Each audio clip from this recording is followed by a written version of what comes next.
It can be confusing when we hear something like Microsoft is working to make it easier to put Steam onto Xboxes. But that's the rumor. It's been a rumor for a long time. It can be confusing when we hear something like Microsoft is working to make it easier to put Steam onto Xboxes.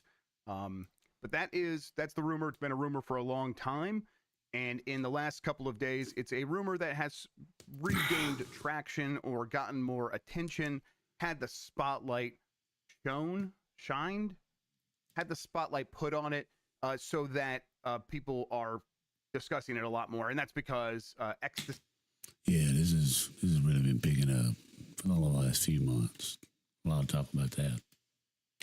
A leaker, someone who I hear his name, but I really have not kept track of his record. But my understanding is sometimes gets it, sometimes doesn't. I don't necessarily know if any of what I'm about to talk about is accurate. I'd much rather just kind of talk about like the reasoning, the circumstantial evidence behind it, and kind of explain where, if this is happening, why it might be happening. Let's get into it. This is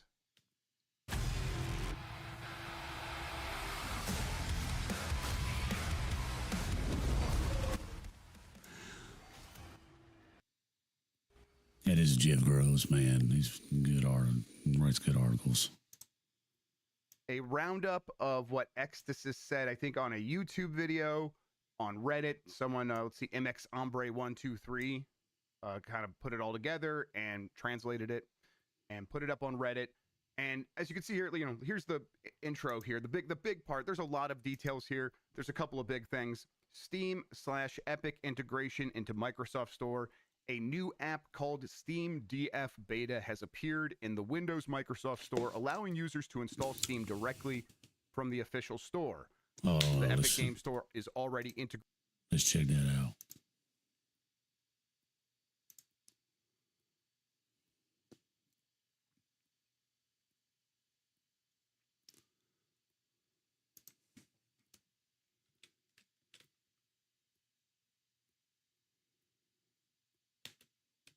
Steam DF Beta.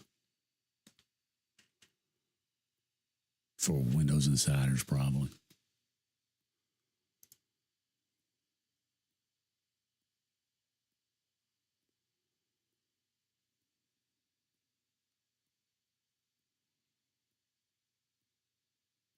It looks suspicious.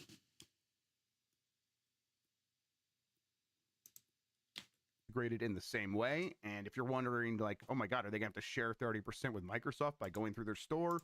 A couple years ago, Microsoft has already made it so people on the Microsoft Store can use whatever payment processing they want. They do not have to go through Microsoft at all. You can install it through the Microsoft Store, and then you can have your own payment processing through the. See, I didn't even know that. Since I buy most of my games on Xbox. That's good. That's awesome. Store or through your app, so that when people pay you, it goes directly to you, and maybe a couple percentage points to a payment processor. Epic has taken advantage of this. Sounds like Steam's going to do the same, maybe with the help of Microsoft. The Ecstasis rumor roundup goes on to say this doesn't mean current Xbox consoles, the Series X/S and the One, will natively run Steam, but that Windows and future Windows-based Xboxes will offer an easier download/install experience. Now, I mean, that part right there, it would be awesome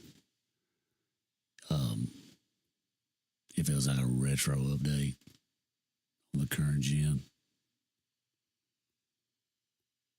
But, I mean, I can see, unless it's just straight streaming from the cloud, from the Xbox cloud, there's a lot of games here, even the Series X may not be able to handle, you know?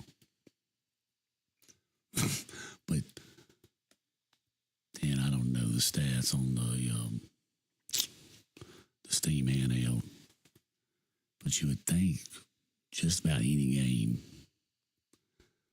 they could run on that could potentially run on Xbox Series X. but I could be grossly overestimating the power that the Xbox Series X has compared to the Steam Deck. Yeah, Steam Deck. And I think it was a Jesus or somebody's got a similar thing like a Steam Deck that you can install Steam on to play. One of the other rumors we've been hearing for a while is that the next Xbox would be more Windows-based, even than the current Xbox, and that it's essentially going to be a PC that can install all these other stores. To that end, the rumor goes on. It says future console-like shell on Windows. Microsoft is developing a compatibility layer or shell to give Windows a console-like interface. This would be similar to Steam's Big Picture mode. It should be suitable for both PC gaming and next-gen Xbox systems. I think this is all part of the work that Microsoft is doing to make like handheld gaming PCs work well as well. We've heard definitely, yeah. There's got to be I don't think they're solely looking to put their stuff on a little box you hook your TV like so many people do with the Steam app. I think that Microsoft and Xbox is headed towards being on smart TVs and doing the cloud gaming and on PC. Phil Spencer himself say that the Windows experience on something like the Asus ROG Ally is not great. I've said that a bunch of times because I think it's bad. And they seem aware of that. They're making progress. It sounds like. I don't have any of those. I cannot make any comments on that stuff. In addressing that exact issue, as part of that, though, it does sound like they are completely reworking everything so that Windows can be more portable to other kinds of gaming devices, whether that's on your TV or as a PC desktop or as a handheld gaming PC. Now, on WhatsApp, your personal messages, they're yours. If you actually scroll down here, and you could see I kind of answered it right here, but that's what the video is going to be about. So let's kind of talk about here. This question right here. Actually, first, like Brave Fail says, has this dude gotten anything right beyond what is coming to Game Pass? So people are skeptical of this. And again, I don't know how much is true. I don't care. We're just talking about the implications if this were to be true. But Outside Point 8254 on Reddit says no in response to the question, has this dude gotten anything right?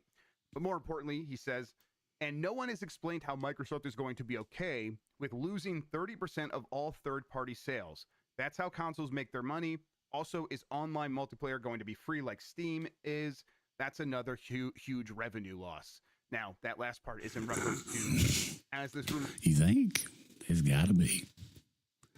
Ain't no way you can expect all these PC guys to start paying for some separate multiplayer, online service for multiplayer games only.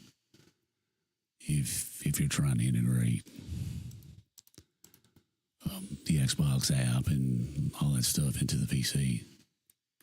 Rumor goes on. There's talk of an emulator so that all Xbox games can run on PC going forward, run on Windows. And the question there would be like, okay, so if I am playing my Xbox Live games from Xbox on PC, is multiplayer going to be free? Do I not have to pay for Xbox Live anymore and the multiplayer functionality? Maybe, probably, although the rumor says that that's not necessarily decided yet. Anyway, how is Microsoft going to be okay with losing 30% of the sales of third-party games? That's how consoles make their money. That is the question from Outside Point here. And I think that this is an important thing to understand. Microsoft seems to have a long-term play here that isn't about making money from consoles. Now, that's not too shocking. Again, if you're watching this, you've been following it, you understand that much. But it's like, okay, well, yeah, it's still that's a lot of money. You don't want to lose that. Well, when I say they're not trying to make money from selling consoles, where are they trying to make money? And it's by trying to sell their video games everywhere. And this movement, or this like sort of maneuver that they're making here, is in line with that idea and could help them step forward into a way of making even more money. So the idea is that Microsoft is going to open up Windows and Xboxes to all the other stores. So if Epic Games wants to put their store on an Xbox, they can do it. If Valve wants to put Steam on an Xbox, they can do it. But it doesn't stop there. If PlayStation wants to put a store on the Xbox, it can do it. Now, boom, yep. I totally agree. I think that's what I think that's without a degree of Grubbs. That's exactly what they're going for. Microsoft is doing this seemingly to like be like, hey, you know, just play wherever you want. But really it is to prepare themselves for future regulation and maybe even potentially appearances in court, where they can argue we did the right thing. We have. Boom. Could you imagine dropping that nuke on the industry? Opened up our ecosystem to all of these other stores. So now it's time for regulators to say this is the way forward, and all walled gardens, all closed platforms should have to do the same, including iOS and PlayStation. You see whoa. Dude, that's going to flip it upside down. Where this is heading. Now, again, this is all speculation. This is all speculation, definitely. Kind of looking at the way but Microsoft is maneuvering and using that as circumstantial evidence to maybe explain some of the choices it's making. But the regulation and Microsoft's, you know, acquisition of all of these games that do have a lot of microtransaction sales are all kind of lining up so that if Microsoft can get regulators to force Sony to let a Microsoft store onto the PlayStation 5 or PlayStation 6 so that Microsoft can sell you Call of Duty directly without having to cut PlayStation in, and Microsoft can sell you directly, you know, billions of dollars worth of microtransactions that they no longer have to give a 30% cut to Sony for, that is a huge long-term win for them. And I think that is the direction that they're trying to push things. Will that happen? I have no idea. I have no idea. But I think ooh, can you imagine? I didn't think about that. But I didn't think about that angle. I hadn't thought about still sharing, you know what I'm saying? But yeah, if they take down the walled gardens, then it basically be like, yeah, Sony, keep making your games. Regulators to force Sony to let a Microsoft store onto the PlayStation 5 or PlayStation 6 so that Microsoft can sell you Call of Duty directly without having to cut PlayStation in, and Microsoft can sell you directly, you know, billions of dollars worth of microtransactions that they no longer have to give a 30% cut to Sony for. That is a huge long-term win for them. And I think that is the direction that they're trying to push things. Will that happen? I have no idea. I have no idea.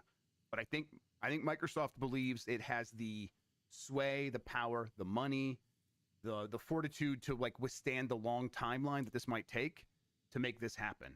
Wow, I gotta say, looking around the way regulation is going, the winds are blowing in Microsoft's direction here. It certainly favors this idea as opposed to trying to like just hunker down and keep your walled garden severed off from the rest of the world. That seems like something that isn't going to last. Now, comments are open. Get in there. Let me know all the reasons that this can happen. I'm ready to hear them.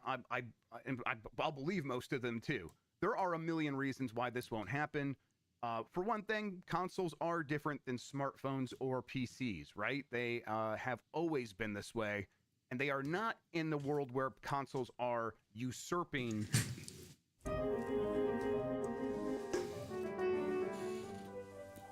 I'm gonna need some more water. New Unicorn Dream Slush.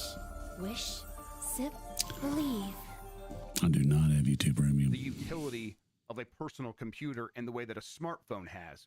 So it's like a smartphone, you can argue, has sort of taken the place of the personal computer and our access In to a lot of ways. online and the internet and things like that.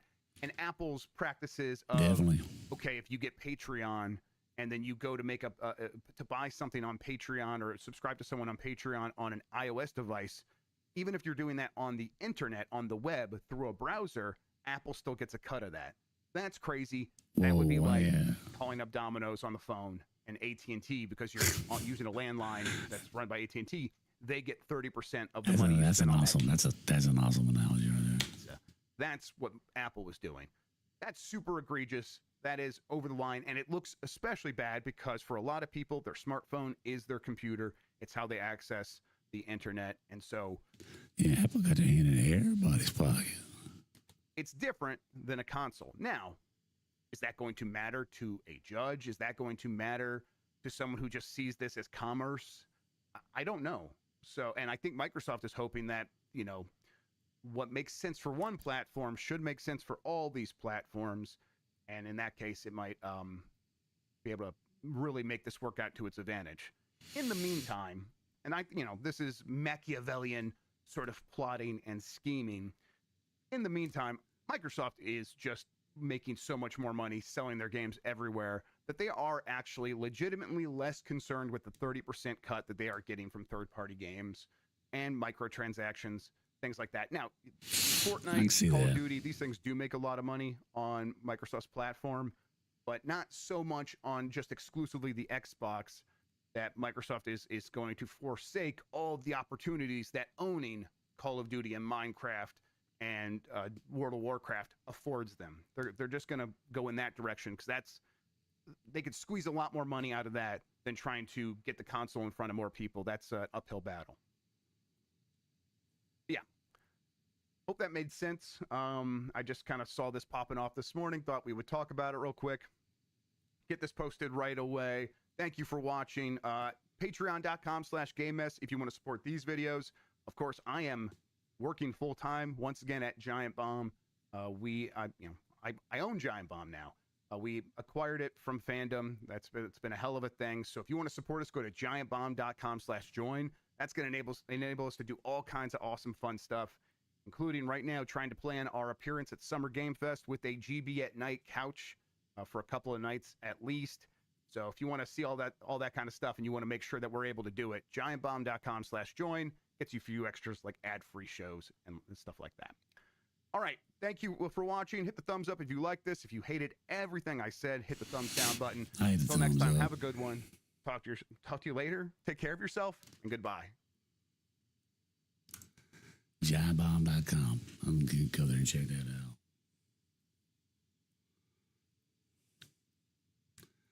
Who was that I just watched right before that? Yeah. Xbox Ready also put out one for called X Steam or something with that thumbnail said Steam Box. This is major. It's like the next big thing. Be the creator of the Xbox is testing a game-changing feature.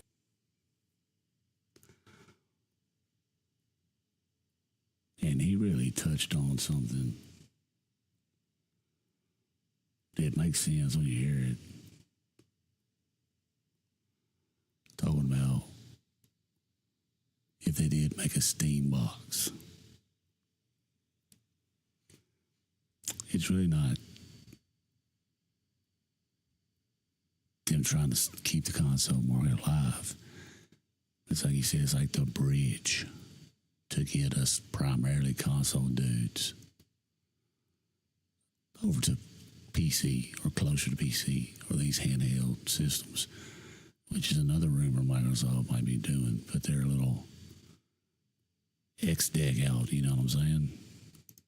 For their next generation of consoles. What is up, y'all? I am Ray, and this is my channel, Xbox Ready, where we get on and we talk about Xbox stuff, the latest news, rumors, games, accessories, pretty much anything I want to talk about, as long as it's about Xbox in some way. And in today's video, we're going to be talking about, wait, what are we talking about again? And in today's video, we're going to talk about this next-gen feature that'll redefine what it means to be an Xbox fan, and whether or not Xbox should be worried about their first-party lineup. Now, one of the spicier rumors about the next-gen Xboxes is that they're going to be more like PC console hybrids. Not only will you be able to play Xbox games like you have been for all of the previous iterations of the Xbox console, but there's a possibility that because it's more like a PC, you'll be able to have other launchers on it like you would on your desktop, like Steam, like Epic, just introducing console players to a whole new world when it comes to gaming. A lot of reputable news sources have reported on this, like The Verge, Windows Central, but these rumors are once again catching fire this week because of insider Ecstasis. In his most recent YouTube video, he claims that Xbox and Steam are heading into the next generation, but steps are already being taken as Microsoft has just added the Steam application to the support software for its devices, appearing under the name of Steam Developer Beta. This, of course, is currently only available to certain employees and people who collaborated with Microsoft to provide support or develop certain things. This integration will allow users to run Steam more smoothly and directly from Windows environments, and in the future, Xbox environments. This will I mean, you better believe if I was on it, I'm sure there'd be NDAs and stuff, and I wouldn't be talking about it unless I was planning on getting it taken away. allow you to have Steam on your Xbox console and on any Windows device without the need for complex configurations, which is a key step for the experience of the future console. Now, this could very well be a leap in logic, and of course, there's going to be a lot of debate on the validity of this rumor. Ecstasis refers to himself as a fake insider, and in all the time that I've been following him and the times I've talked about him on the channel, he's been right and he's been wrong. I don't know how he did it, but he got pictures of the all digital Series X, the white one, and it was the exact same thing that they revealed at the June showcase and later put on shelves. So I'm not saying this guy has a 100% win rate, but he's done things in the past that I've been like, how did he know that bit of information? How did he get these pictures? What's the deal? And therein lies a big problem with insider sources. A lot of people on Twitter, on YouTube, any content creator, they like to position themselves as, oh, I got insider knowledge, source. It's been a minute since I watched some of his videos, man. He's got a really cool background setup over here. He's got his Xbox on, the background, the creeper, the swords. Nice. Close to me with knowledge about the specific game Metal or bit of Jesus. hardware told me this. In this business, it's seen like a badge of honor when a studio, a publisher, a platform holder, they show you something before they show everyone else. Whether it's a game, a controller, a console, it's a huge milestone in a journalist or content creator's journey. That's why you see these creators and people on Twitter being like, I was among the first to test out the Switch 2, or play Doom the Dark Ages, or do anything. But when it comes to true insider information, like let me tell you the exact specs of the handheld Xbox, very, very few people have access to that knowledge, and I guarantee you the majority of YouTubers and guys on Twitter, they're not one of them. Dad, I can't kill dragons. But you will. No. There are a few exceptions to that, but that relationship is very, very delicate. Remember, we're living through a time in the gaming industry where people are getting laid off, fired, left and right. Tens of thousands of people are losing their jobs year in and year out. You think any of these people already in fear of losing their jobs are gonna go to work and then come home, call up me or their other content creator friends and be like, hey Ray, let me give you insider details about everything that's going on? No, that would never happen. Be true, be true. Seems like people be really scared right now. Especially independent content creators like me, because I operate with no oversight. And when they do want to share information, again, it is with those trusted sources. It is very, very basic, kind of ground level information. They're not giving away everything. That's why these big leaks that happen, like, oh, some hacker man gets in and leaks all of Xbox's plans and like that all digital Series X that looked like an Alexa tower. That's why those are big deals.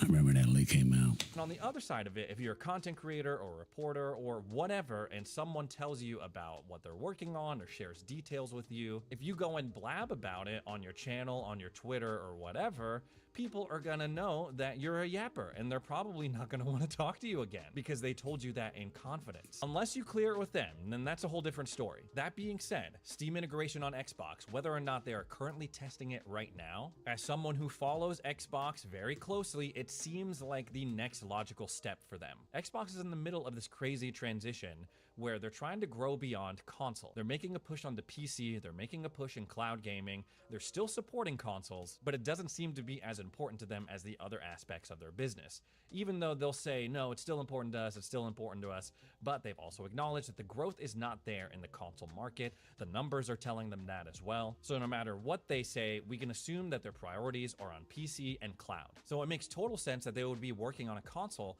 that reflects the... Yep, because, man, no matter how much you love the console and the Xbox, you know, I'm somebody 20 years Xbox Live. 20-something years. When they start releasing every game on PC, I admit I first felt that way too. When I first, I was like, what's the point? If they're going to give everything to PC and eventually PlayStation, then why are we even buying Xbox? Just buy a PC. current direction that they're going in as a company, it's very unlikely that they would release something that's entirely closed off from the rest. Now, granted, I mean, you got dudes that you don't want to screw with the PC, you know. You just want to turn it on, go to your game, start the game, play a game, get off. Of their ecosystem. And there's a lot of questions on how they would handle. I went from a guy who used to build computers, did all that tweaking and stuff, to I'm almost like that now. That's why I lean on my console mostly. Well, if I can have Steam on my Xbox, why would I even bother downloading games to the Xbox store? Steam will get a bigger cut of that. What's in it for Xbox? All of those things are true. Ideally, if you bought an Xbox console, you would buy games through the Microsoft storefront. Mostly, I think this is just Xbox coming to terms with the reality of the current gaming market. They're trying to grow on PC, but the reality is that they're already losing a ton of market share to Steam. People are already buying their first-party games through the Steam storefront and not the Microsoft store, which is why I think the ultimate goal with these new Xbox consoles is that they'll eventually rehabilitate console owners and slowly and surely convert them into PC players. Bring us back to the PC side. Totally forget about our consoles. And in today's world, gaming world, I don't see why you can't do that, except for one thing. The guys who still like sports games. A lot of sports games stay on console, and they don't come to PC.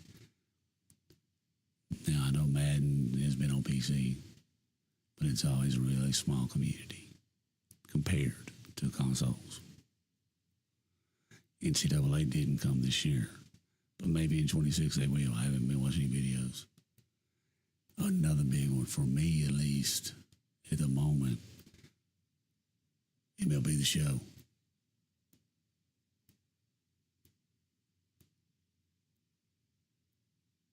If that's not going to be on PC, I gotta have a console because I still want to play it.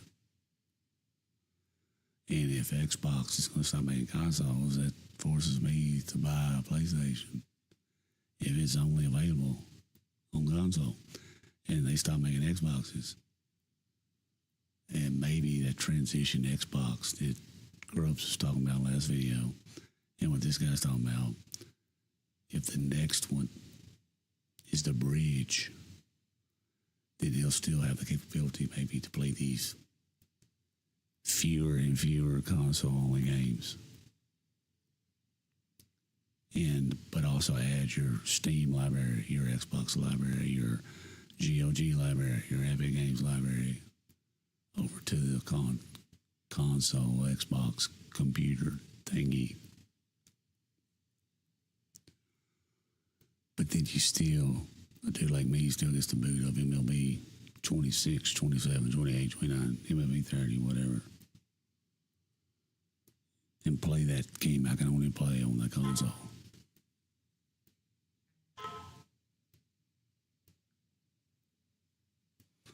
So, Xbox is interested in supporting consoles. They're interested in supporting hardware because they know that the rest of their business hasn't quite taken off to the point where it could support the total loss or them just cutting off hardware and consoles entirely. There's still at least minimum 30. that's another good point. If they just say, sorry, console dudes, you're done. We're on PC now. There's going to be a lot of dudes that'll be gone. They'll go buy a PlayStation.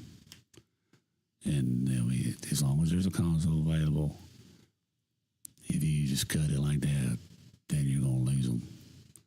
Million people interested in Xbox consoles. And while PC gaming is on the rise, especially amongst casual gamers, 30 million, he said. there's still at least minimum 30 million people interested in Xbox consoles. And while PC gaming is on the rise, especially amongst casual gamers, it's not enough to the point where they could just stop making Xbox consoles. That would cut them off entirely from a certain sector of consumers, people who are interested in playing games on their TV. By releasing the next-gen console, making it more like a PC instead of an Xbox, they can slowly start encouraging people to build their PC gaming libraries versus their Xbox ones that are locked from console to console. In a way, it's kind of cool because down that way you can sort of see how your libraries are getting future-proof because all of your Xbox games are going to be supported on PC, either through Xbox Play Anywhere or through some sort of emulator that the team at Xbox is working.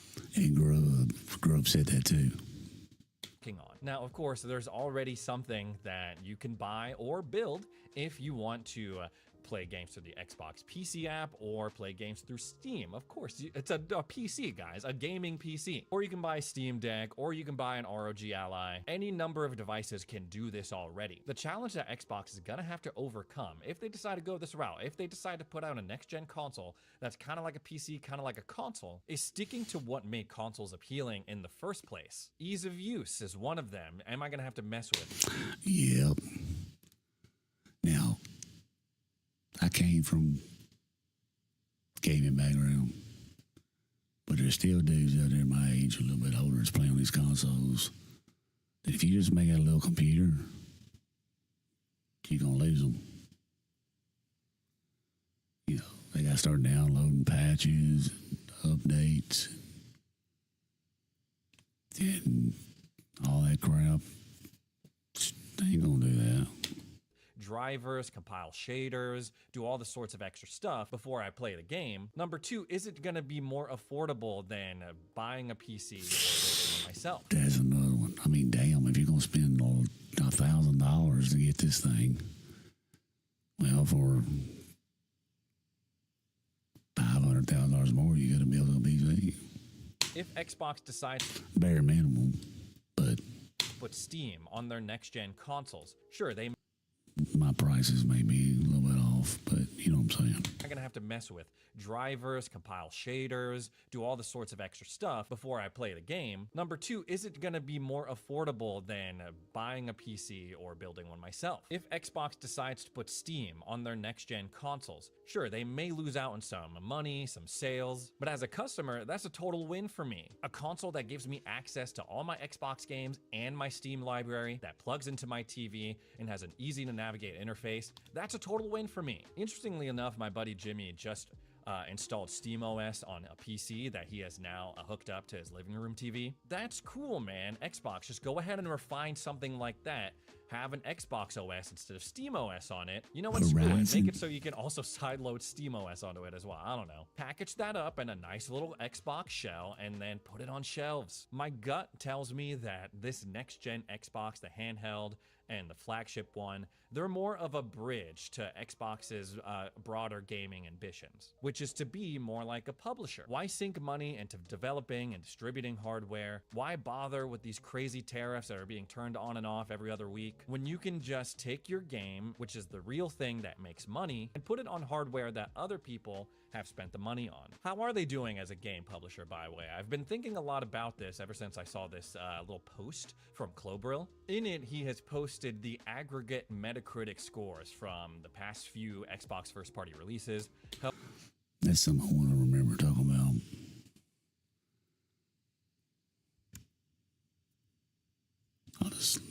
Hellblade 2, Indiana Jones, Avowed, South of Midnight, Oblivion Remaster, and the most recent one. If they get rid of the multiplayer cost because they go so hardcore on the PC side, what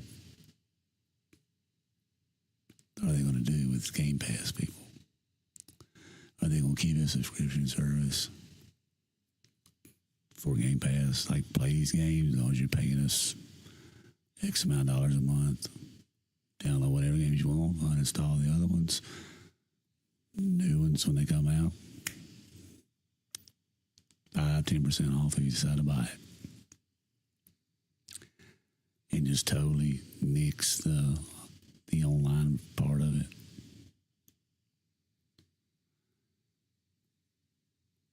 Or are they planning on getting rid of Game Pass and just sell the games outright again? Totally drop the Game Pass. Because right now on Xbox, you can buy or Game Pass Oblivion Remastered. On computer, you can buy or Game Pass Oblivion. Now, the PC guys buy in Oblivion, and it's not just available on Xbox Store, it's also available on Steam and all that other stuff. They're not going to pay to be able to play an online aspect. Well, that's a bad example because I guess Oblivion doesn't have an online thing, but maybe something like a Valve or Doom or something. That computer guy's not going to pay any extra to play the game. He's just going to be able to play it online. So that's a bit of a hang up if they're going to have an Xbox Steam box hybrid. Then you're going to stick those dudes. Potentially, I'd be one of them. I'm interested in this idea if it comes to fruition. With, okay, so, well, you know, you're one of our special Xbox guys, so you got to pay to play this online when you want to, if you want to play MLB The Show. You know, you got to have such and such, or if you want to play Roadcraft online with your friends, then you got to be paying $19.99 a month, $24.99 a month. Meanwhile, playing the same games just on PC, just don't use the Xbox app. I ain't paying any extra, but I got to buy the game. So that's which way would they go with that? Keep Game Pass? Or just say, no more Game Pass. If you want this game, buy it.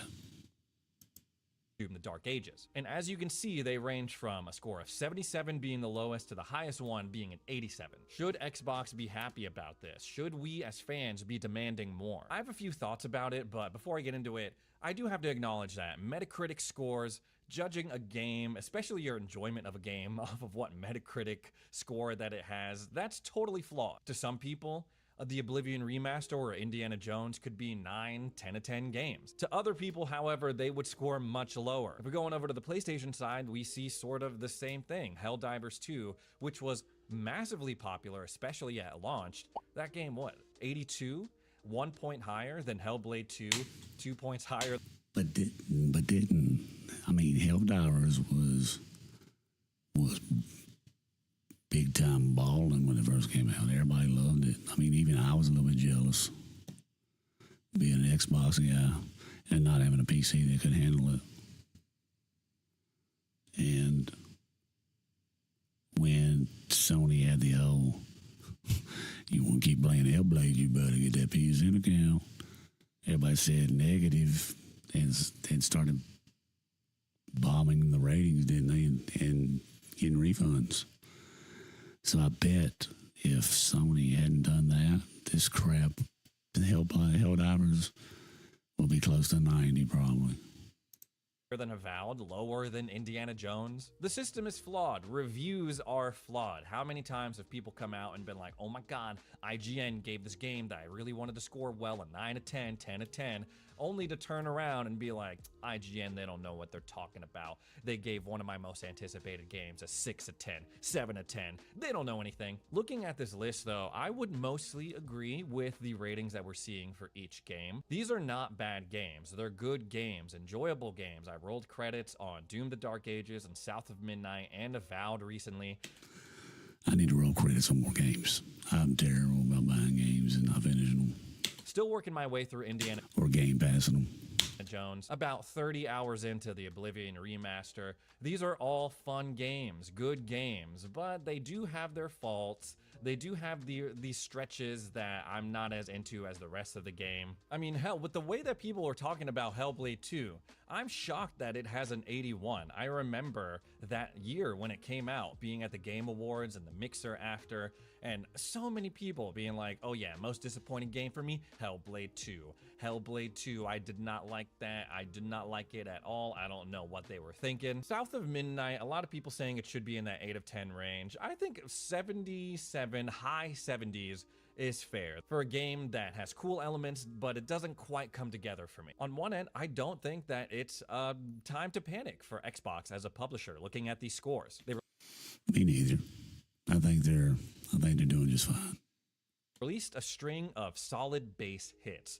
Not any home runs, but some really solid games back to back. In an ideal world, every game would be a masterpiece, a 9 of 10, a 10 of 10. But of course, that's not going to be the case, and I don't think these studios should be punished for making a good, solid game, but didn't quite reach the heights of a 9 or 10 of 10. Looking at this list, I'm pretty pleased with the amount of original IP that we've gotten over the past year or so. South of Midnight, Avowed, Indiana Jones, Xbox. Obviously not afraid to take swings on...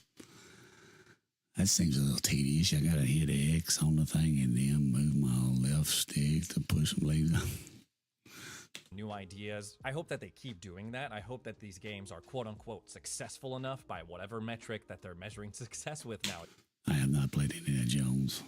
Because we know what happens when the studios and these publishers, they invest time and money into these games and they don't like the results. Okay, you're closed down, you're not getting a sequel, you're gonna work on whatever franchise that we know is gonna make big bucks. And in a time when everything is a remaster or a sequel or a reboot, I just don't want that to happen. Of course, we've seen Xbox, Bethesda especially, take big swings on new IP, Starfield, only for it to not perform as expected. Don't get me wrong, yes, millions of people have enjoyed that game, there's a lot of fans of it, but overall, I feel like the expectations for Starfield were not met. And I think we can actually trace a lot of what we're seeing from Xbox now, the multi-platform stuff, no exclusivity, to that decision to make Starfield exclusive and it not meeting expectations. On the other end, seeing these games range from 77 to 87, it makes you think like, what's gonna be that standout hit for Xbox going forward? I follow the NBA, I've been watching the playoffs, and if I'm looking at it in NBA terms, on any given roster, not every person on the team is going to be a 99 and above overall player. Usually, at most, NBA terms, Xbox would be Boston Celtics because they're green, right? Damn, I'm good. There are 2, maybe 3 star players that are backed up by key role players, guys that come off the bench, provide a spark in key moments. Every good team, every championship team has their star players, of course, but they also have a lot of depth. And when I'm looking at this list, what I'm seeing from Xbox Game Studios, Xbox as a publisher, is that they got a lot of solid dudes coming off the bench. They're not stars, but they'll give you some good minutes. They don't have that star player, though. They don't have a Steph Curry. They don't have a Giannis Antetokounmpo, Anthony Edwards, LeBron James. They don't have that, especially Giannis Antetokounmpo. Anthony Edwards, LeBron James. They don't have that, especially in the absence of their historic tentpole franchises like Halo and Gears And I would also throw Fable into that as well. Fable and Gears are the ones that we know are coming. We know those games, new installments in those franchises are on the horizon. If they come out and they're an absolute banger and 9 And what I've heard, they're going to PlayStation, right? out of 10 must-play game, that's when the whole thing starts to sing. If your star players are balling out of their minds, it makes everything look better. Even these players that are rated 77 overall. At the very least, though, these games are not flops, and I have been enjoying them, and I've been enjoying the release cadence of them. My slate has been so full from 2025, January 2025 until now. My backlog is crying, and I still have to finish up Avowed, finish up Indiana Jones, jump back into Oblivion Remaster, but also get into Clair Obscur Expedition 33. There's plenty to eat as Sounds like my backlog. Xbox fans, as fans of gaming. And again, please, if you're able to try a game, try it for yourself. Don't contribute to the society that we're living in where freaking studios and publishers are making a game for a select few people, reviewers and media outlets and journalists. No.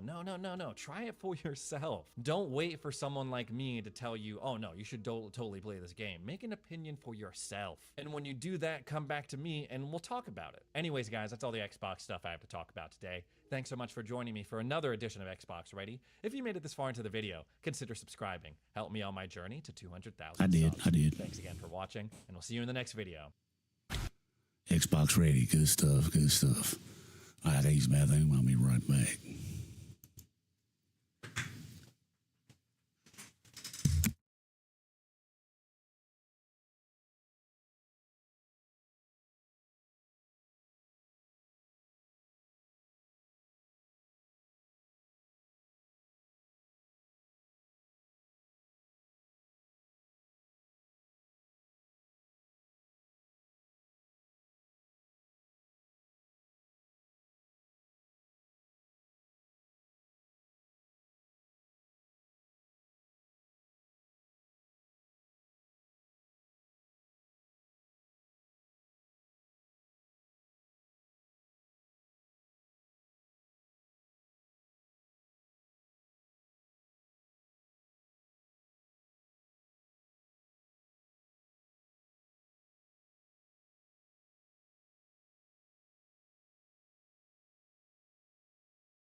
All right.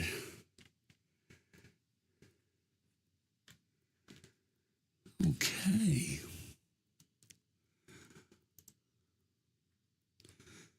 Get that pretty face back up there.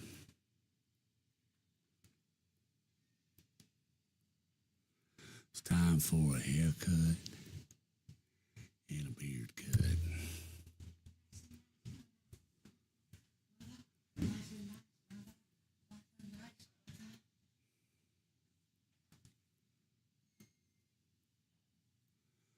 There we go. All right.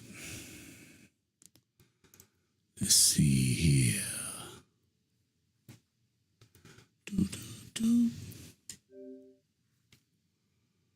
Okay.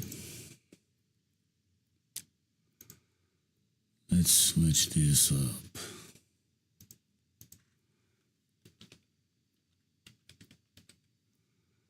Here goes nothing.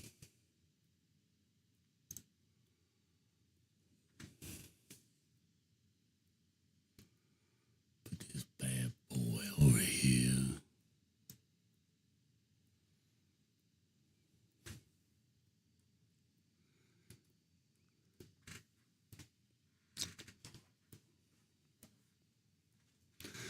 Those are just some real good videos. Really sparked my interest.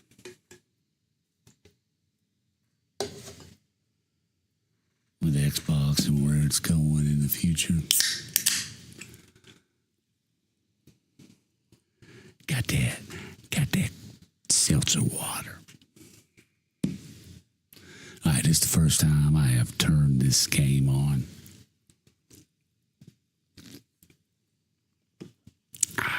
Let's see.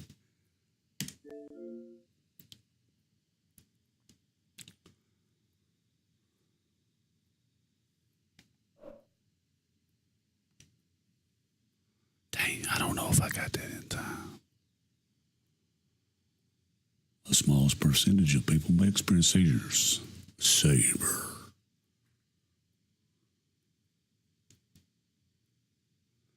Focus Entertainment presents.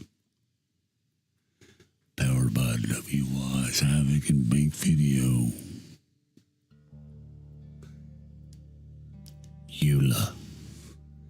Please accept our end user license agreement. Well, as y'all can see,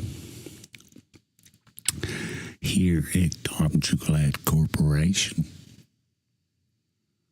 we check.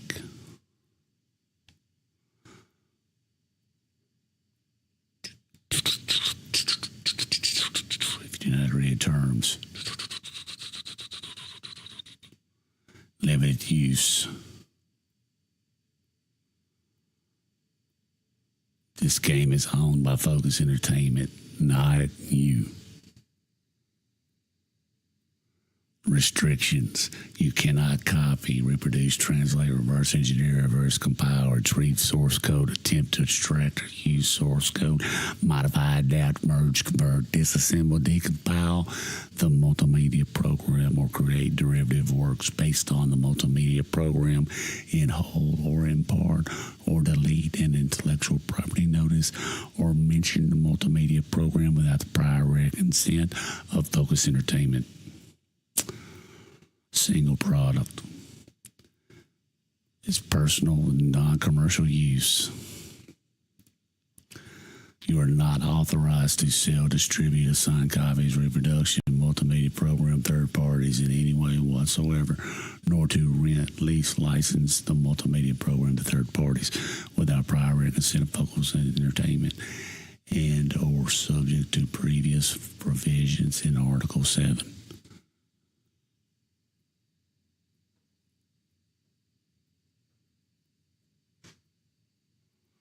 Operate multimedia program all in part commercial promotional purpose anyway whatsoever.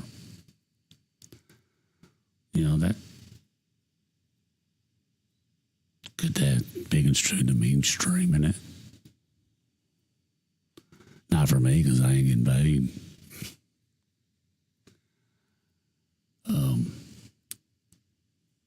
Don't use it for purposes other than provided. Don't allow it on several computers or game consoles. No remote system has it. Delete, export, re-export, create executable third-party intellectual property software, updates, patches, changes, technical protection, assignment, duration, termination, warranty limitations, limitation of liability, code of conduct. Okay. You cannot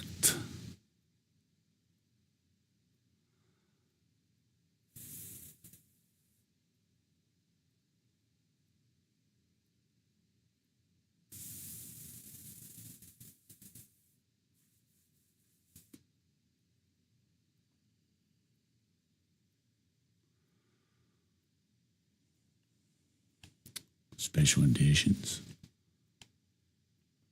What the heck is that noise? Is that my chair?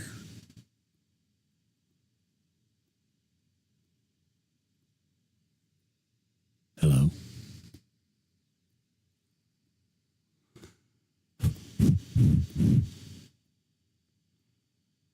Dude, that's terrible noise.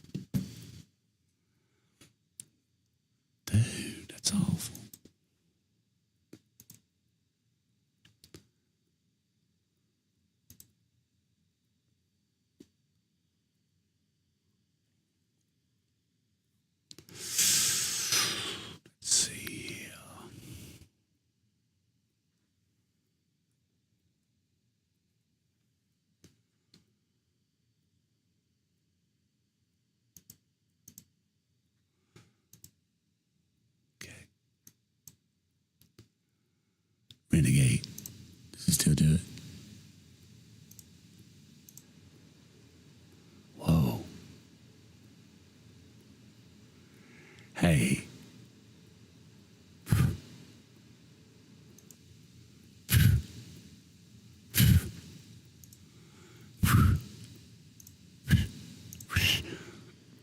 Hey. Hello. Hello. Hello. Hello. It's that. Hello. That's a little better. Still kind of sounds like crap, don't it?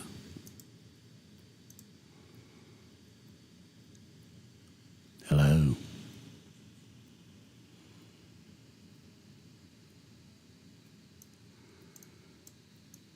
Hey. Hey. Hey. Hey. Hey. Hey.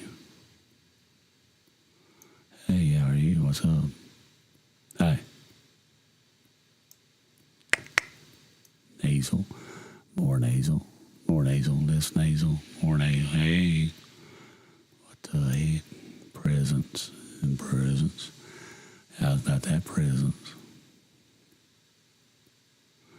How's that sound? Damn. I think this whole thing sounds crappy, to be honest with you. Hey.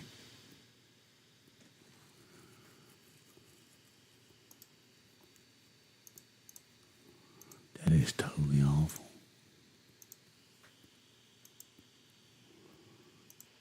Hey, hey, hey, hey. It's the compressor, maybe. Compressor. Yeah. Compressor. Compressor. Yeah, don't we? That's terrible. Okay. Too much.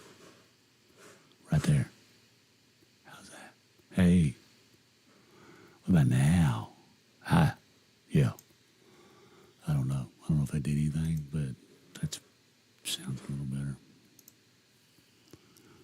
It doesn't have that. It don't have all that.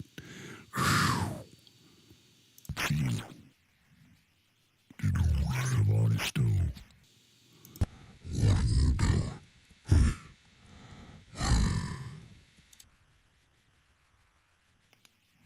Hey man, what you got from school on?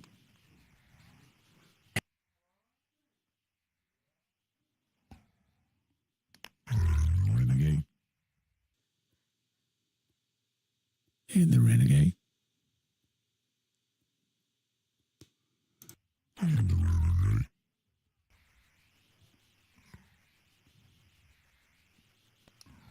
And the renegade. Yeah. All right, renegade. Hi. And the renegade. What do you think about that? All right. Is that better? Boy, I hope so. Now I don't hear crap.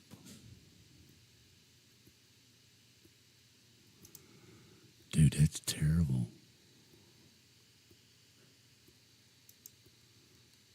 Turn it on. Yeah. I don't hear nothing when I talk. Terrible. But if I turn it off, I hear this.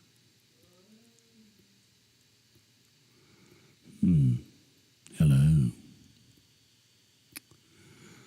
All right. We're just going to go with it. We'll see how it goes. I don't know.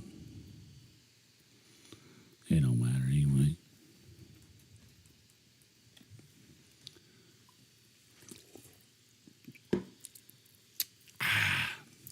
All right. We accept. How'd I get out of here? Accept. Privacy policy.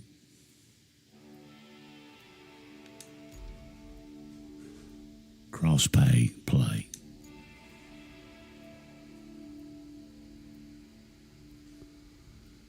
What?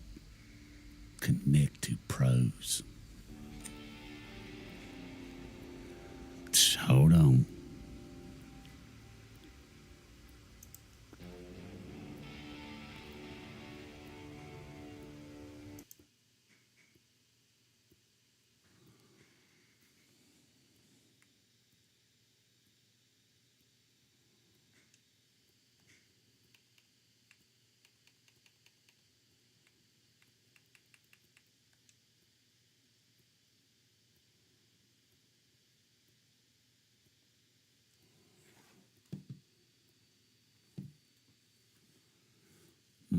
Let's see here.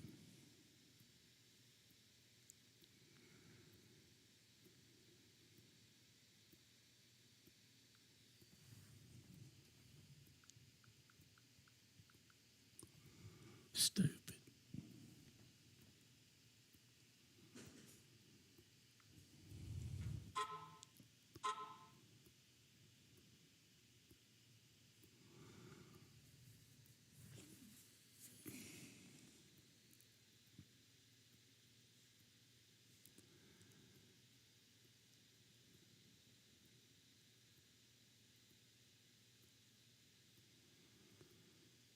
Sure as ain't.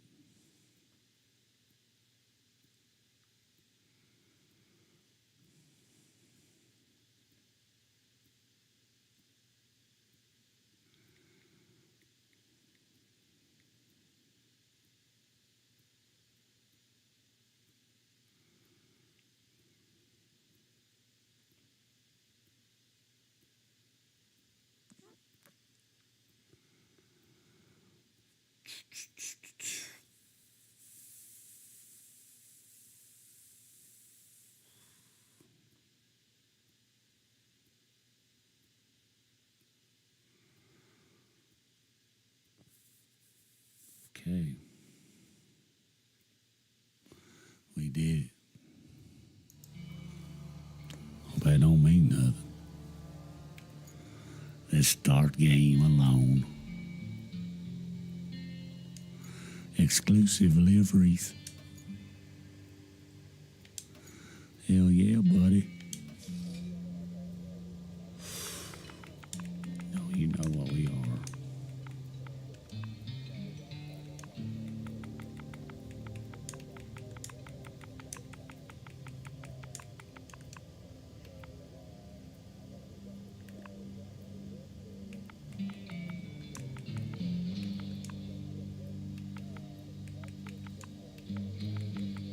I wonder how many characters you use.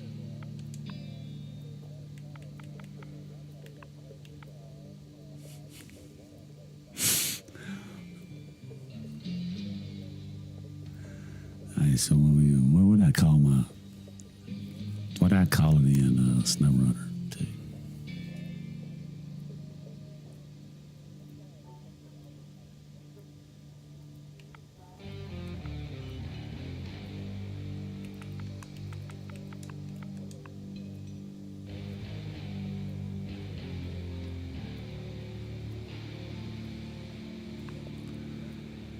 Oh, that ain't gonna work.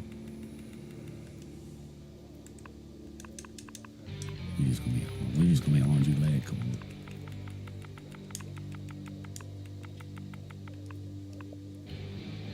Boom. Accept it. And we're gonna take the Ford F-150 style. Oh, you know what we're doing.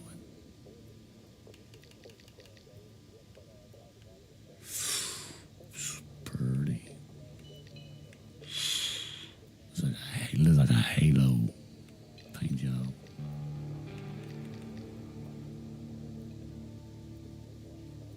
Let's go.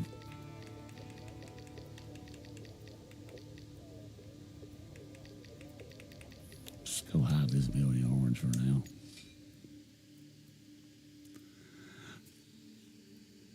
Precipice.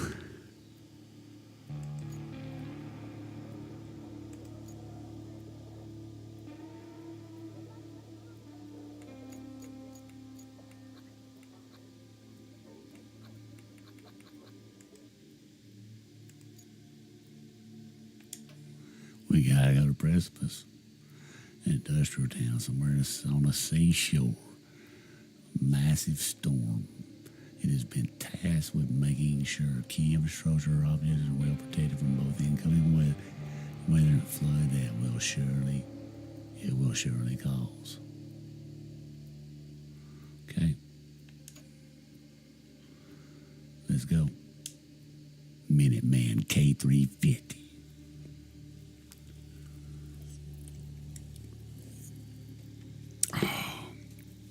We gonna be fixing them pipes, building them roads.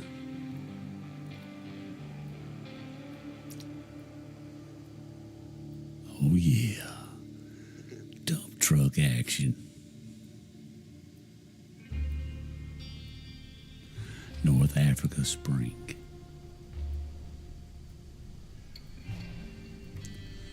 Shoreline of a phosphate plant.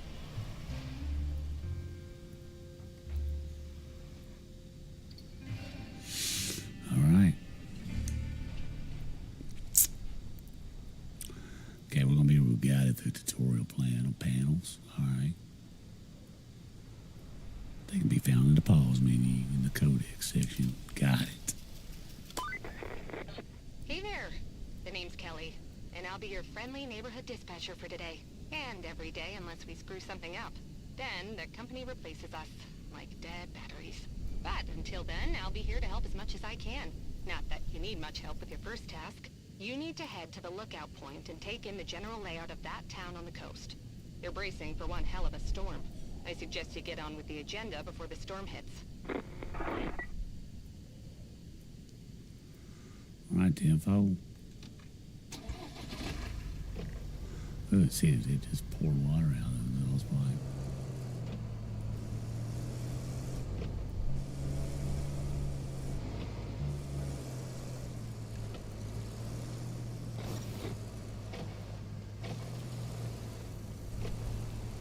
Take a look around and head for the next waypoint. Okay?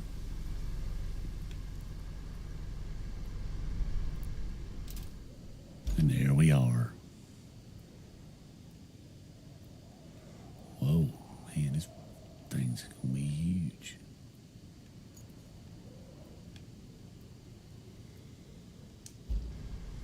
All right.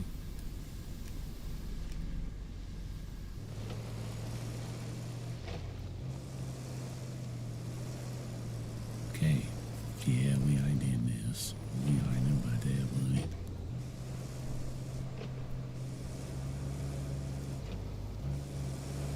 Well, it seems a little twitchy, though.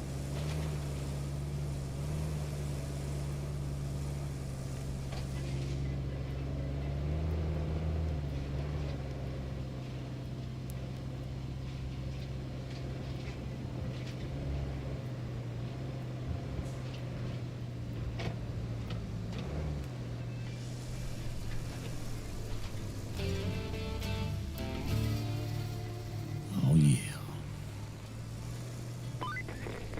Enjoying the sights? I often hear they're the best part of your job. At least your job has a best part. I have to make do with cheap coffee and a broken AC. Ready for your next mission? Well, aren't you lucky? Investigate the phosphate plant. Not too exciting, but who am I to argue, right? Go take a look. You don't know what you're missing out here, Kelly.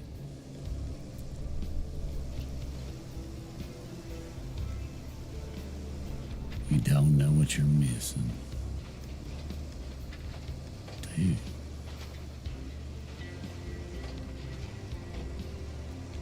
Okay, use this.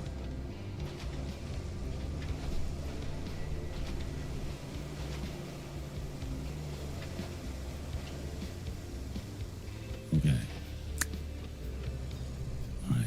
Use your vehicle's functions when you encounter difficult terrain. Low gear will avoid unnecessary wheel spin. All-wheel drive sends torque to all wheels. Differential lock prevents individuals from slipping but reduces maneuverability. Terrain scanner shows a depth of mud around you. Hold LB and press B to activate. Dang.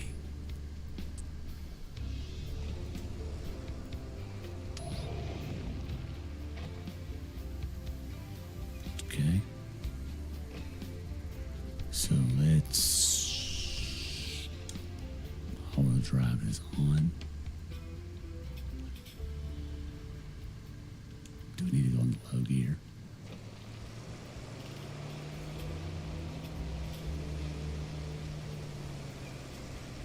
This is stupid.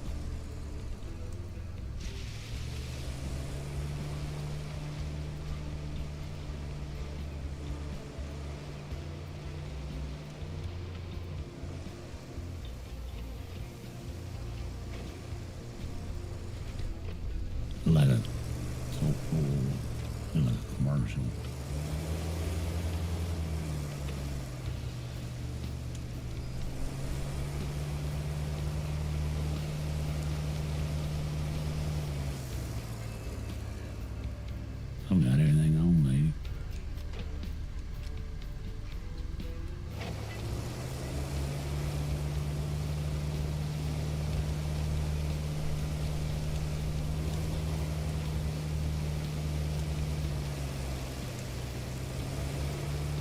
Right. Let's reach. Yeah, let's reach that tree right there.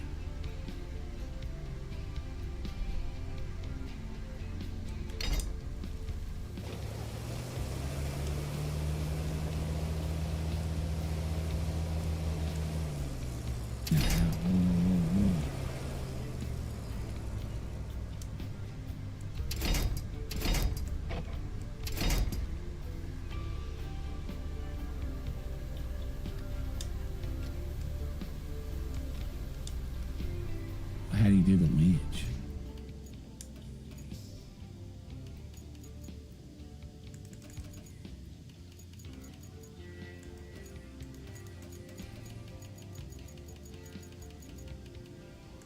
English.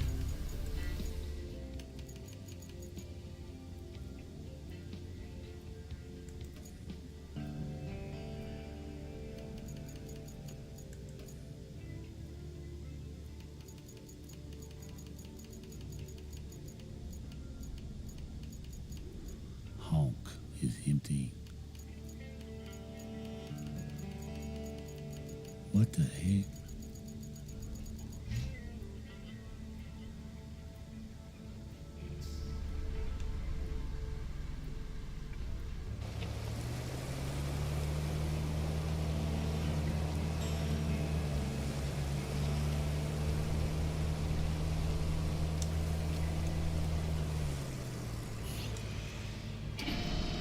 Oh, it's heavy.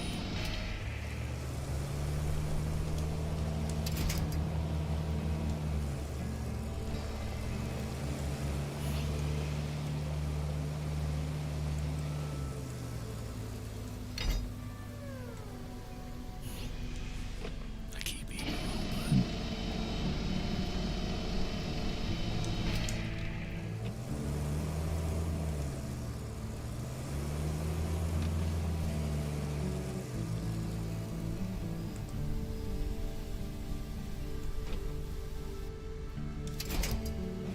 Detach winch.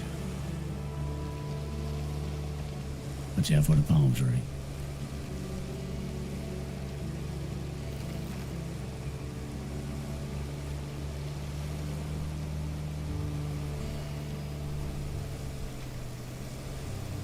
Could I have went a better route?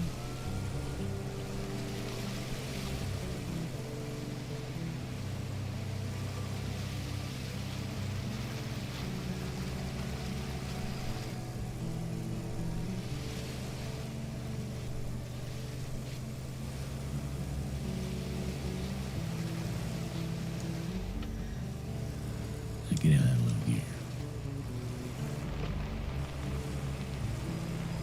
All right. A winch and a hook various elements. So we got to hook these gates and rip them down.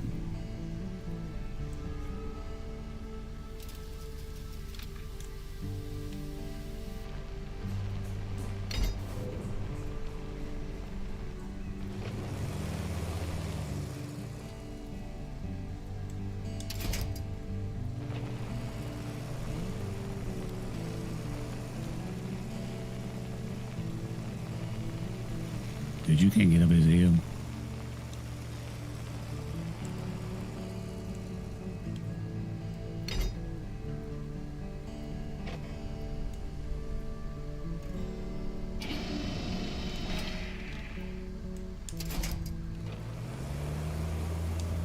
Get the park brake. Come on, man. We did it, folks.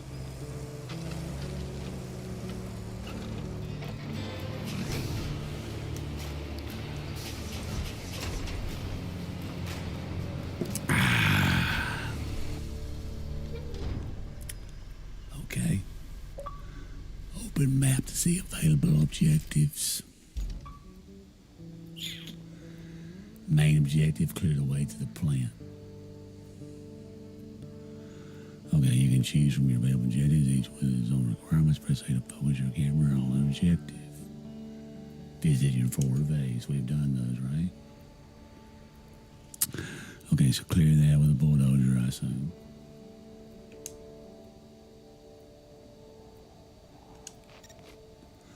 Track it, okay?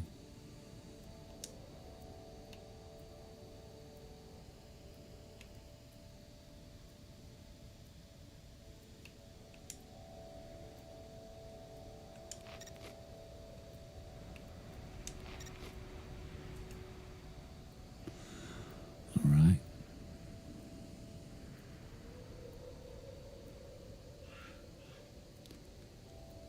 And okay, back, right.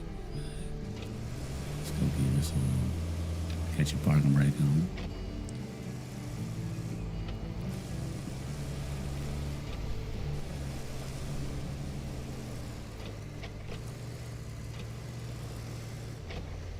Now, two vehicles.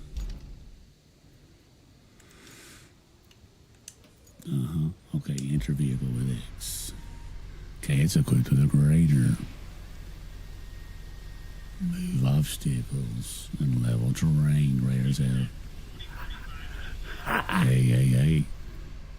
Street Fighter 6 player pro. What's up?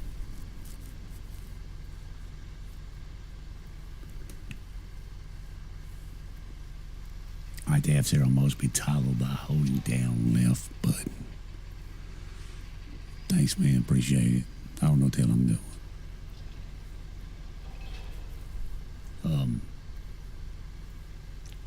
Toggle holding down LB and pressing A and X. Okay, it's called marching, huh? Marching. Grader mode marching. Retracts the grader to the proper position. Manual gives full control to all the grader's axes. Asphalt destruction removes asphalt you've laid.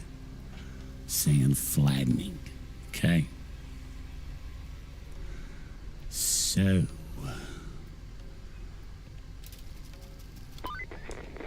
Hey, you're not Here a we bad go. navigator. To be fair, a child could handle it if they could reach the gas pedal. Still, you did fine too, so kudos to you. Now it's time to get you to your forward base. It's not much to look at, but should keep you warm. Oh, and on your way there, be a darling and clear the plant's old entrance for the cavalry. They're coming later. If the Course. higher-ups don't cut the funding. Alright. So. Now. Right now, that's marching mode. Change mode. Oh, Lord, man, what the heck?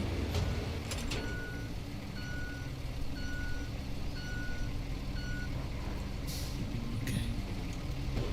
Sand flattening.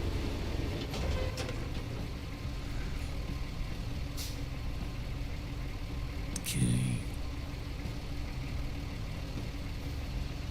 Then, so marching is this mode. It's like puts it way up in the sky. That's not going to open the thing for us. So we're going to need some sand flattening or destruction mode.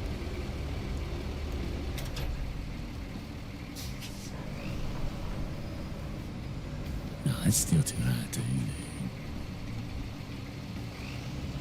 Oh, that's asphalt destruction.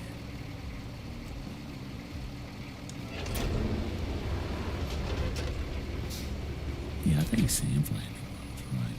You're supposed to bust this damn gate?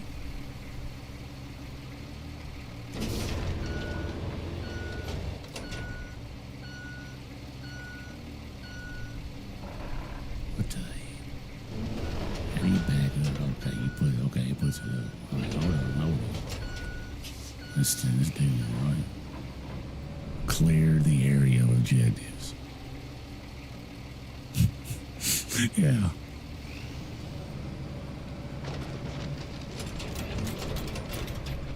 What the hell?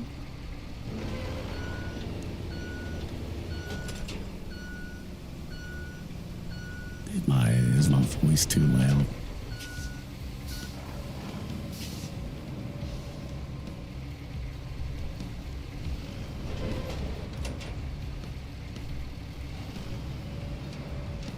This is the very first time I played this game.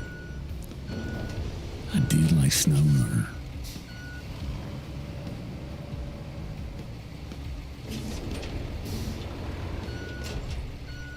You know what? I kind of wonder if we're supposed to go over here. Maybe go around that backside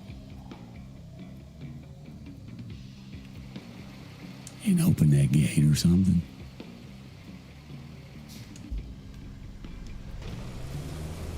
I mean, it's too bad you can't just walk over.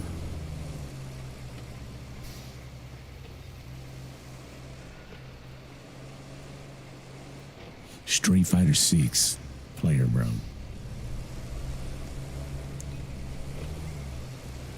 Now, since you like Street Fighter 6,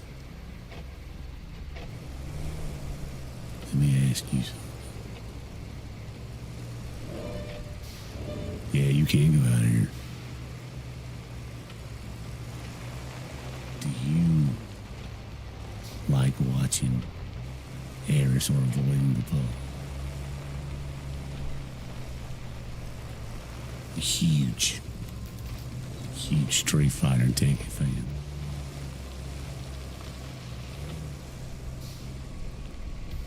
Loves it.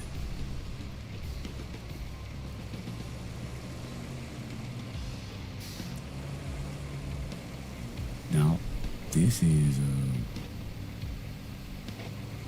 gonna have to be opened up some other way.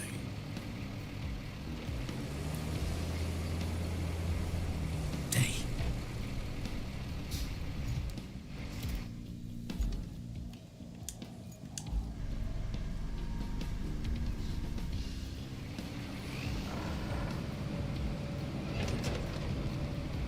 I love this shit. Oh man, my bad, dude. Oh, I didn't know there's running ads in this thing.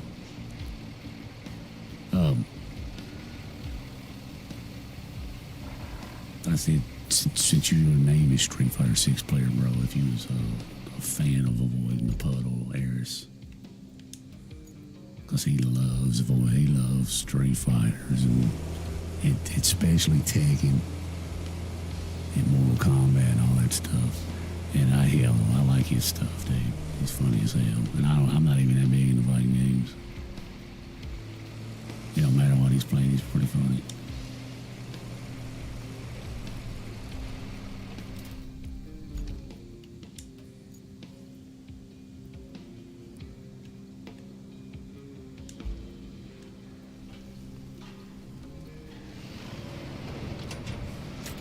So what the hell am I supposed to do with this stuff? Clear the way.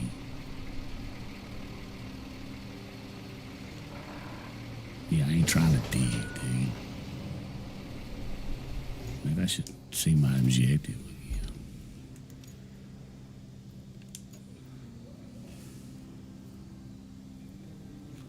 again. It says...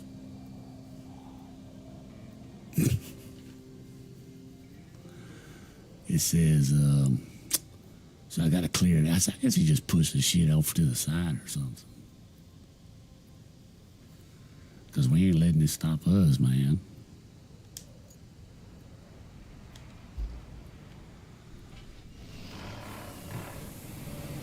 So I think that's what crap. I think that's what the yellow means. I think it means...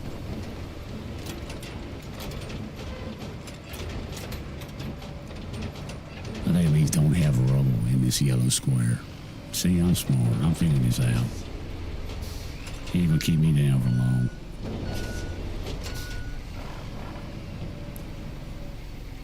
Let's do this. What's that mode we just tried to do? No, that's destructive mode.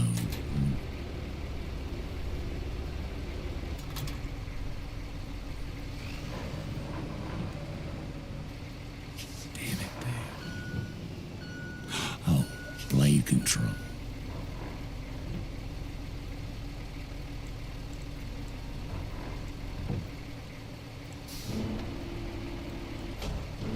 What the heck?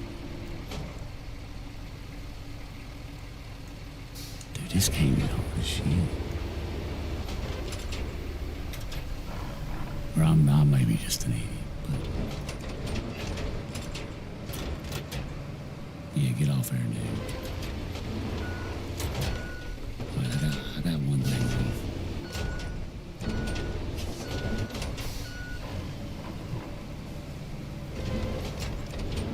What the heck is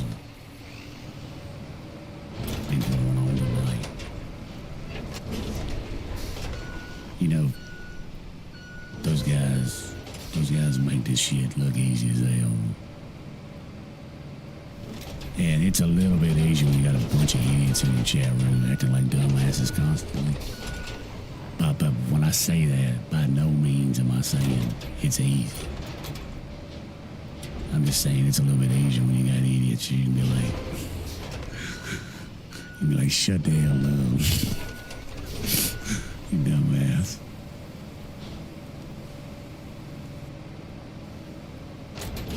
If I was ever a big... Hey man, appreciate you stopping too. Have a good one, dude. Use TikTok, I love some clips and stream once a day. Straight up, man, yeah, I do. I need to start messing around with his social medias.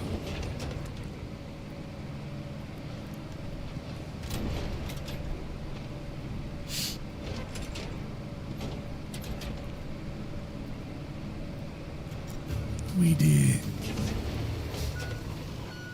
Hell yeah, you know what I'm talking about.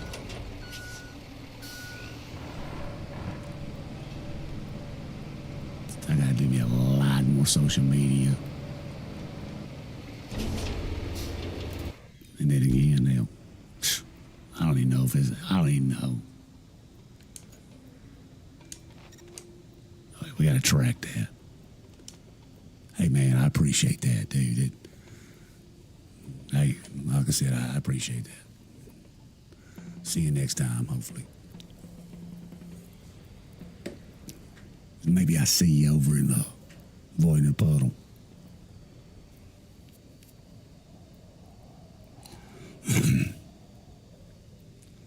All right, track. Open. Okay, let's go. Switch trucks.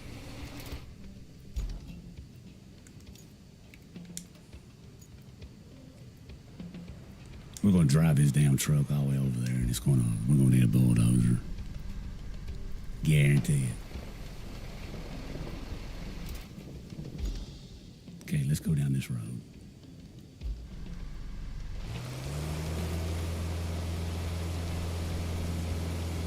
Oh, now it's starting to rain. See you, dude. See you.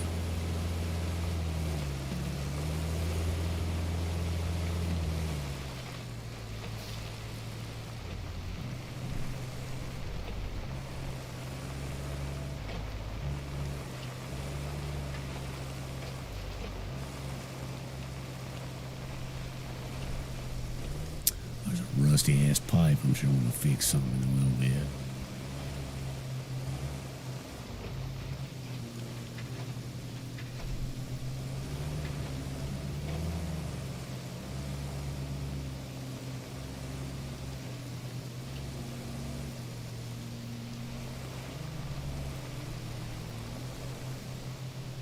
Looks like we made it.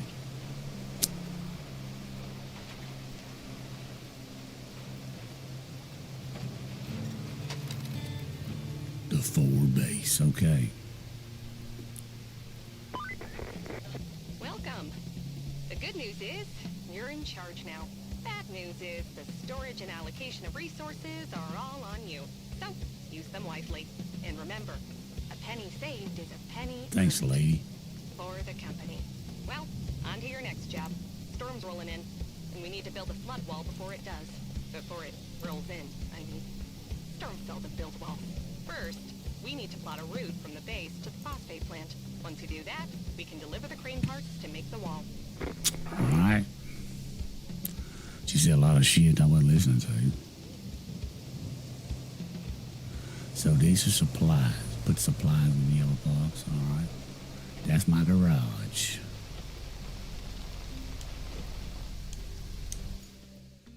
And I got a bulldozer and my truck.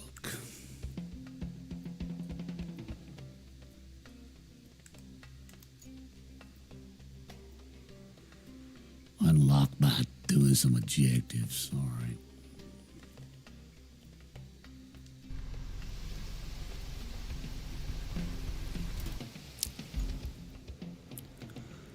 Okay, objectives. Yeah, we got new shit. Build a route to deliver cane parts to the phosphate plant. Find and recover a generator from the abandoned facility. Where's this at?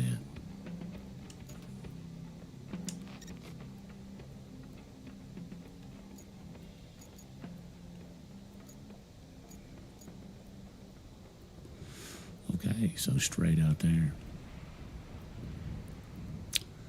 Okay, search that area. 555 meters away.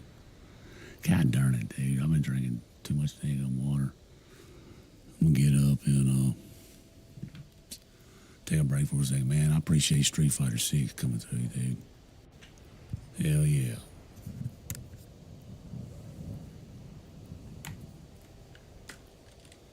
Be right back. Let me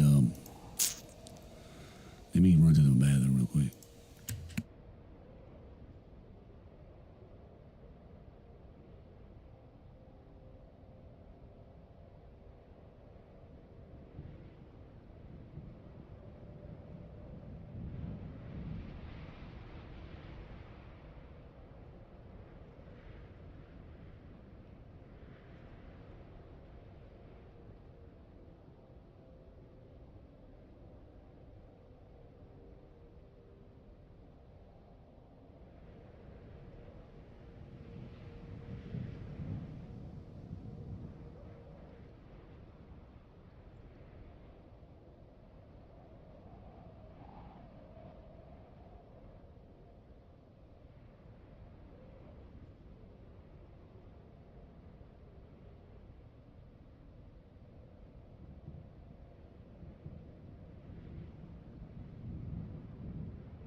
All right, we back.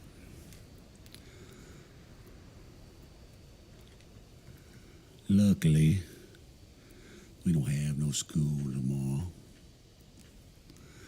So I can stay on here a minute messing around, you know what I'm saying?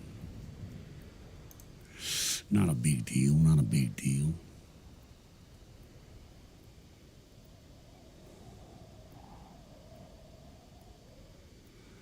Anyway, where's this one?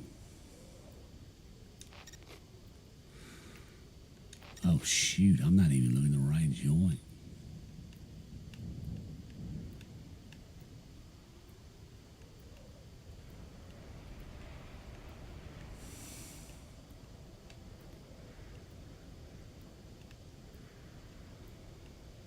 Dude. Oh. So let's do this one first. Find and recover generator.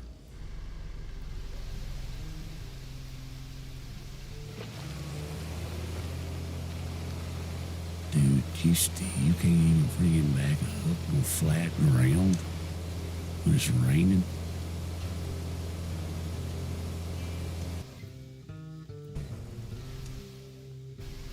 Dude, I'm not trying to open the garage. I need a...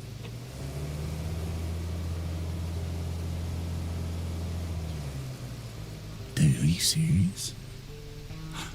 Freaking brake.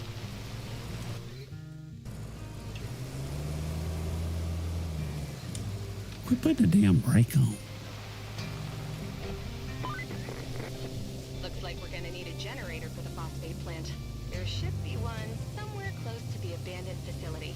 Well, what do you Check your know? map. If you can find it, bring it back to the garage inside the abandoned facility.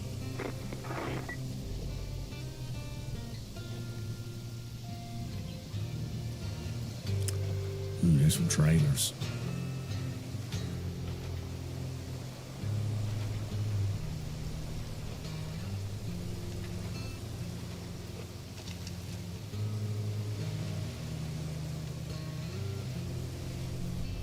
So this is a trailer area. Does that say there's trailers there too? Not really. Wheelbarrow. Wonder if we'll need that wheelbarrow.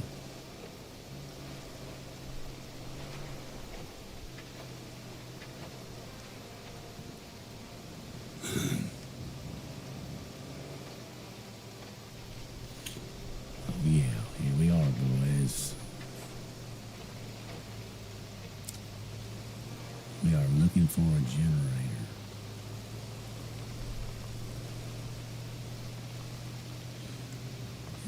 Is this a scanner? Yeah.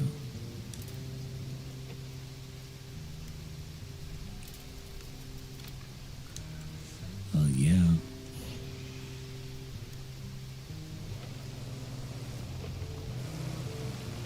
Easy, dude.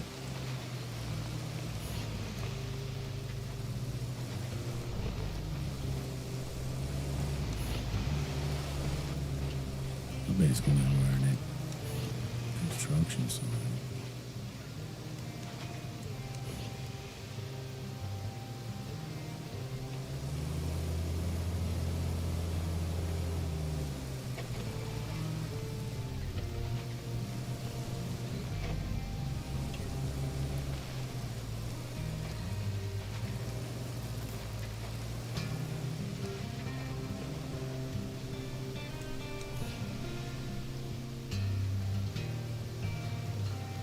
Oh, it's wet over here.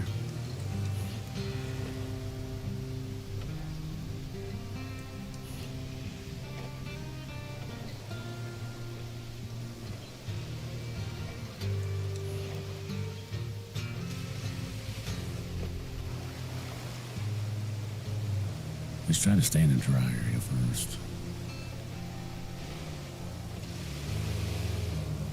The drier area.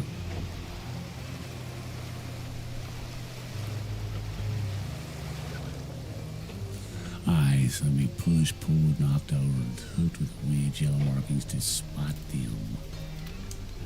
I got you. Oh.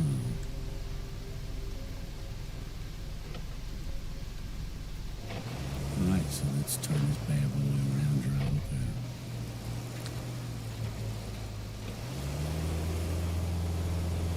Shoot, I bet you it's not gonna be a trap, boy. Let's back up that son.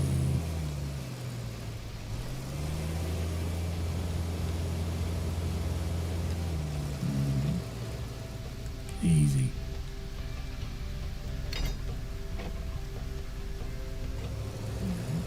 Stop it. What are you doing? Dude, let go of that. I got a damn bear one for a moment.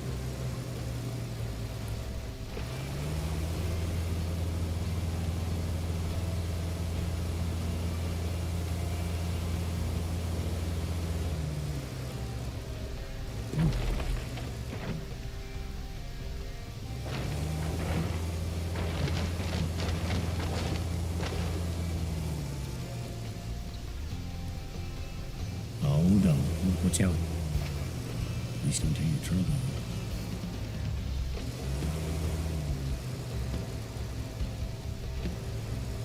He's gonna tear it too bad, right?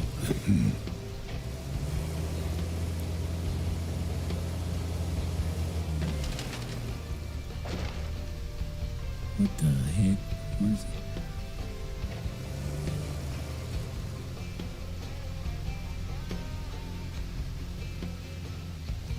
Dude, I thought I was about to fall off this thing. Ow. We gotta get up here and push that load over. Looks like a damn puzzle you do with cars.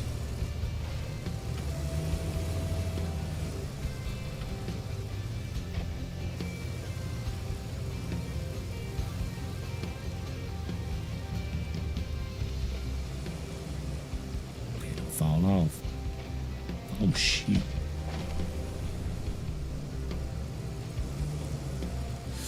Easy.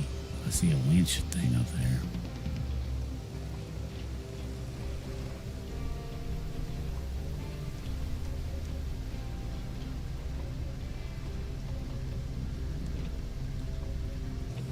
Beep, beep, beep.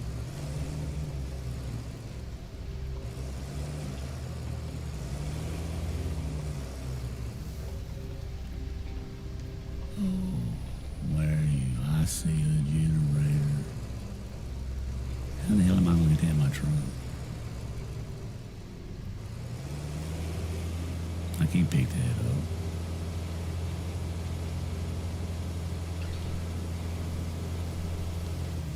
It looks heavy. Crane. Oh, easy, easy.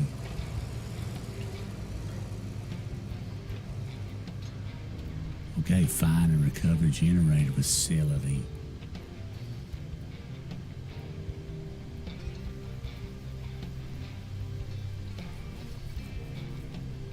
Okay, I did that.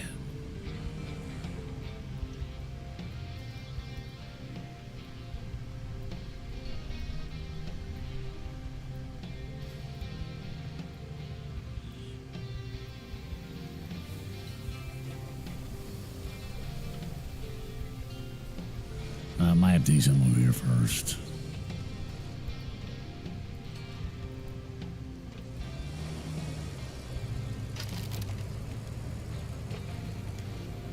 You think I just still sit up so he'll fall off his thing?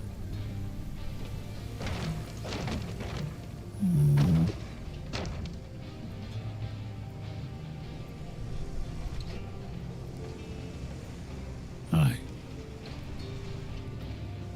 So, you deliver it there. Oh, so we just gonna pull this mug?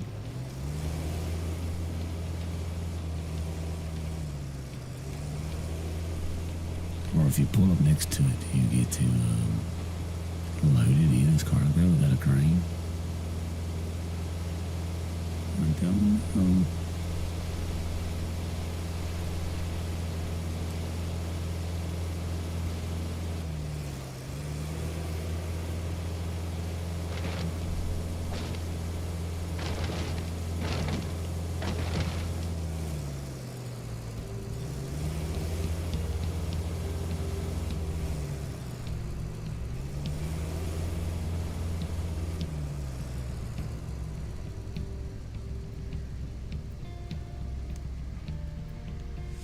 Okay, actions.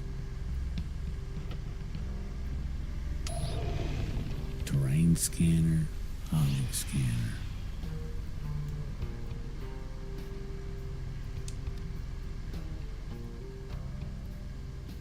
Alright, so what do I do?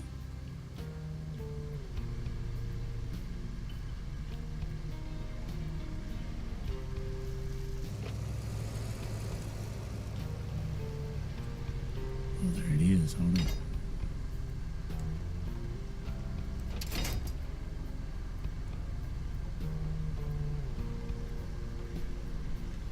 You gotta be kidding me, right?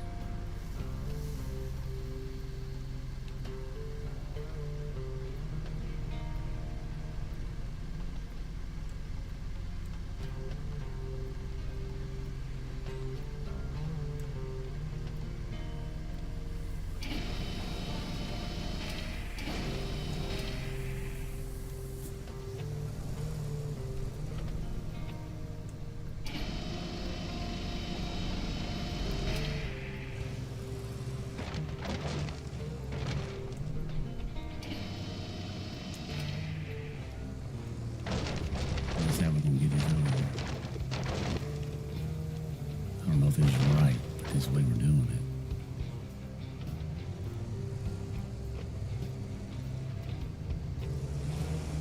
Well, we'll be tearing the hell up out of some generator.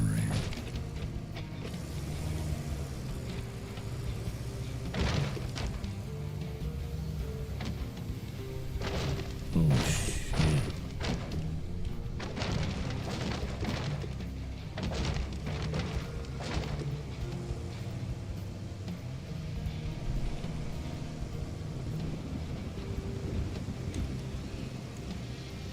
There we go. Low gear.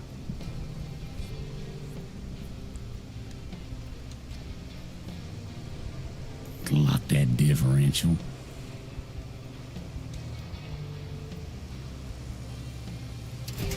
We did it, boys.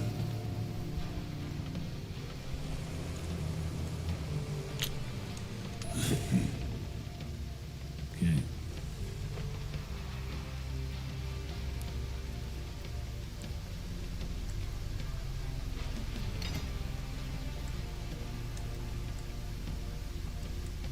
Hey, detach the winch. That's gonna get kind of annoying. If it's just gonna keep on like.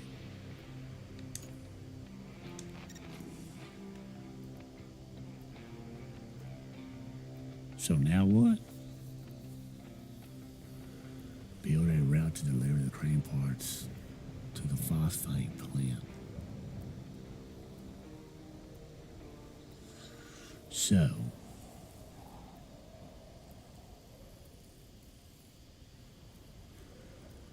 Okay. So plot route. It displays the list of activities that you can complete in any order. The activities will become available as you explore the maps on the yada yada. Open one of the requests to see how route plotting works. Okay. Plot a route for a vehicle to follow to use waypoints to trace a path between two locations. Press the left side to various camera options. Keep an eye on the terrain. Heavy vehicles aren't built for off-road travel. Okay, start plotting.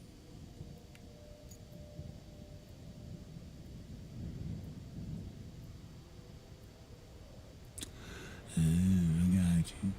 So now what do I do? From there to there. So we're going to go from here to bam.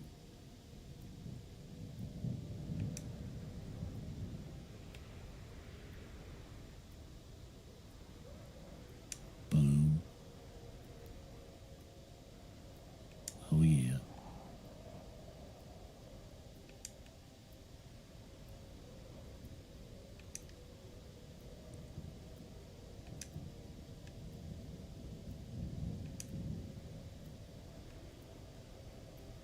Perfect.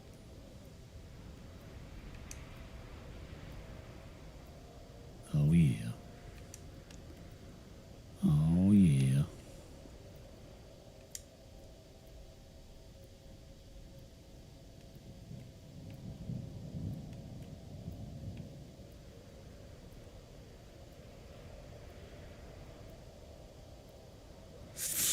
Delete.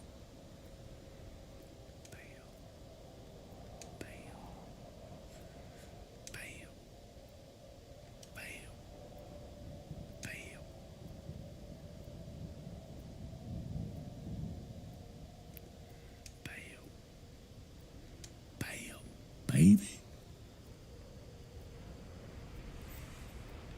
Dispatch a vehicle. Here it goes. Hell yeah. So I guess I can start sweet. That's pretty neat.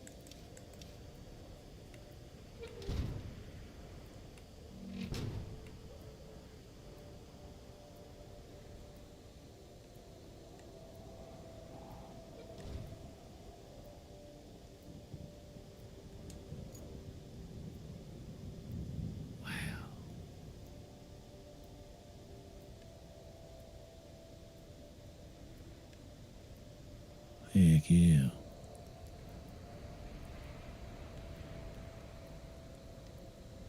So what?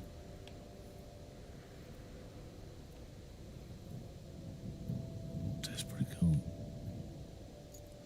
Dude, let me get that dude. Hold on.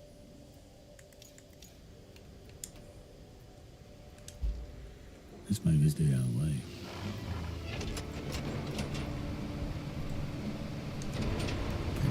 Searching mode.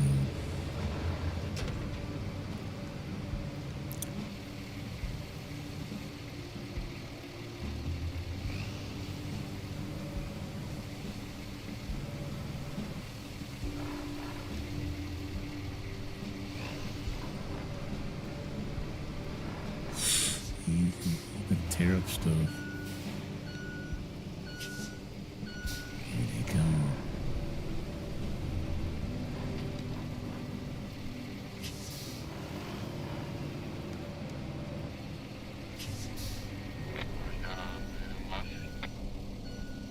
What the hell? Somebody's talking to me.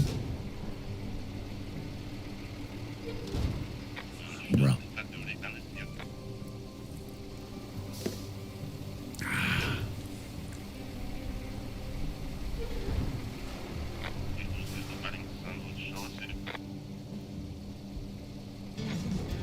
That's them dudes. I have a new vehicle to play with in the West. All right.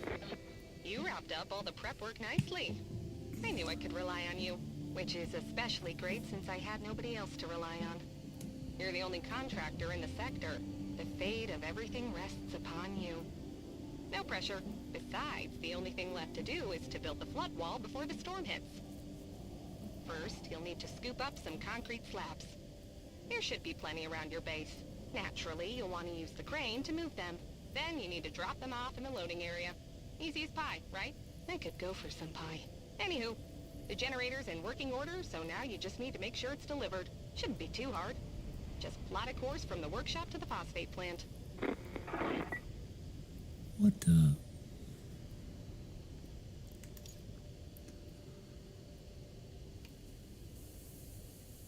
Let's open this one. Let's track it. Let's go to infrastructure. Let's plot a route.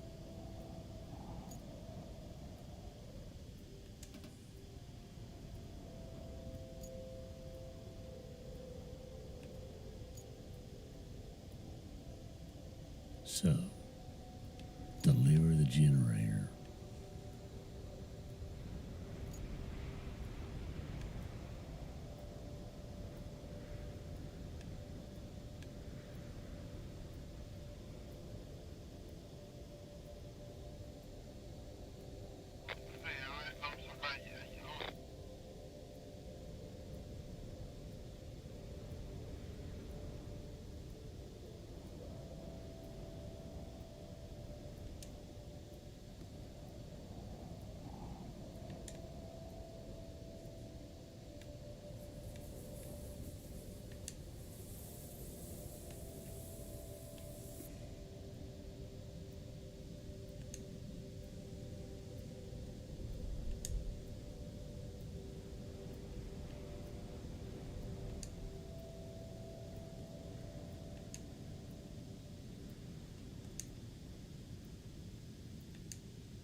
Okay, straight through here.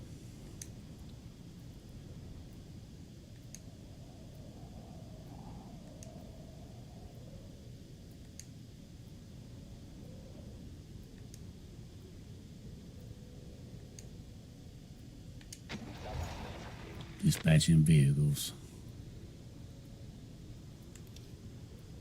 We gotta move the concrete slabs to the loading area. Where the hell's the concrete slabs?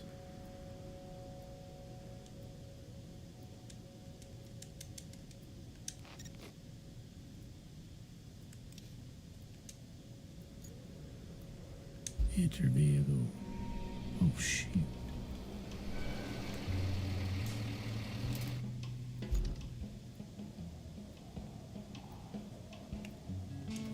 That's the one you need to be in. Okay. Hold LB to activate crane controls. Additional controls LB once in the road is attached. And nearby concrete slabs. Right there. into the zone right there. Got you. Okay. Boom, vertical.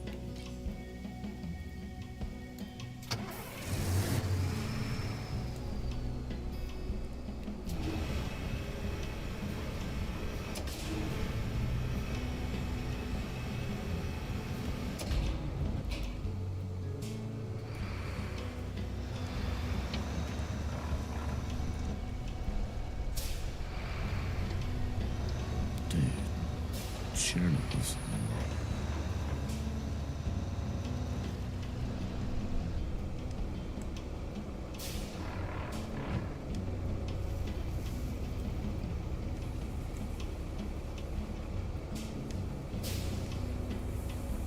Boom forward, boom backwards, boom lateral.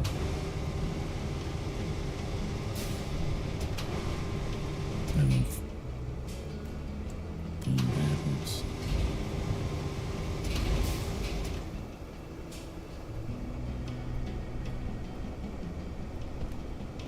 Dude, this is terrible, man.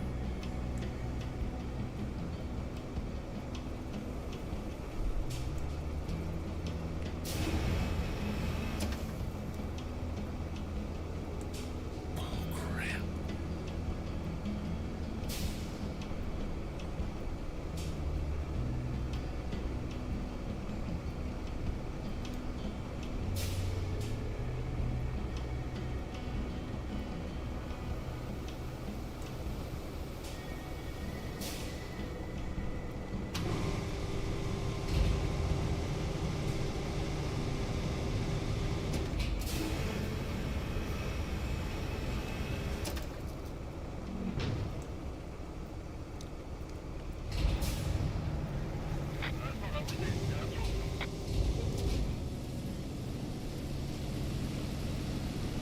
All right. Toggle attach mode.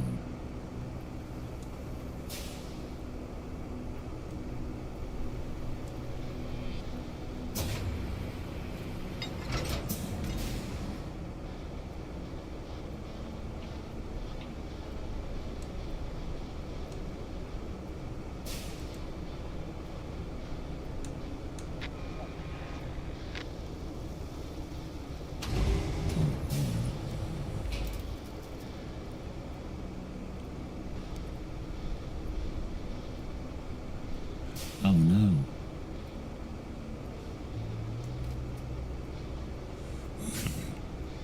I'm gonna do more blood.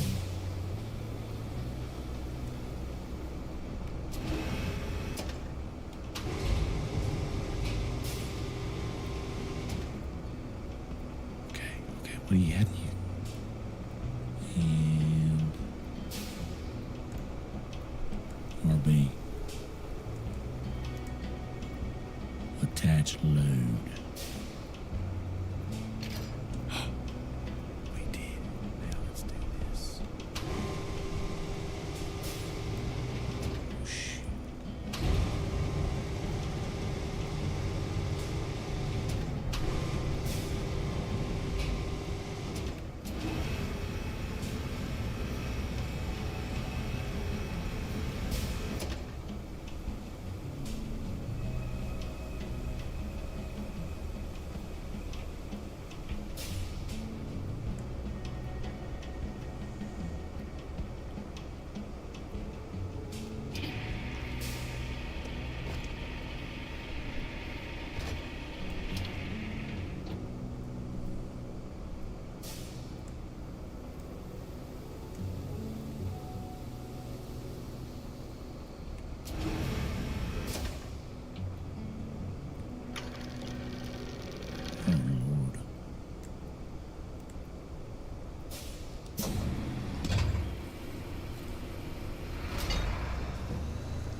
shit.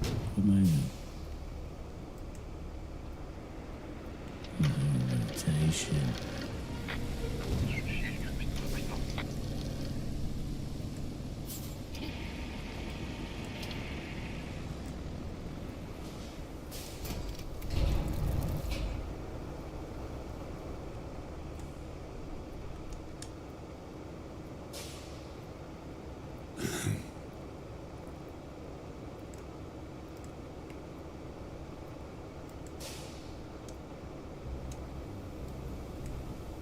Okay, attach it.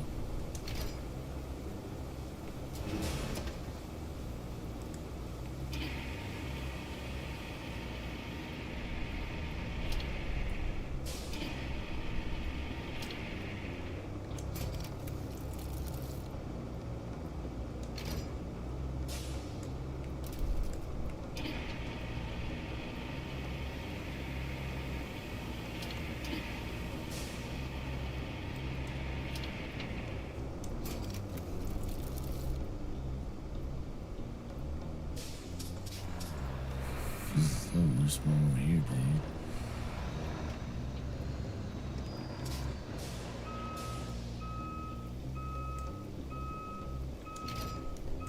Touch it low.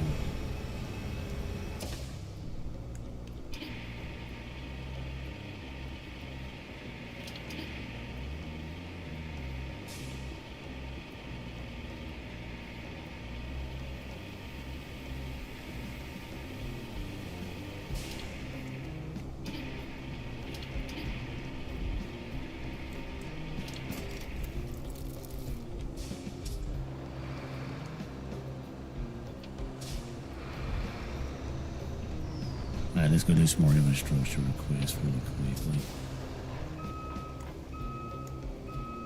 Map.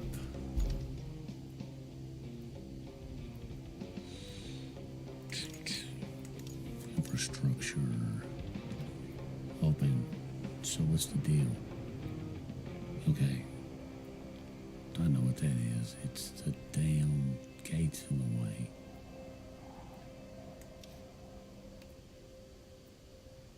Where are you at, Minute Man? Let's get in here. Terrain scanner.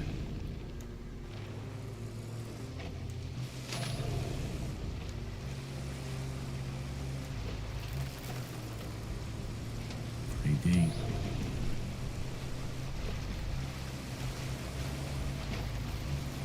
Moving fast now.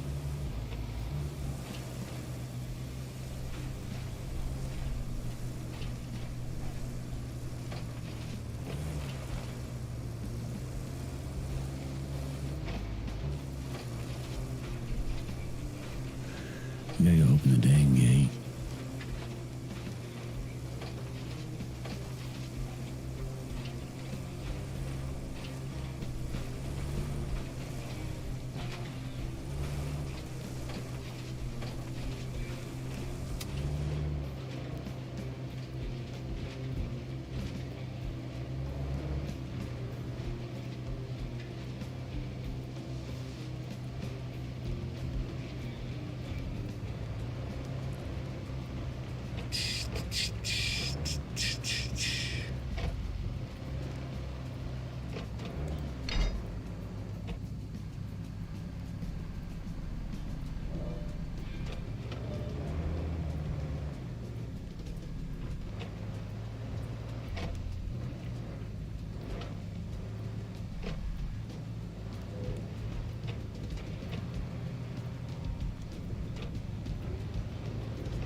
Infrastructure.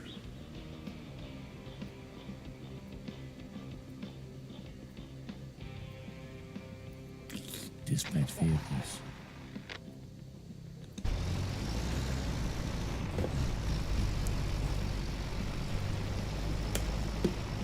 Oh, we got it now. We got it now.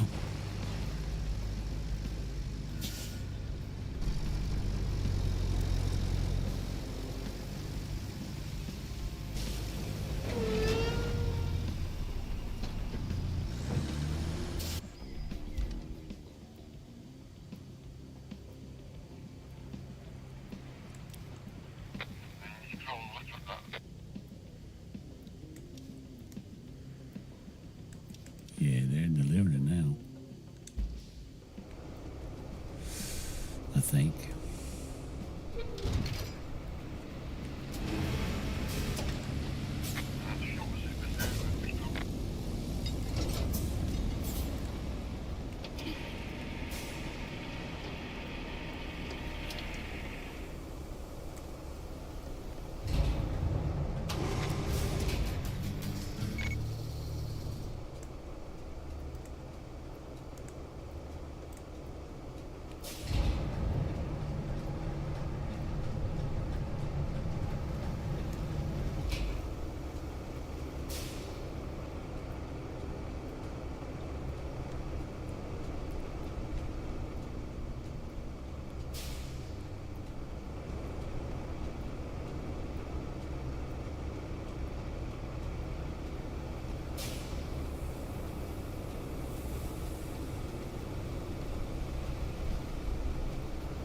There it comes.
We're figuring this out now.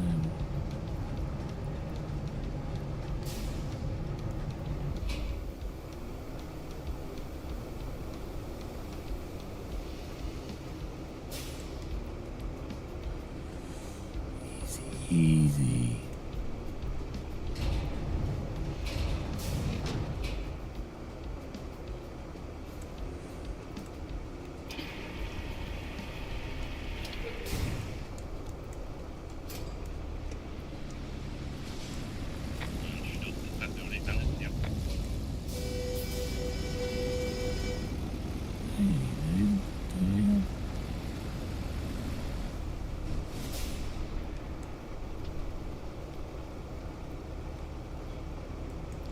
Move this way.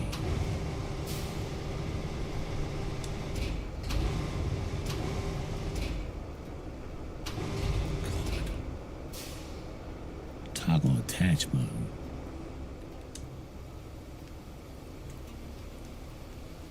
All right. Boom.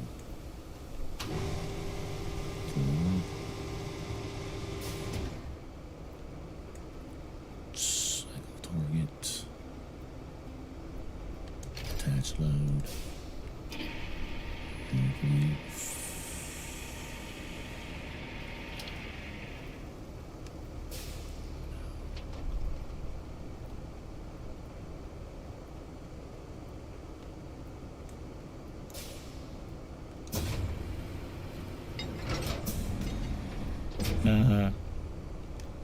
That's very forgiving.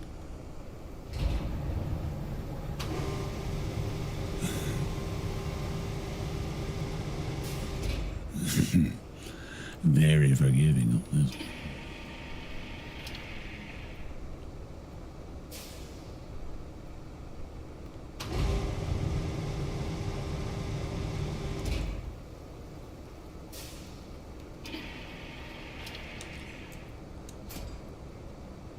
Alright, now moving back over here.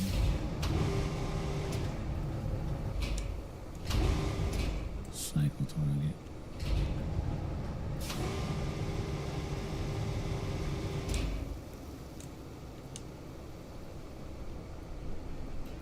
Attach load. Crane functions. Rope length. Rotate the load. Load. Move this crap this direction.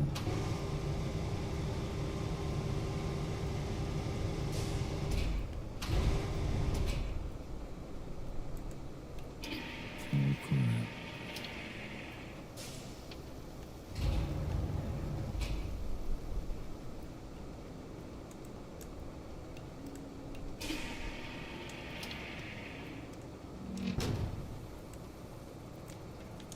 And detach. Okay.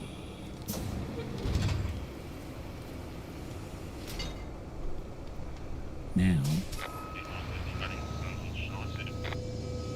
tell you what y'all do.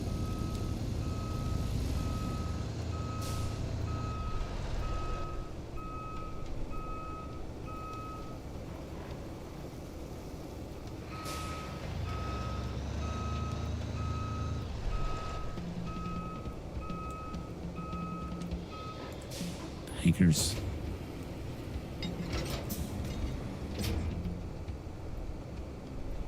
Okay. No, I didn't want to recover it.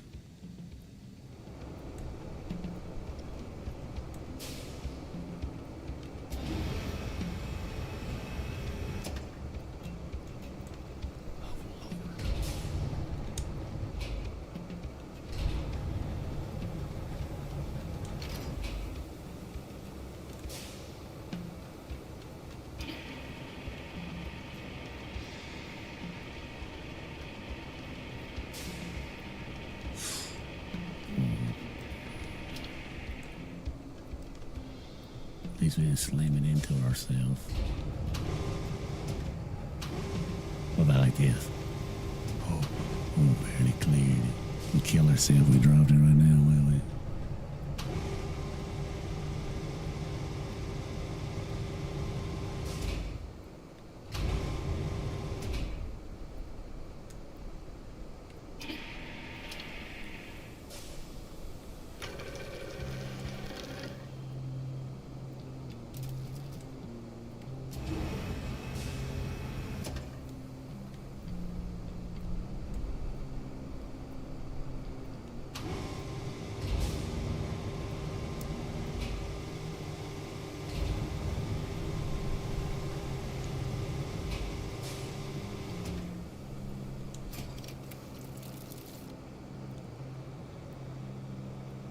Okay.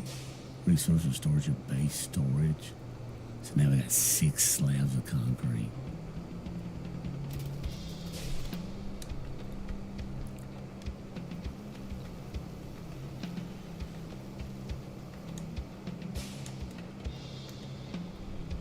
Okay, hold on. What did it say? We've gone, I did that. Use map to complete the objective.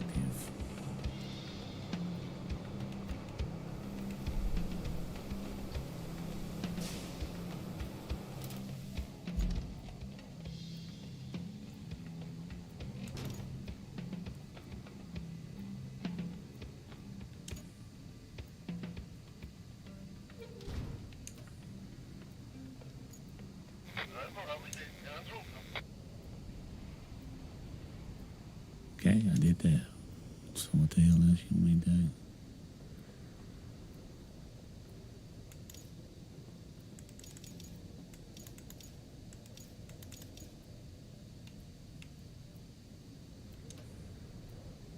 we still rolling on this, okay? We getting big bucks.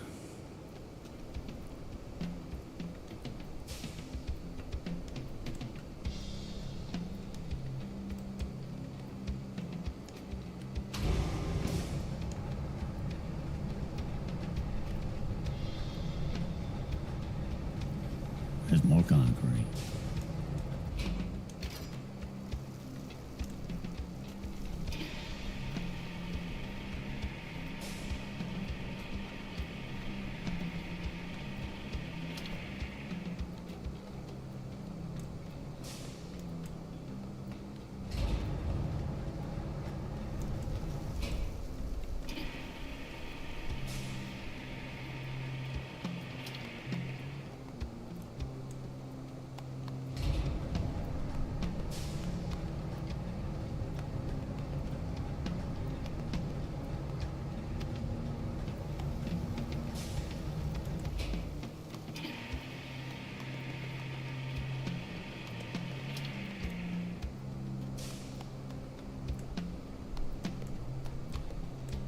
Yeah, no.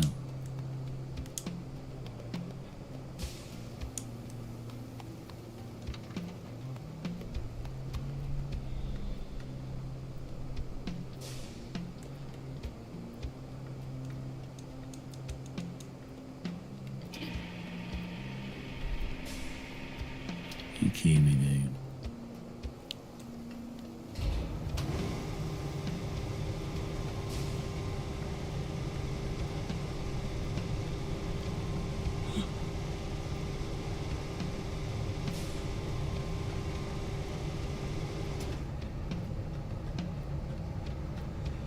Take my rusty crane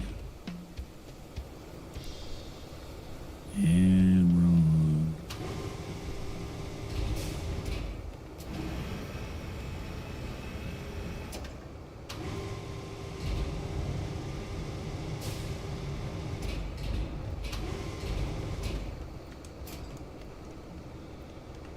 All right, now what we do? How we fold this mug up? Damn. All right. Let me use the bathroom one more time, and then I'm going to check something else.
All right, we're back. We're back. Put these earbuds in.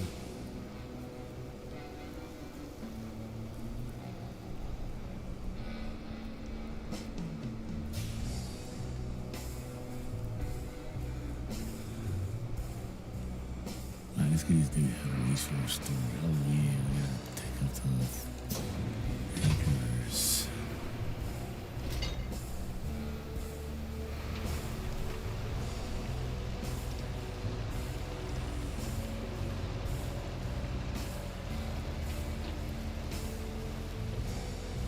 Let's put him in a garage.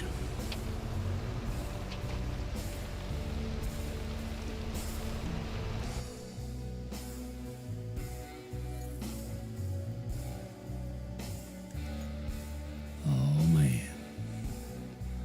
So we got some road work stuff. Oh, we don't have that yet.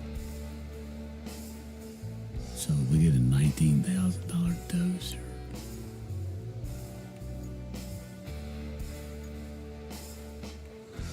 A dump truck. Nice.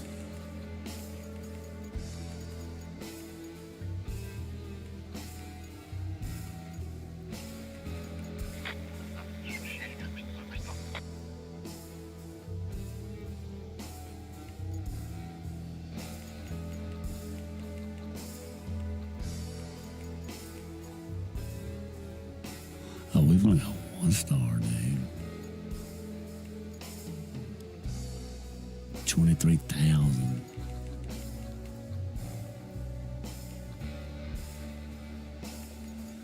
Scout vehicles.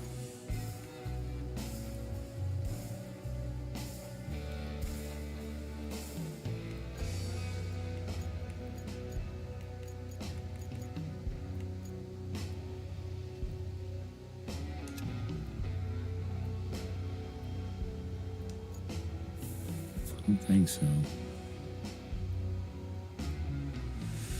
11,300.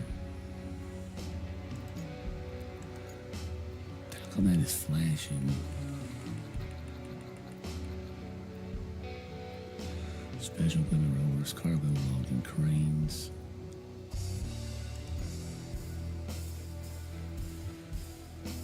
Retain.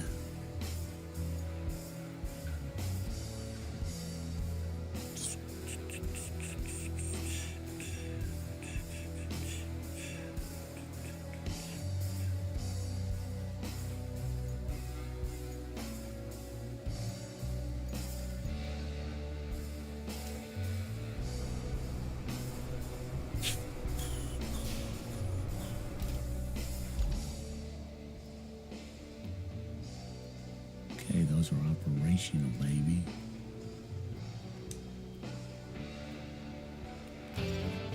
Oh, hello.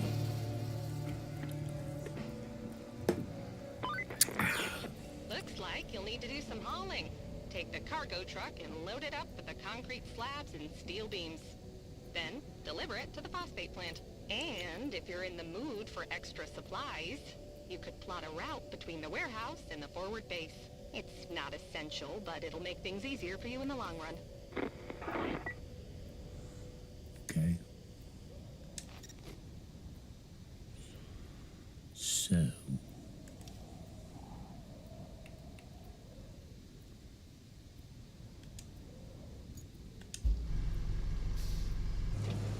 A long ways away.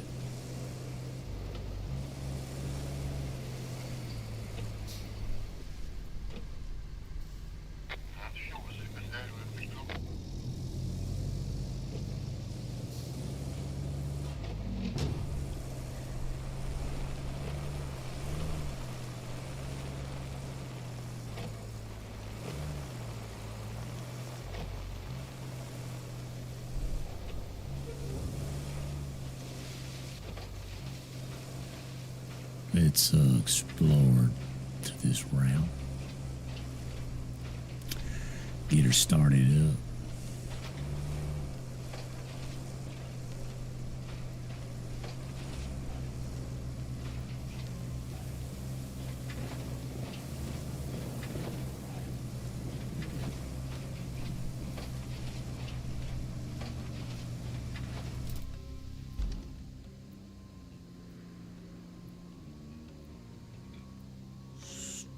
Way on up yonder.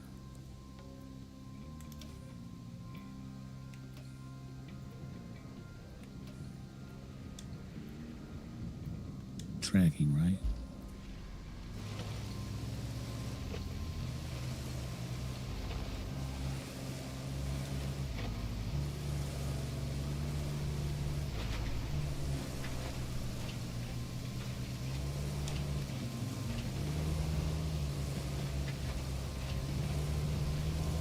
So we don't have to fool the gas mileage or nothing anymore?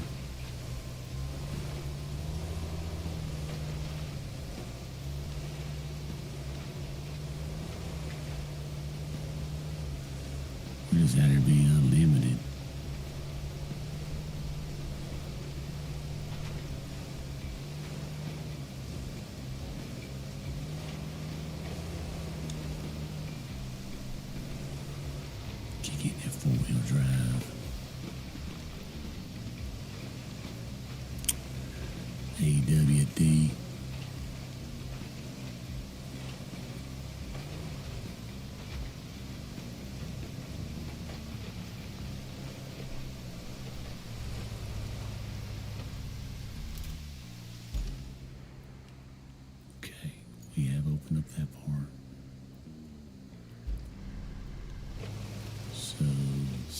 check this bridge. And then we'll go that direction, I think.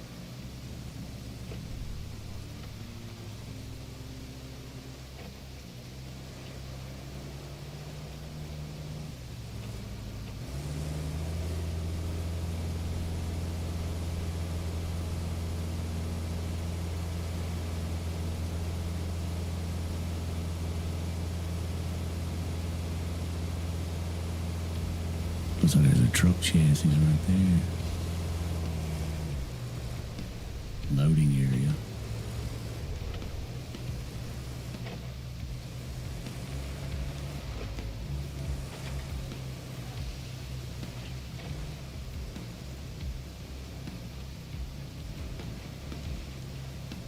And damn earbuds with my ear itch.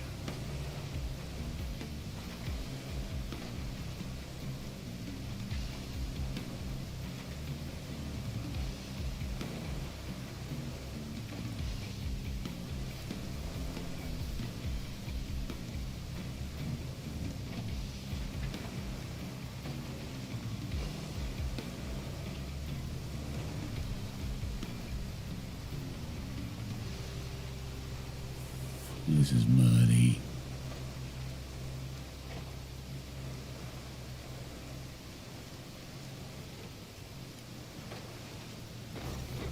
Found you.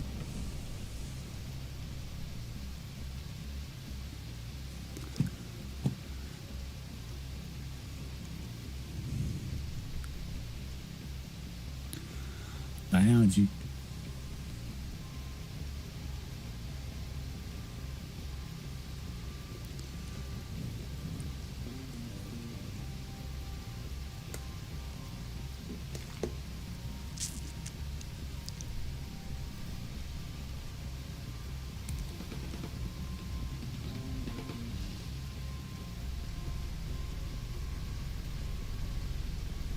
More truck chassis.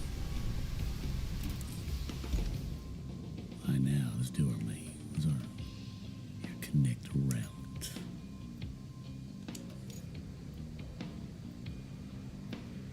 Plot the route.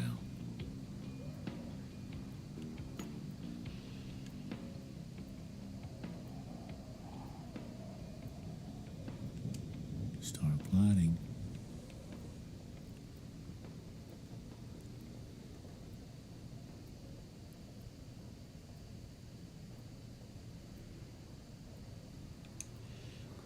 Boom.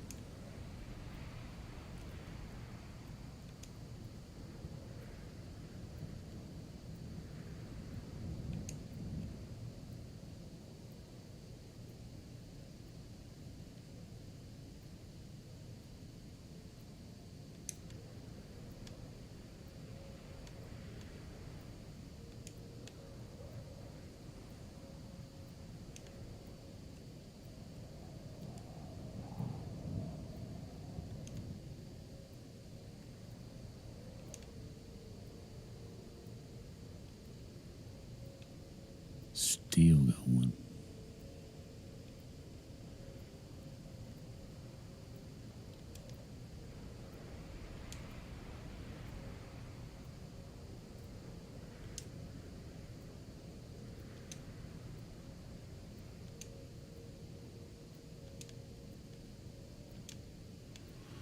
Lots of micromanaging.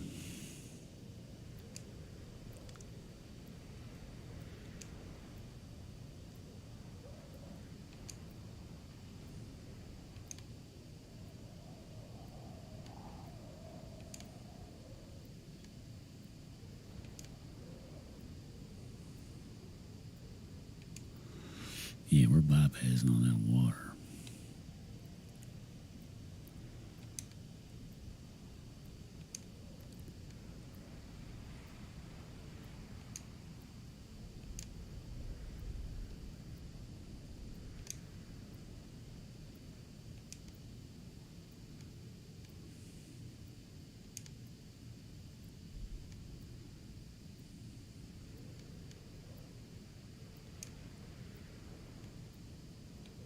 Close.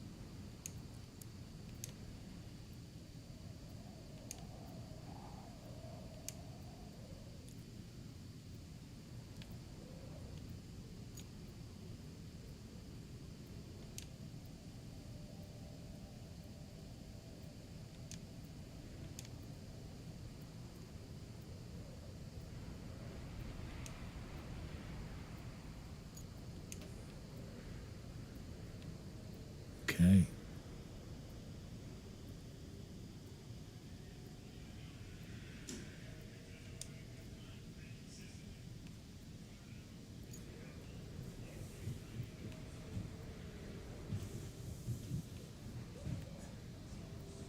Dispatch.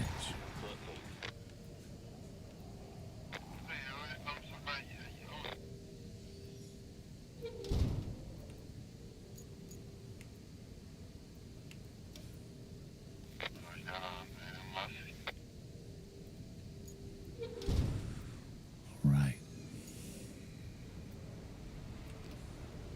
Side mission. I'm doing that one. Connect warehouse to forward base.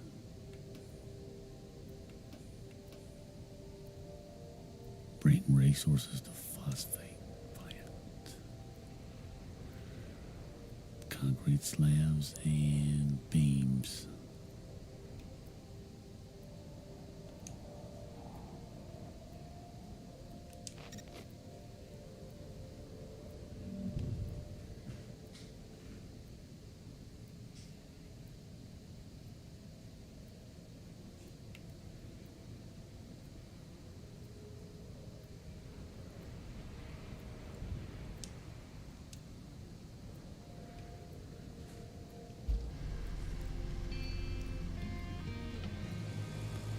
We gotta find some beams, dude.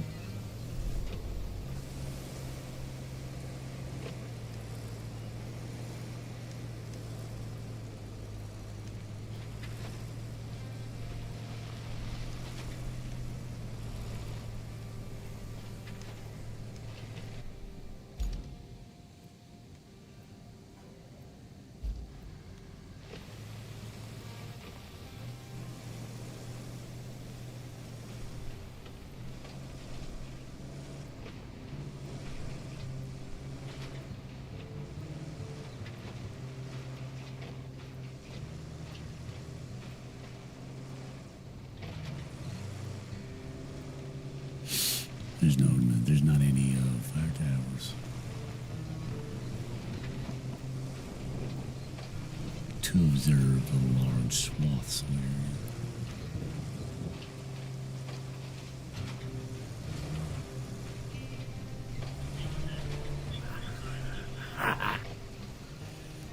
Was Bjorn.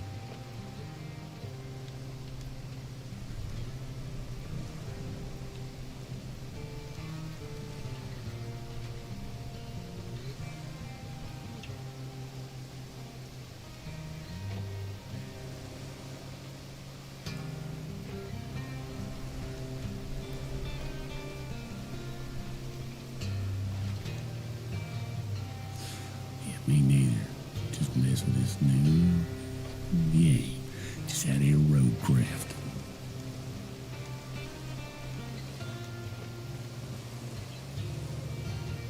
Just out here scouting.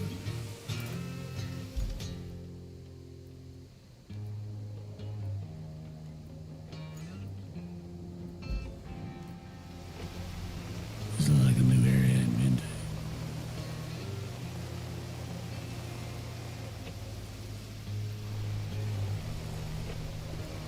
He was a bit annoyed with MU.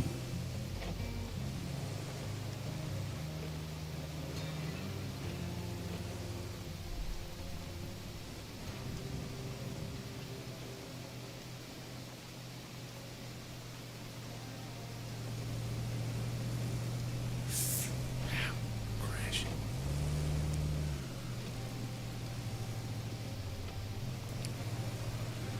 Yeah, I'm not sure what that means. MU.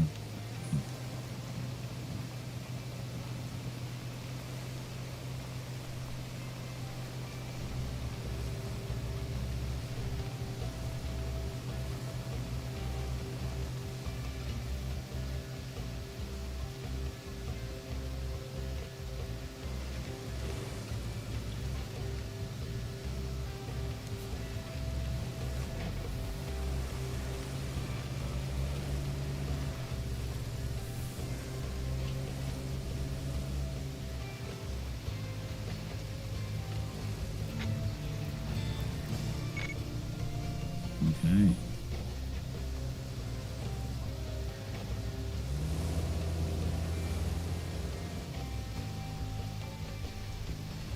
So, looks like the route goes on around this building. Myself yesterday, literally 1.5 seconds took to get steel pipes. Okay. Then flipped my truck and lost the pipes doing a big hole, down a big hole. Damn. Yeah, that sucks.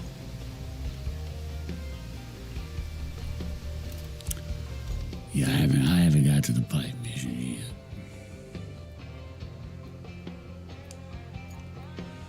Alright, let's do that. We're supposed to get in this other truck, I think. This rusty cargo truck. Okay, well, yeah, we're still tutorialing, dude. So could you not recover it with your crane? Was it too deep? Press A to open storage menu. Press A on the select resource. You can store resources. Yeah. So we want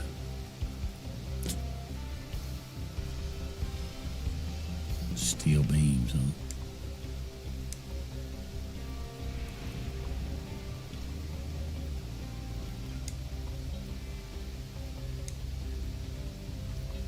Okay, so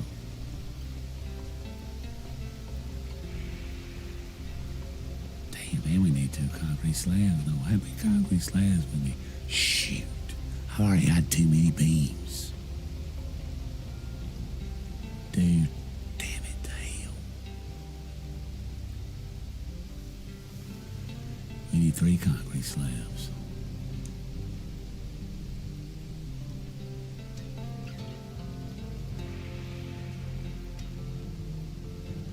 We got those. Hold on. So let's do this now. Let's switch. Exit. Switch to our rusty Michael crane. Okay.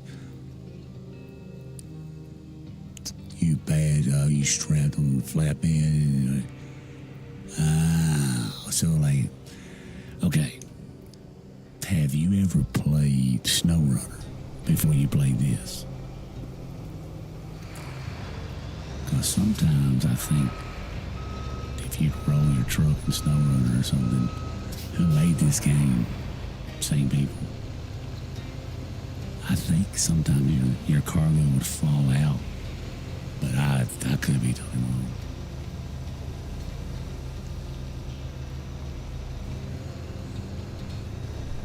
Yeah, I like SnowRunner a lot too.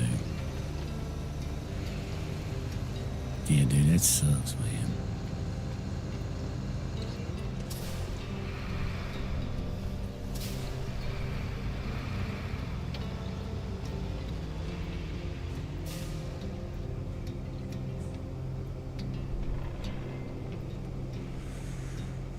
Let's see.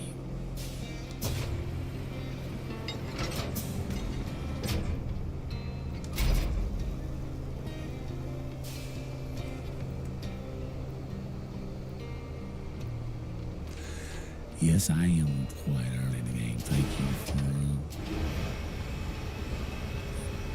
saying welcome. Thanks for coming by.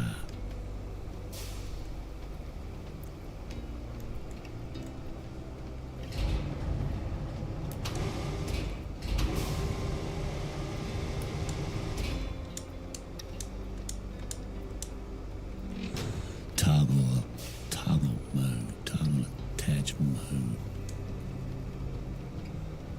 Okay. Attach. Roll the length up.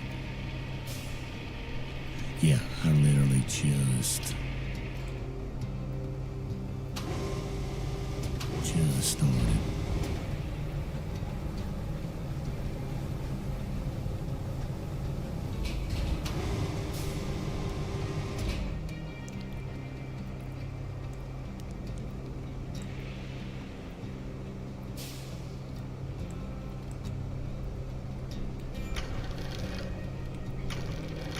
Are you liking it? You liking the game so far?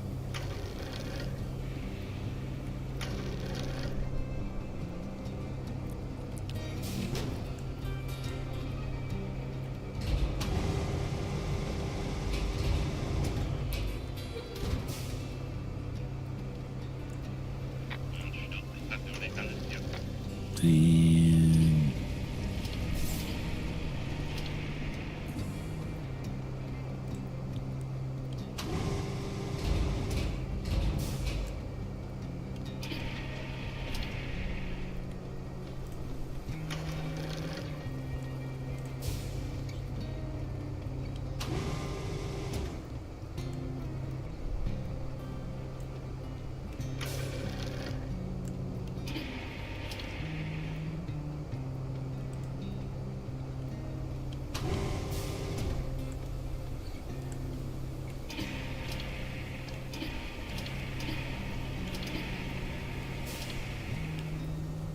by the way, at level 3 you can buy a version of the flatbed truck you're using with a crane.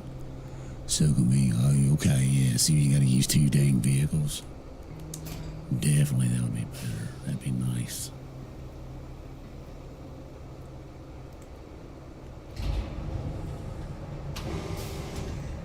That'd be real nice. That'd be real nice.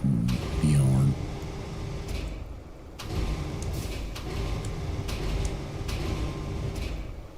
Oh crap. I bet if I attach this, it's going to, I better be careful.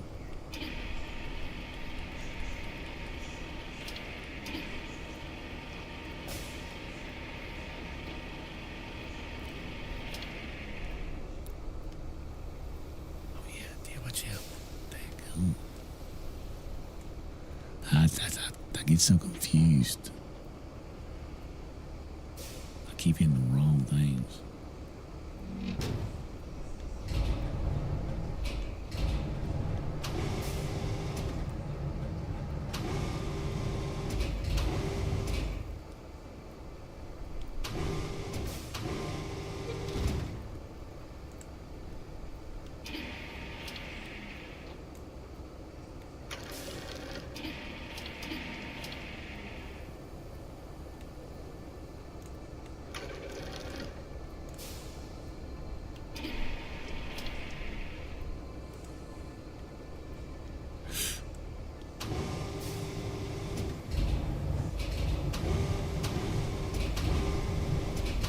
Man, come on. You know what I'm trying to do.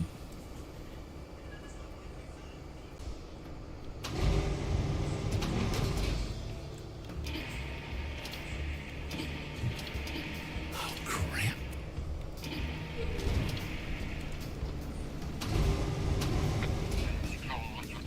And attach. Boom, baby.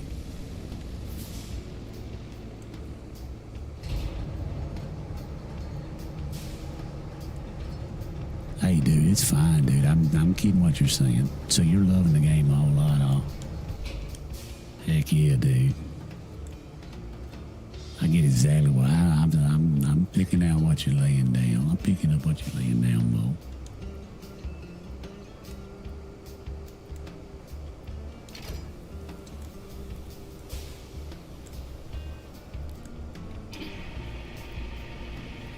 You've been excited about this game.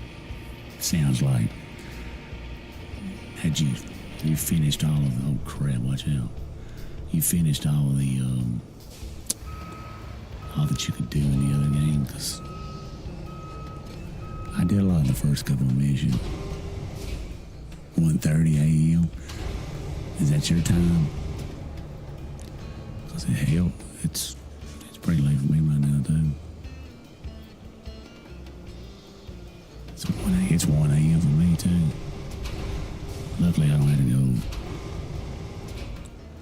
I don't have to do anything in the morning. Or I'll be in the same boat, brother.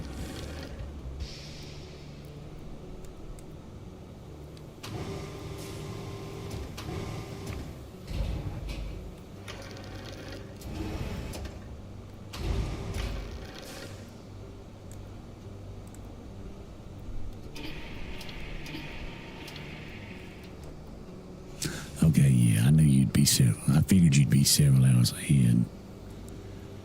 GMT time, maybe, or maybe a little bit further than that. CET time or something.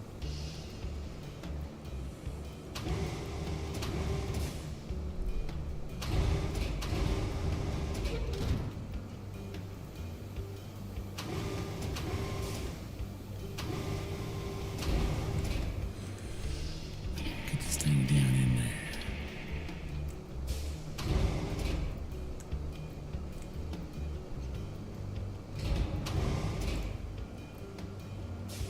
Yeah, okay.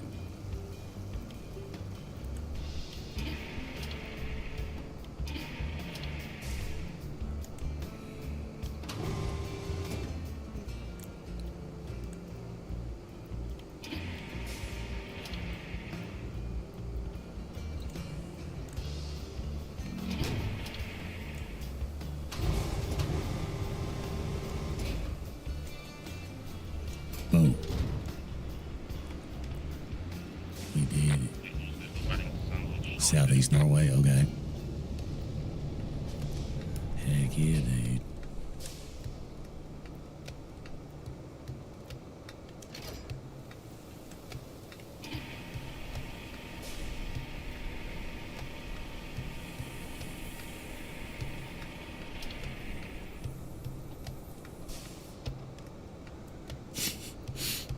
I just realized this might be too much. For one load, I do not know.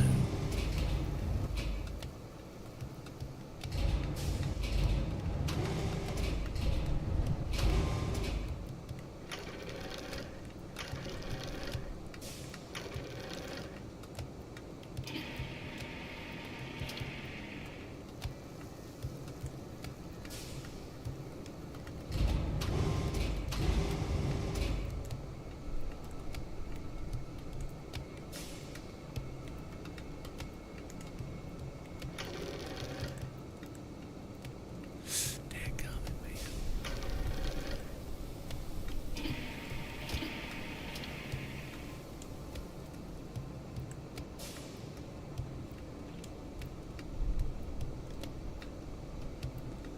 Toggle attach mode. Oh, drop it. Detach. Man, I'm smart.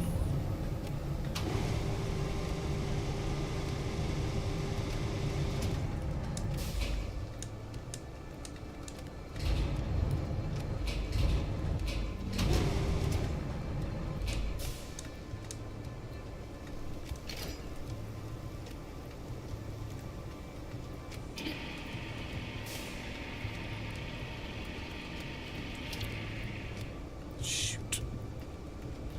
It's like I'm dyslexic with controls. You will find the bad the AIs at driving as soon as a road. Okay, yeah. From what I remember of SnowRunner, this does seem like it's been a little on the easier mode so far, so yeah. I can totally see that happening.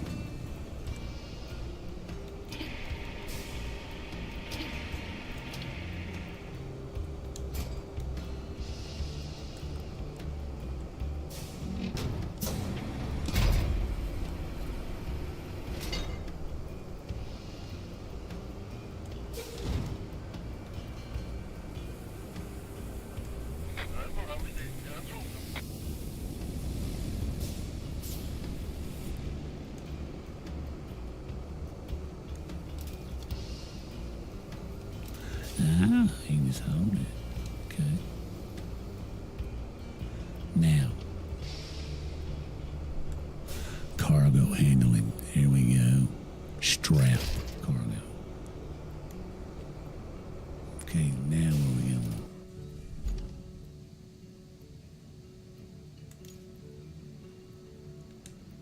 Track it. Okay, we're taking it to the factory, I guess.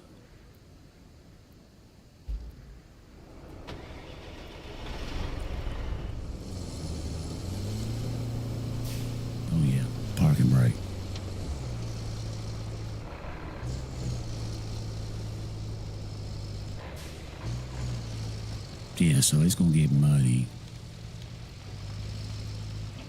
And it's gonna get hard.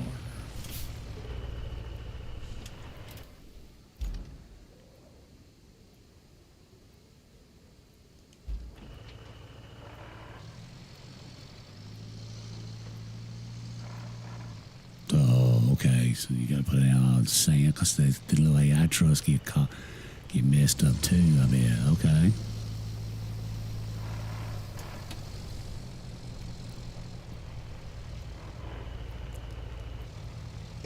Yeah, this is probably like awesome road conditions, but compared to what we're gonna get to, huh?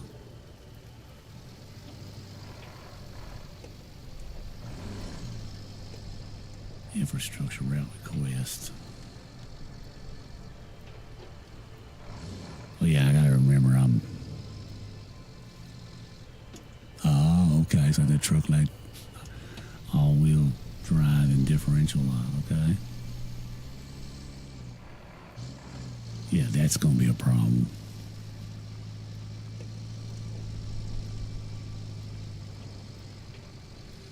I had to put in the all-wheel drive or the differential lock on this route. This truck so far.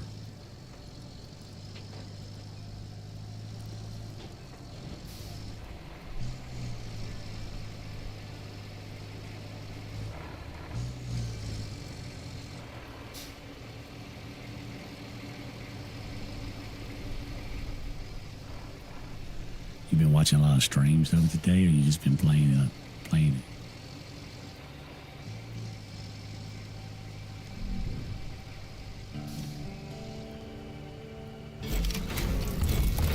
Objective complete.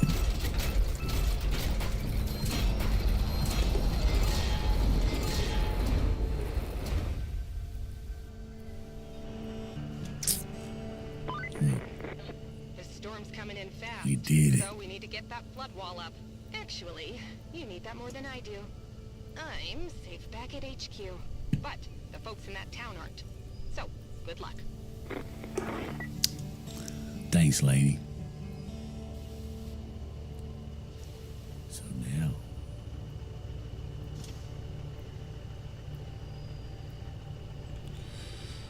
Okay, so.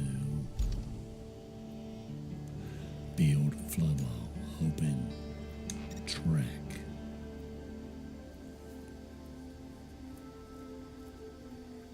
Deliver object. So I assume.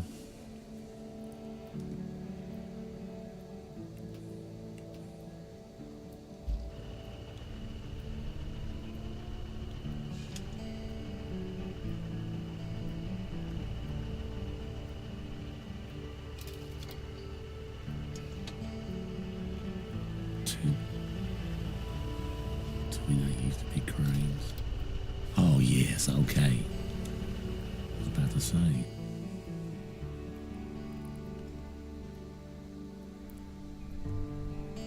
Crane movements.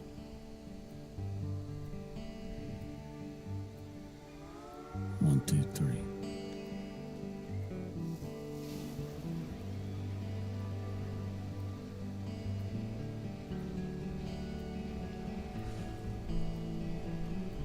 Did you spend a lot of time grading sand to fix roads? Right, okay. Oh, that's cool. I said, have you been watching streams a lot today, or just playing?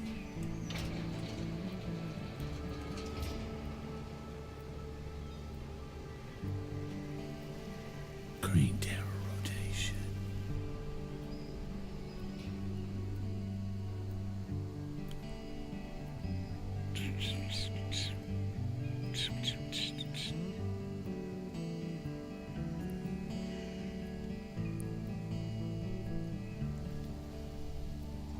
Okay, what about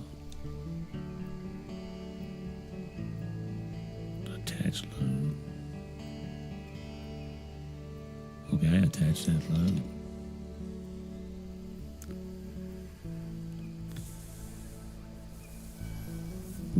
8th.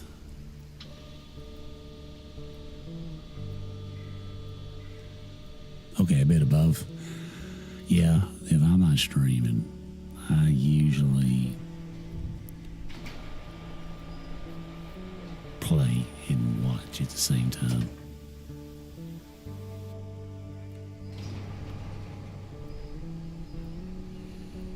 Play while I'm watching in the background. So you got like the early release.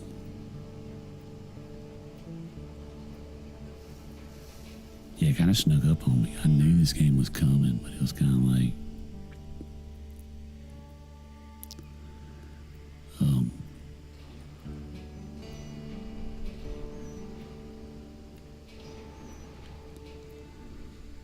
I was kind of like, I just noticed streamers playing it. I got you. Well, I'm the same way. I mean, I don't multitask. I just turn it on and listen to the streamer talk. Streamer's doing a better job than I do.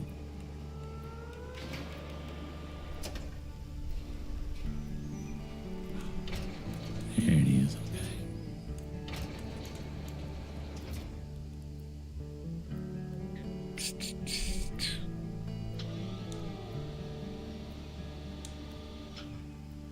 Oops.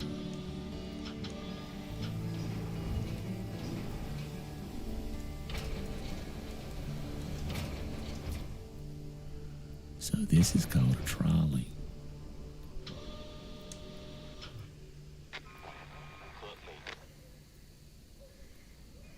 What'd he say?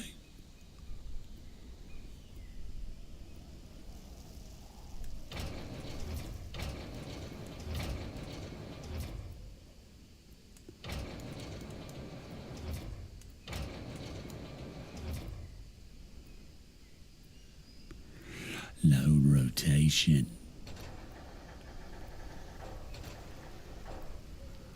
Oh, damn. Damn, we good. Oh, yeah.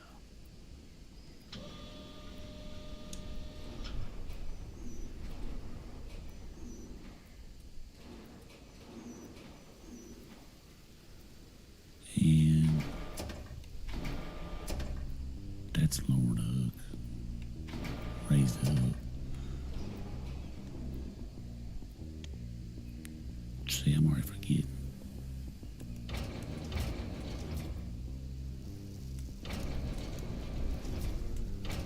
Slap that bad boy in there.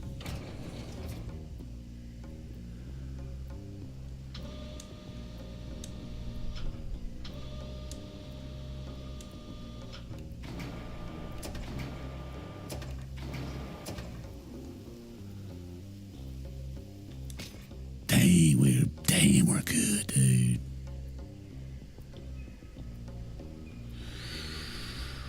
Crane rail movements.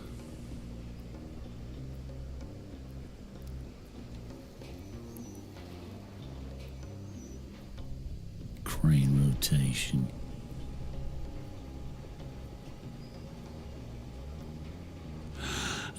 Okay. See, I was wondering if it mattered.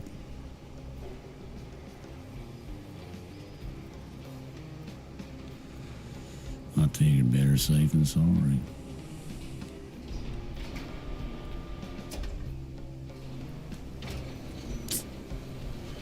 Trolley movement, raise and lower hook. Attach.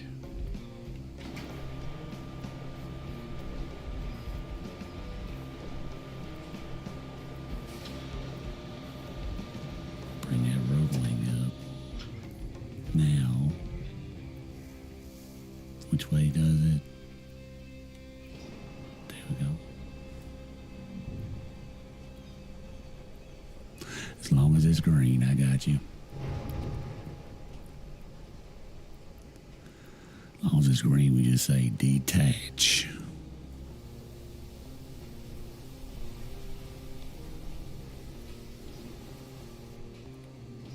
Look at slinging this stuff around.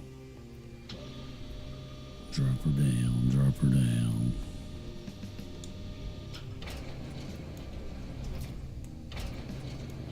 Lower that hook.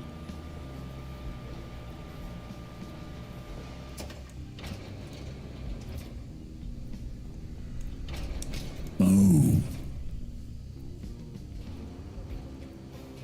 Well, I've never played Construction Simulator. Is that a good one? Is that a pretty good one, too?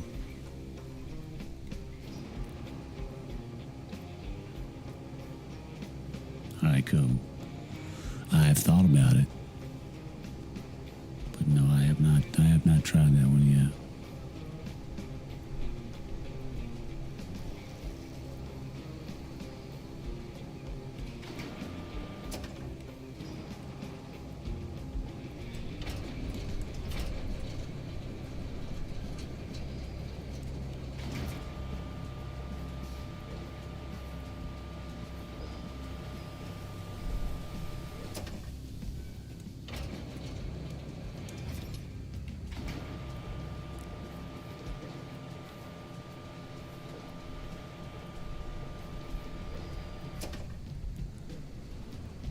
Oops, wrong thing. Rotation.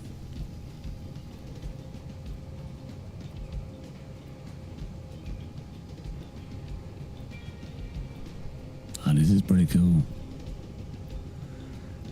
We didn't have these cranes and stuff like this on the other one.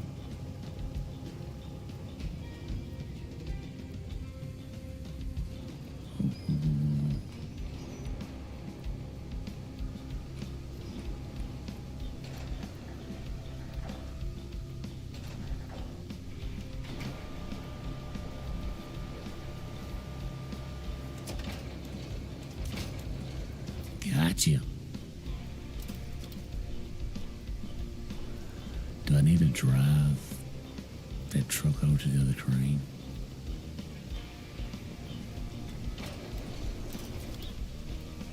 I might.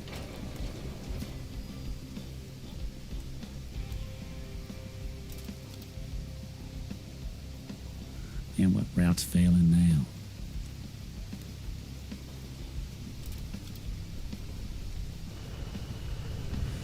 Let me check my route.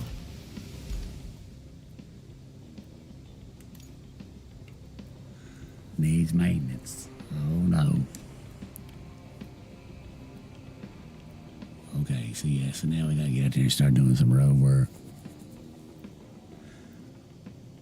You can sell the Soyuz phase for. Oh, I got you.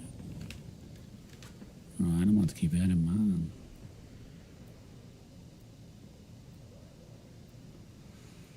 There's a vehicle stuck.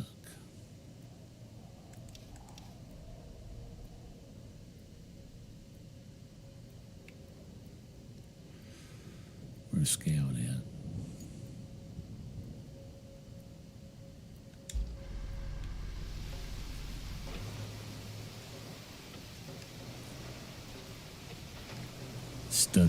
Stuck in the rain. Huh? Well, let's go back. Before I get all sidetracked on this, we should probably just go back and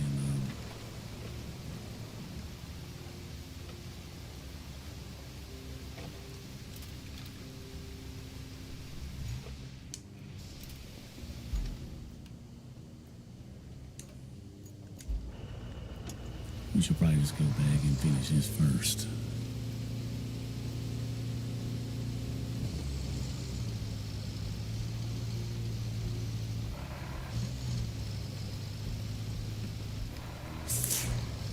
Crashing. Herb and Honey's trade.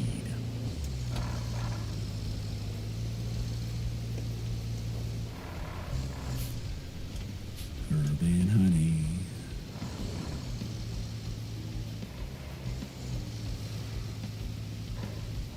Metal Enterprise.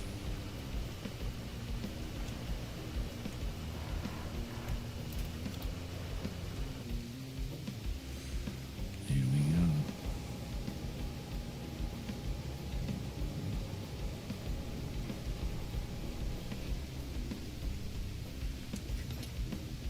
And I'm on console. I'm on Xbox Series X. I should have put that in my title, I guess, or something. I will want to play tomorrow.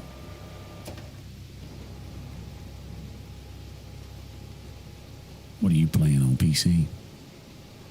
Does it look a lot better?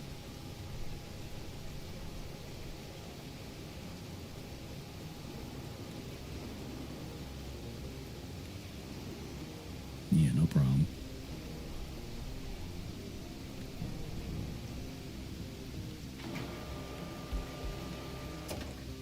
Oh yeah, thank God. Lots of controls to remember, you know what I'm saying?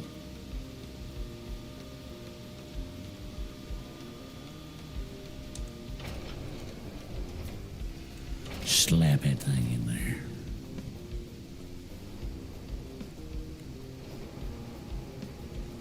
Now we're getting good. Now we're moving on the horizontal axis while we're doing the whatever the rotation axis would be.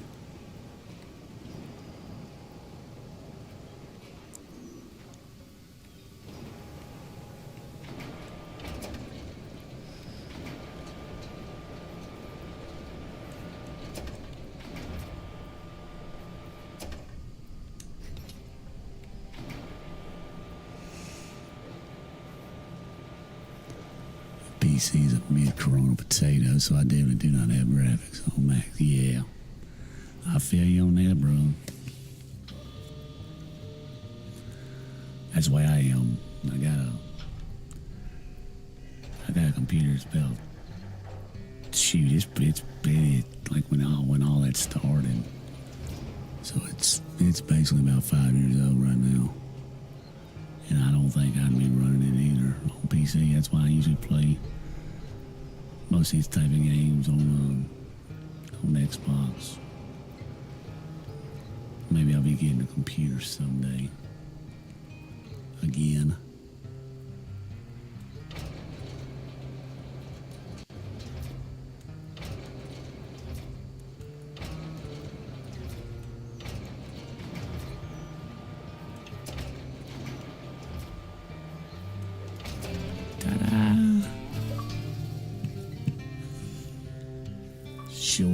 Sure thing. Alright, we got the shields up. Now we gotta fix the road. Jeez Louise, that was a close one. I was worried you weren't gonna pull it off. If you keep this up, I might start getting optimistic. At least for the company's stocks. They've been crashing lately, but you might have just turned the tide. Now, doesn't that make you feel good? Well, savor it for all it's worth. Talk to you later. All goals completed.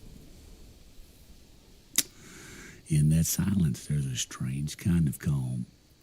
It's as if the world is holding its breath, pretending everything is going to be all right. But a tempest must be true to its nature.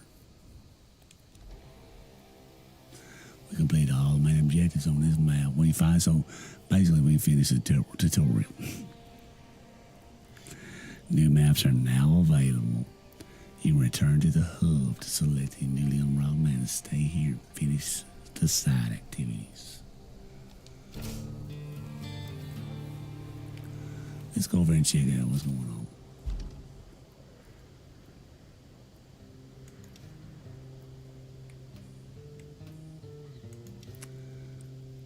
Infrastructure.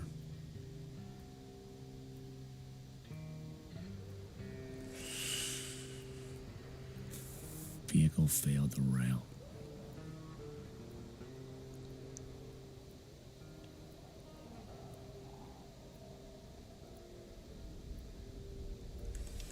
I guess we need to go get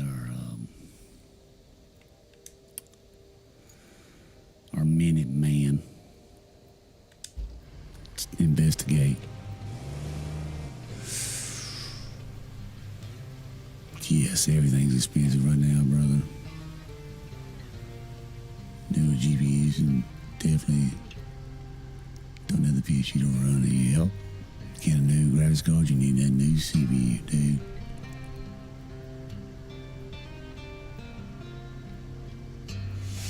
Yeah, it's always something better, dude. I mean, that's one of the reasons why there's a few of us still playing on console. The graphics are not as good, but at least for a few years, you don't have to worry about all that stuff. But like I said, maybe down the road I might go back to a more PC centric route myself.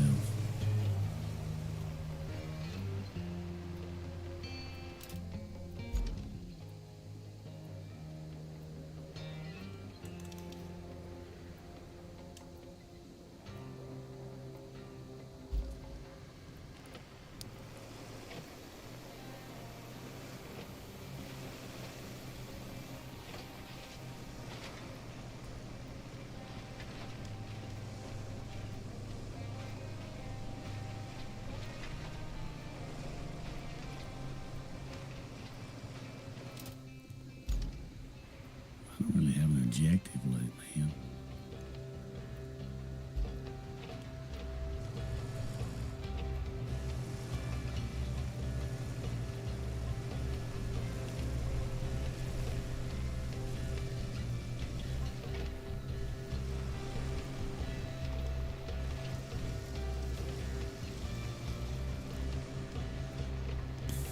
Must have failed on up around the hill.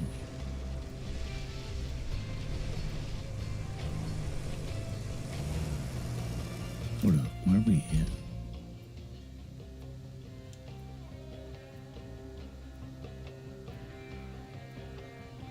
Dude, I'm way up there, man.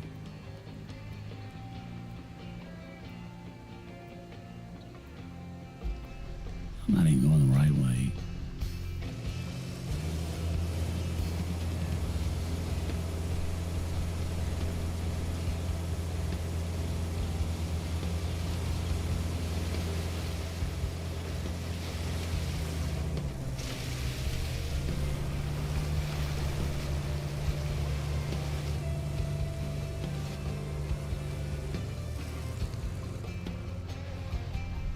I got you. Yeah, there was lots of shortages and stuff back then, wasn't there?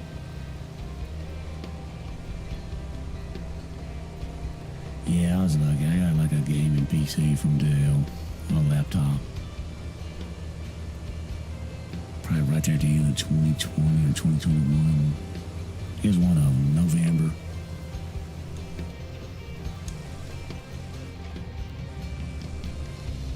What's it called? Black Friday sale or something. Yeah, no sense in being salty. You'll get it fixed though.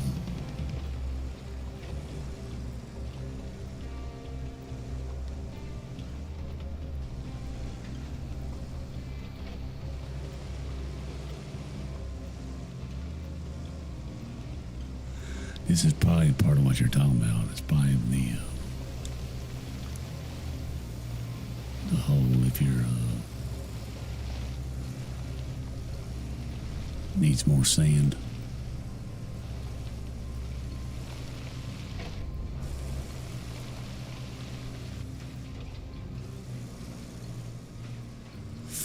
Yeah, I know what you mean.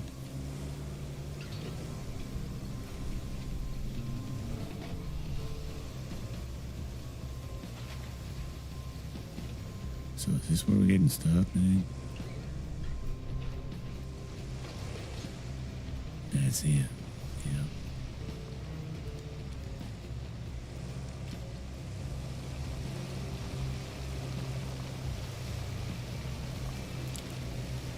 So we need some sand or something.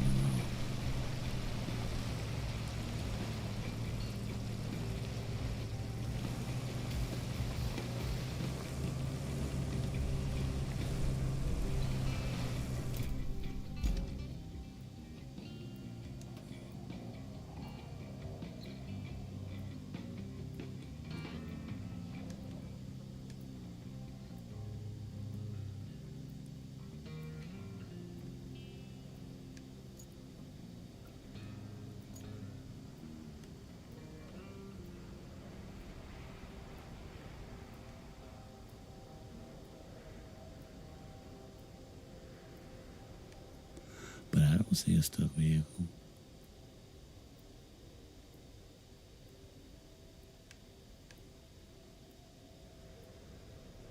Avoid or fix dirt paths and build bridges accordingly.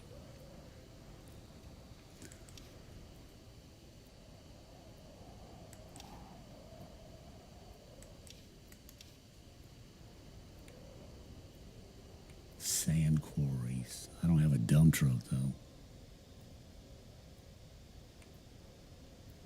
Resources. Dude, I haven't even looked at this stuff.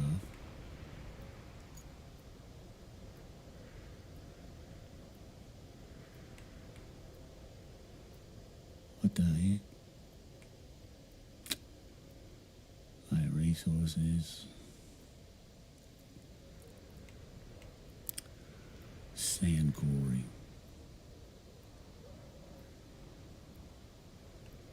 We have not found one. It does not look like.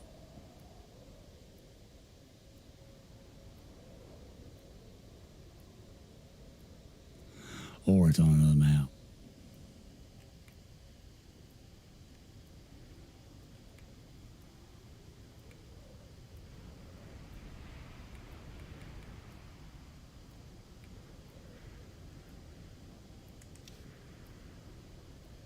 Need maintenance.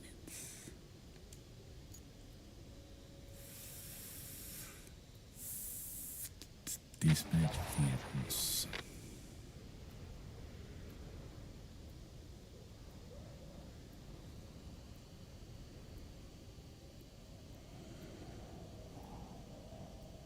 I have the grader. I do not have a dump truck. That's what I was just sitting there thinking. I was thinking I probably need a dump truck first.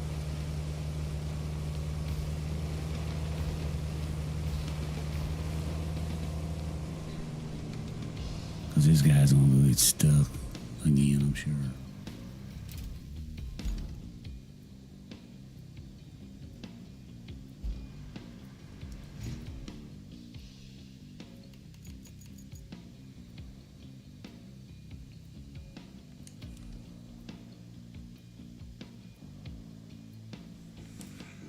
Go to the hub and check something out before I get off for the night.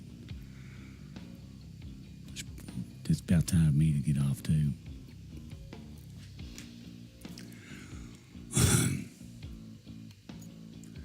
Aftermath.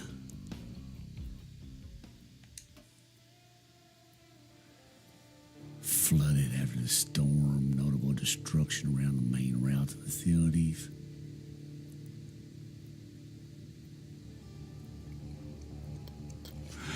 Or do you just keep exploring the map on your scout truck and you'll find the dump truck maybe?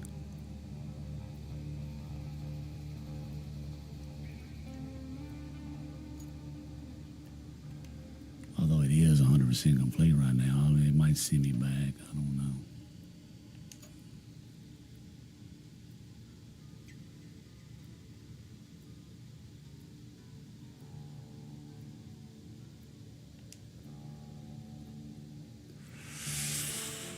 All right, we'll get this one going, and then we'll cut her out for the night.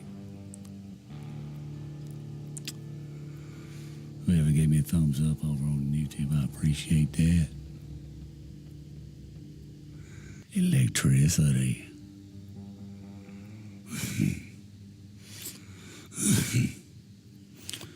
Yeah, this is a nice concept. I've been having fun with it so far.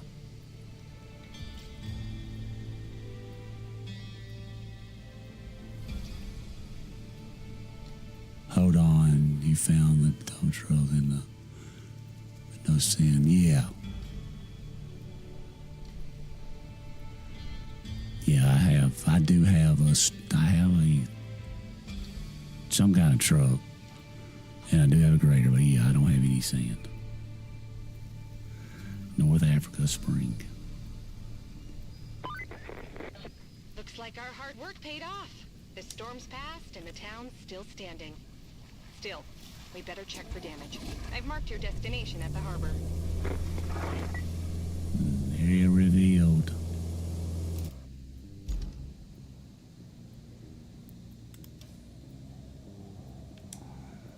Let's open it up and it's tracked.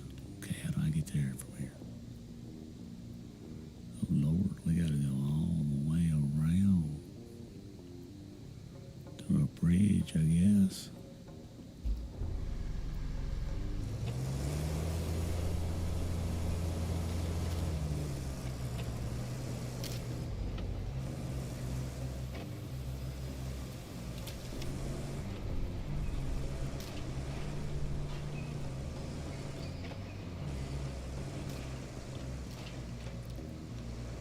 Yeah, we zooming. Oh, there's trees down.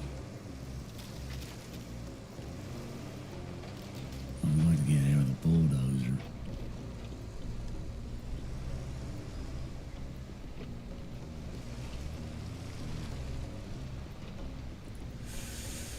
Yep.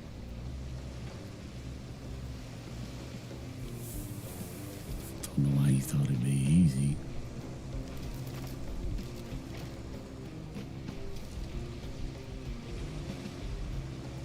Deep water. It's not good.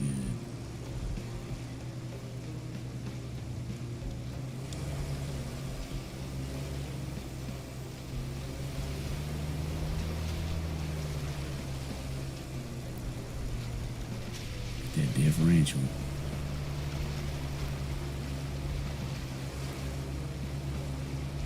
Lock that diff.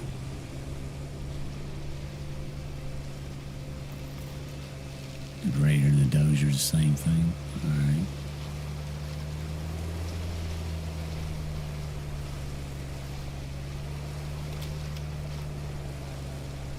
Man, it's a good truck right here.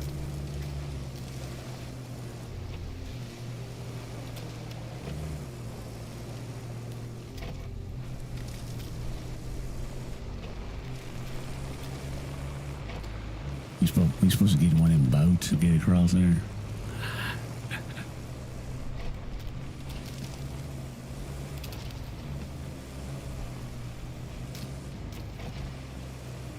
Oh crap.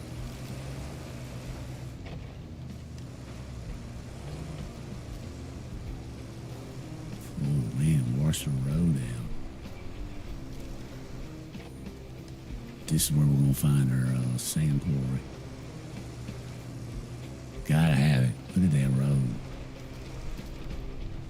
We're in troll now, boys. Yeah, we'll get this section opened up and then we're gonna. Dang, I wish I didn't get started so late. I'd like to keep going, but I need to go sleep. Oh Lord. We're almost. Had a problem. I want to say in original SnowRunner, that would have been bad. Old habits from Construction Simulator since they are separated. I got you. No worries, dude. I'm pretty much picking up what you're saying.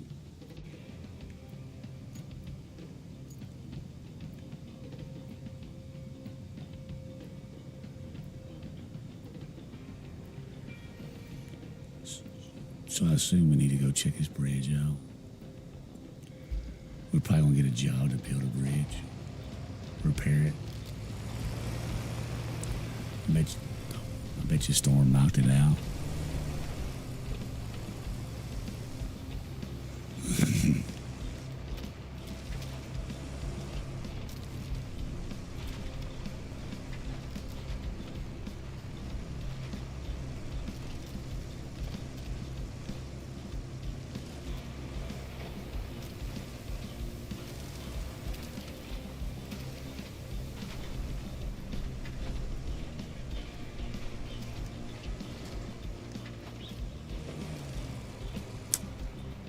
Factory.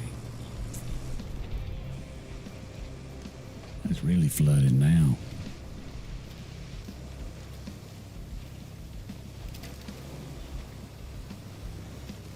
The bridge will be there, okay.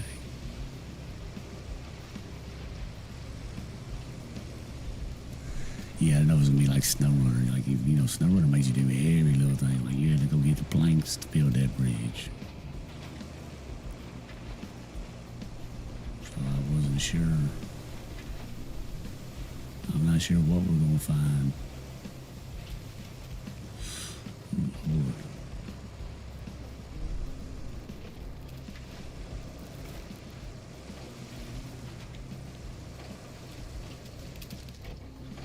It is. Bjorn is right. At least this bridge is still in one piece. We had to move our operations before the storm. We needed to get to that harbor, so it had to be lowered. I was a bit worried about it, storm and all. Thank you for the information, Kelly.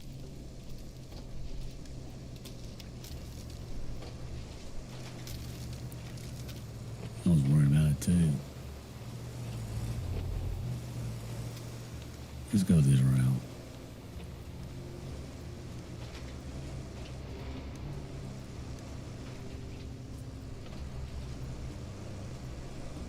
Okay.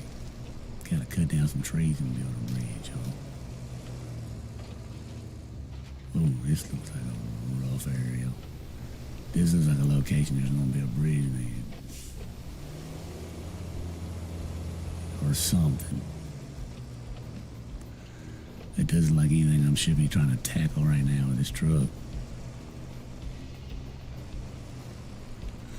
Yeah, Miss Dispatch is probably fine. I mean, in real life, it might be a little bit rude.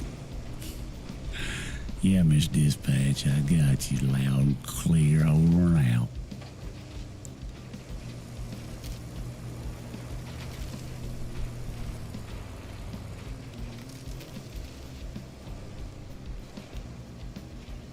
This truck seems like it's a little twitchy, though.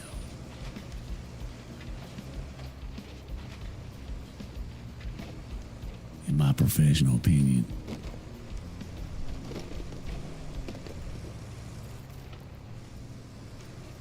We busted that tree. Dude. I'm not the same.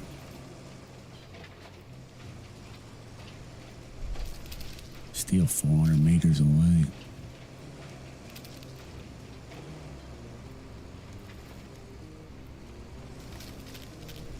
I don't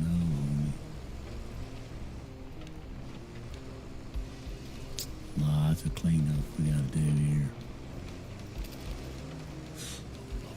Don't get stuck on a palm tree, dude.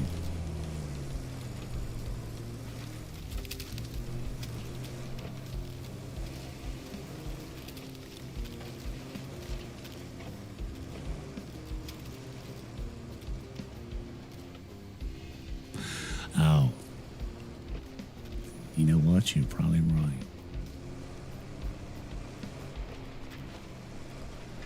Because you're letting them know that you're done talking and you're leaving the channel or getting off.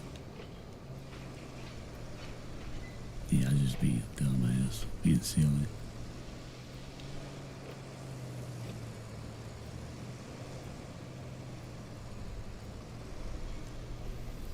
We have discovered the port. The harbor.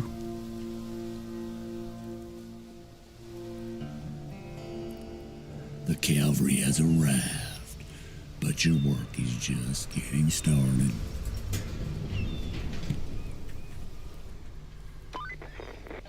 You might have noticed we've deployed some additional support.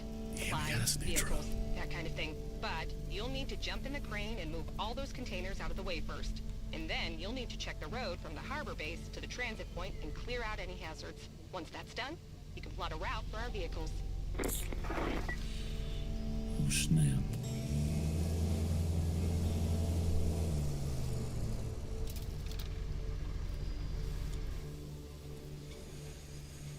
Let's get his harbor crane.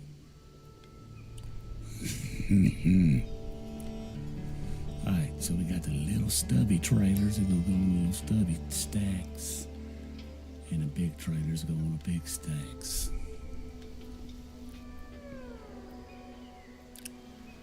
Crane reel movements. Trolley movements.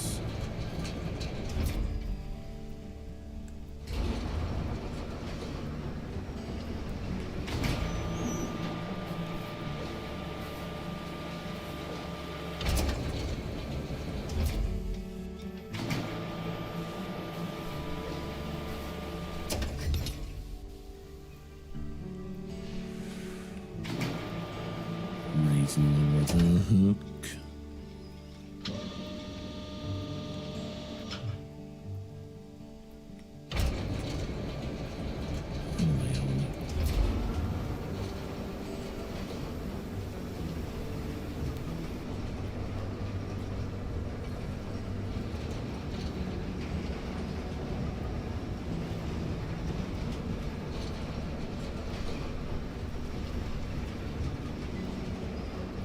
Does it tell us where she's going?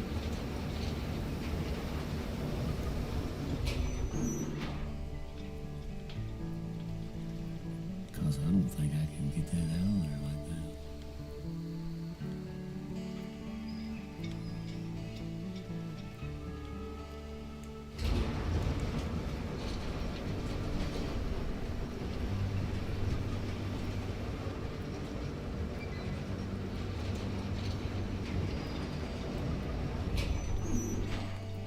Because it only goes to the legs, right? I got it.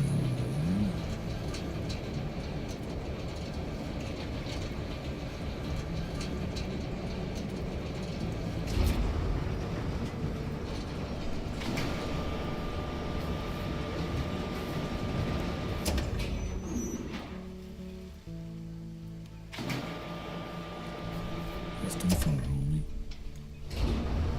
Yeah, okay, so that's too tall.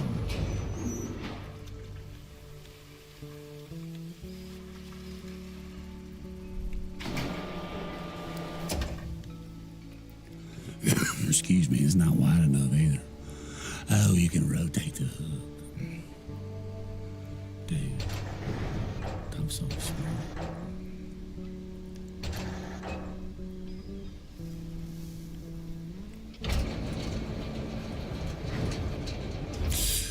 Still not tall enough though.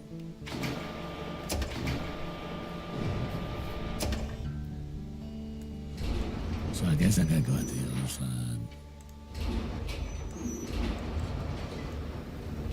Alright.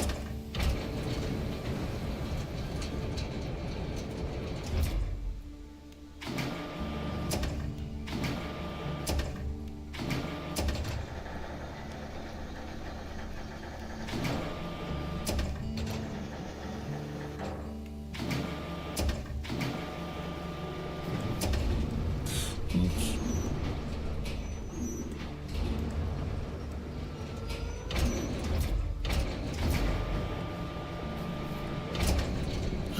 It's like I'm dyslexic.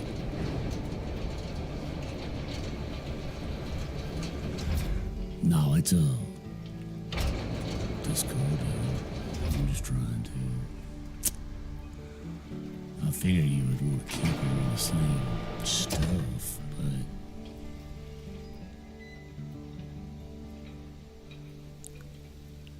maybe what we need to do is make a new stack.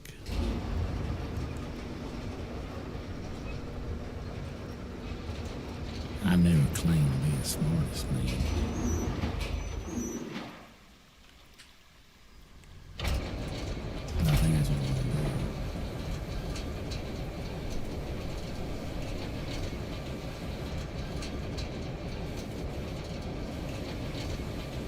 For now.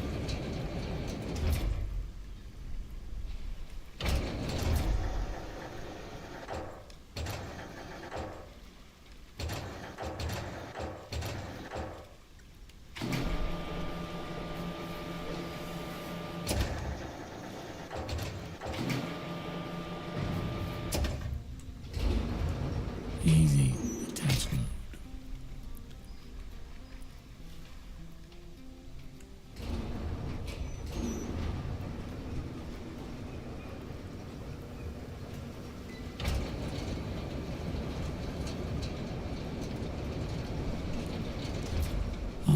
opposite side of the crane.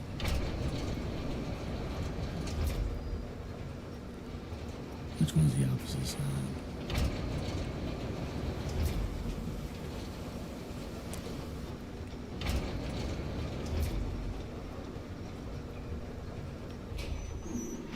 Oh, is that shit gotta go up in there?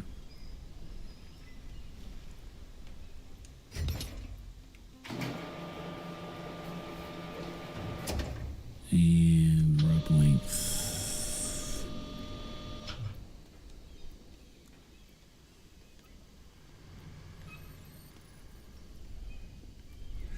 Yeah, like I said,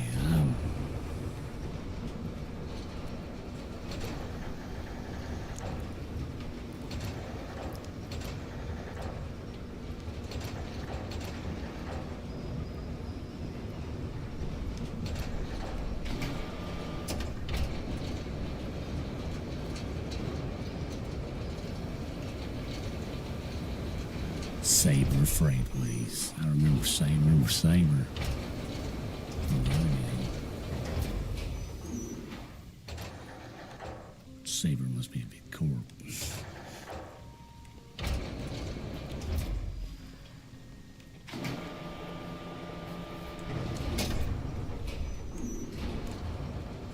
Next.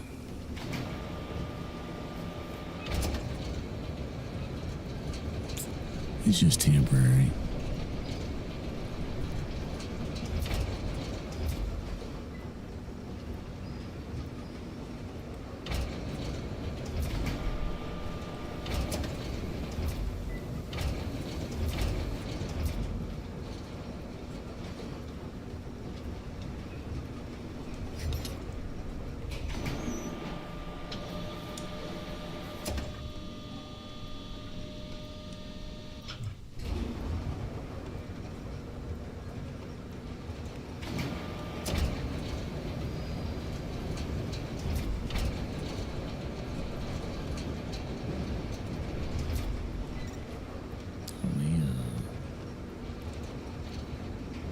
I'm on fire now, boys.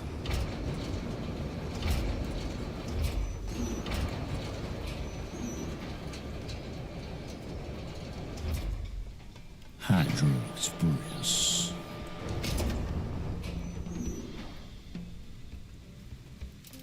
Now switch back to my knitted man. Oh yeah, get out of this stuff. Oh, and the brake. I always forget to leave the brake on.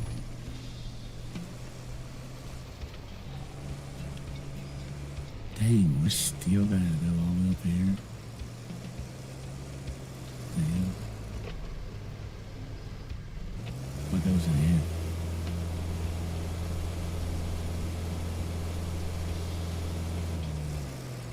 Oh, that's a garage, okay.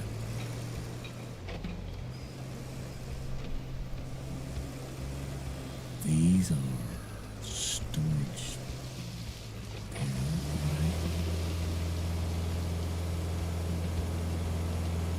Well, how the hell do I get up here?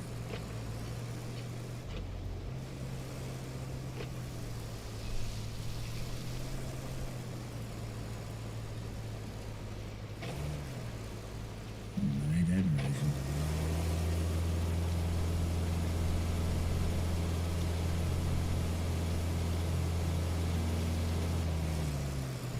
Yeah, you're right. I don't know what a Ganty crane is, but I assume there should be some cranes.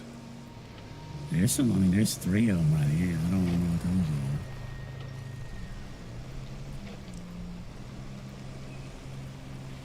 The issue is I need to get over to the place. Okay, I go around. Okay, there's the sand quarry.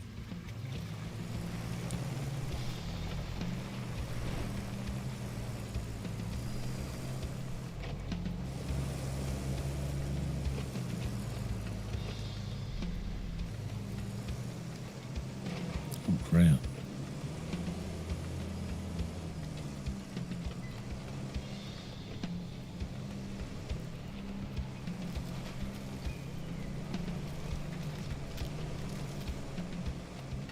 Yeah, maybe you build one.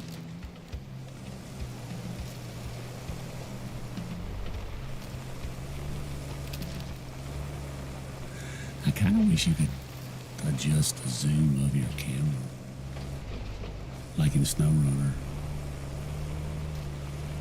Maybe I just haven't figured out how to do it.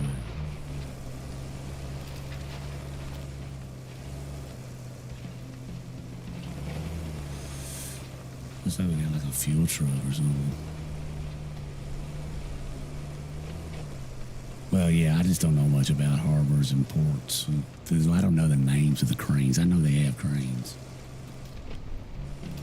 to move them containers off ships and on the trucks and trains, but I'm not sure exactly what the names of them are. Boom, got the dump truck now. The Tega 6455 Bravo. This road has been damaged by a storm and is impassable for convoys. A nearby dump truck will do the trick. Got it.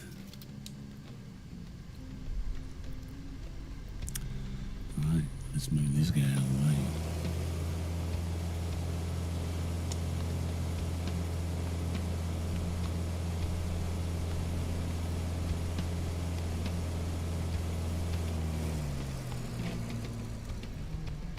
And switch.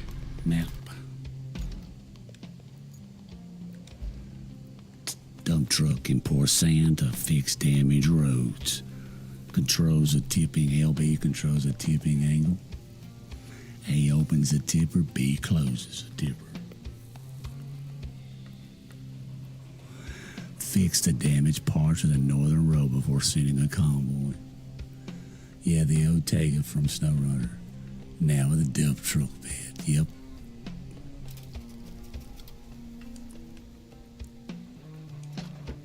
Okay, we're already loaded up, it looks like.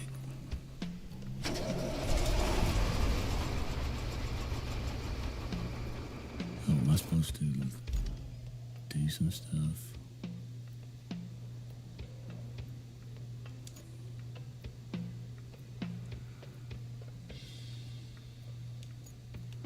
Yeah, it's tracking.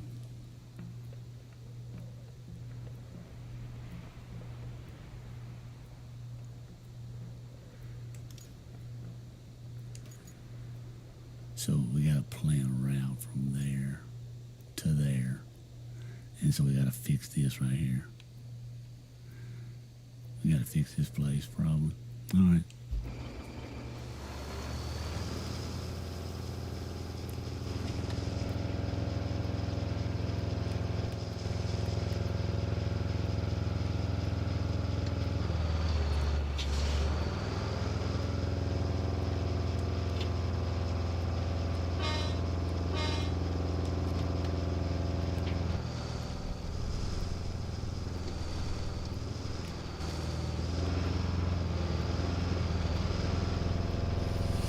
Clear.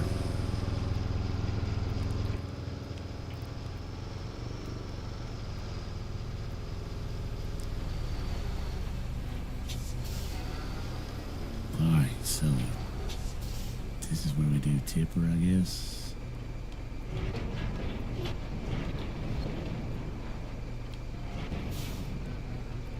Open the tipper.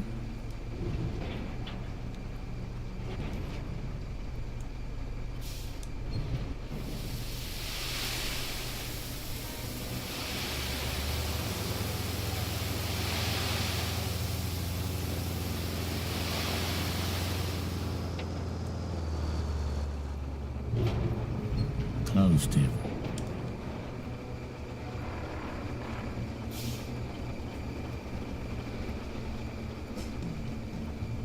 Okay.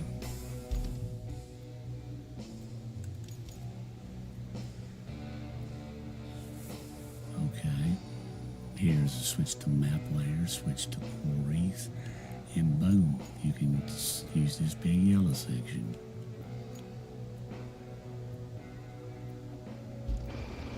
Got you.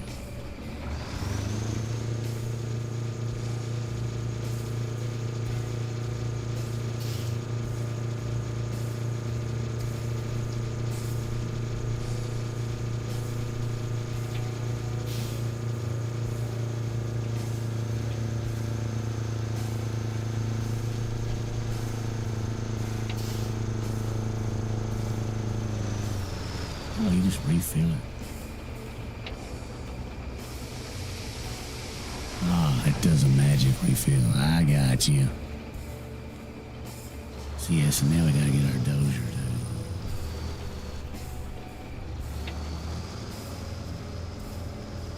I need to dump some more though, don't I?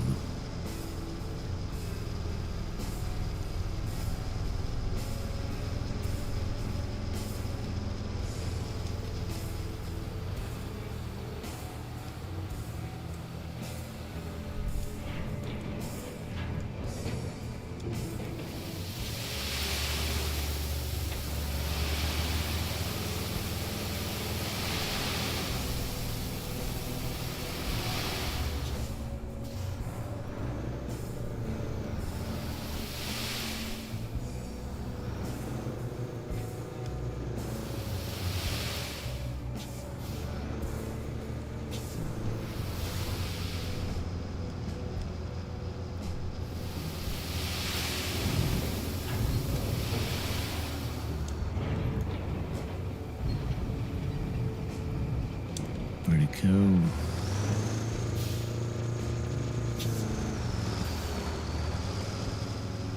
Yeah, let's go check that one. And then I got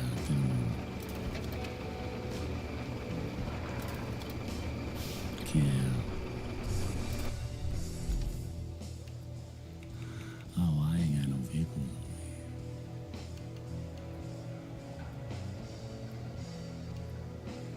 Except for a rusty cargo truck. I gotta go back to the other map and get that bad boy, I guess. Unless there's one over here somewhere. Oh, or the garage, yeah. You can do it with the garage, can't you?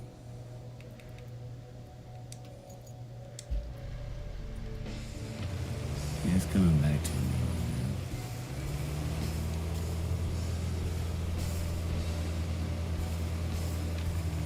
Parking brake.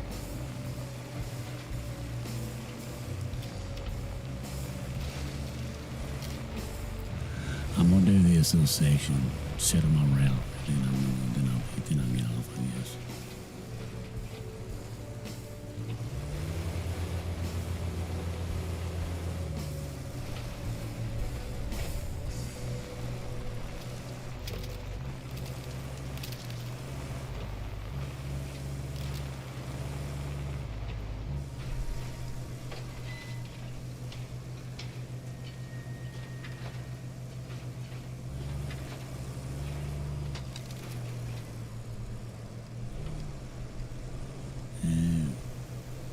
Garage is over here.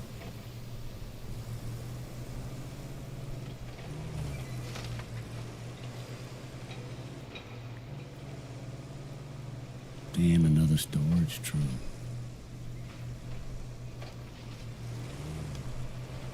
Oh crap, that would have tore the crap out of your truck.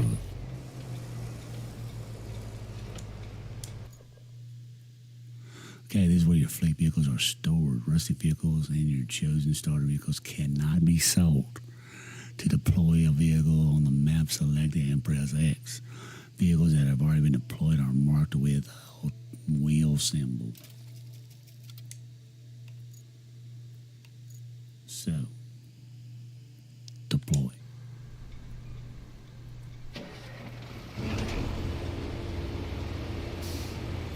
Greater mode, sand flattening, gotcha.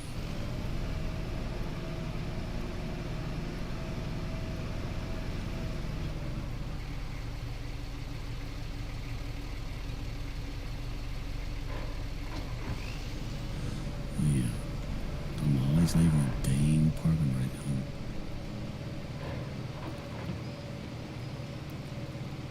on. Marching mode. Yeah. Bjorn was trying to tell me. I bet you're tired of seeing me try to drive with the parking brake on every time I get a new car.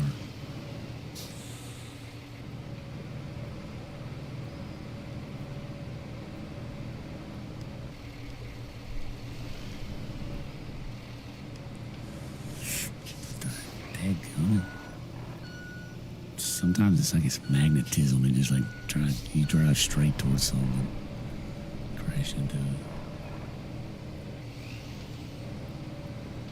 You know, we could put this one.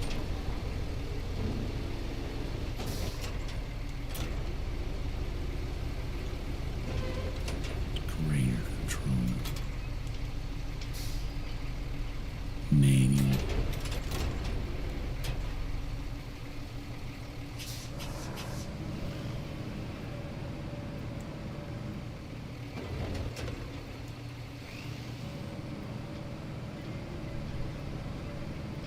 Move his trash out of the way.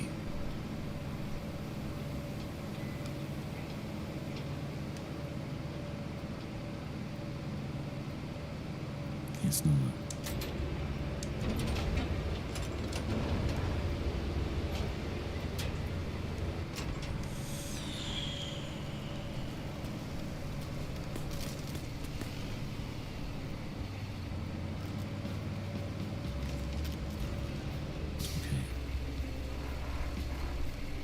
Sand flattening.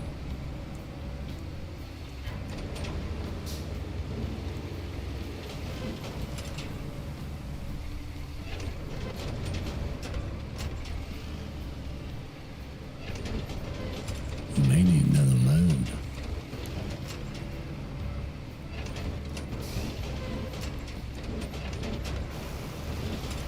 No, I was wondering if you could, use the bulldozer to, what's it called? Like just move that debris on the road.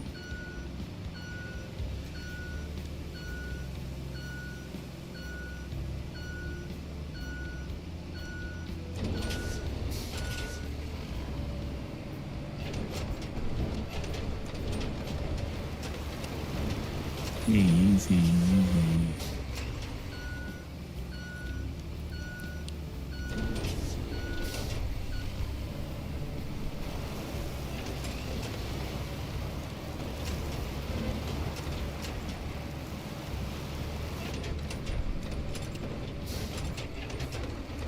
Nice. That's satisfying.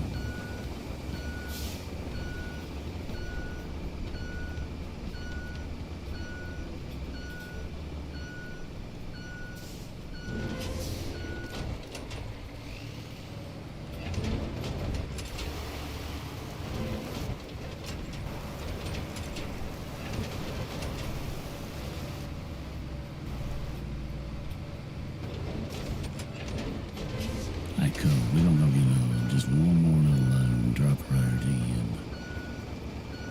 I think that's appropriate.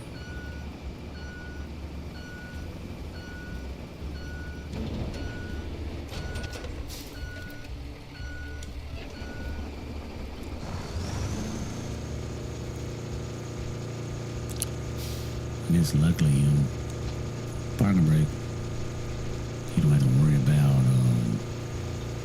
we don't have to worry about gas and stuff yet. I probably just hadn't opened up that part of the game.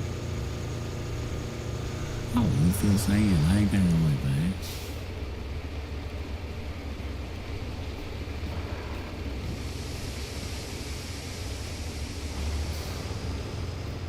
Well, shoot, that might be too much.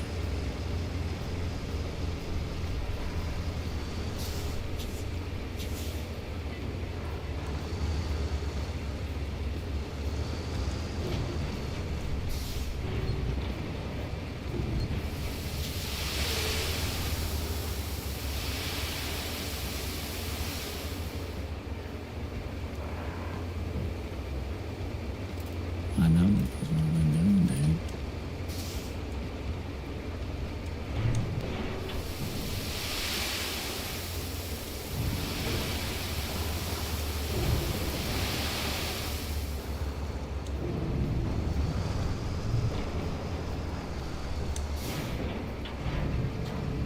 Oh, I need some more over there, too.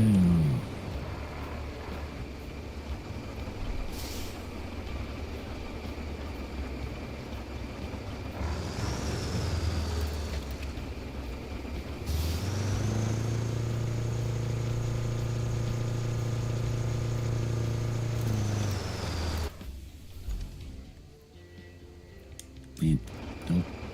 Wrong thing. Enter. Parking brake. We remembered it.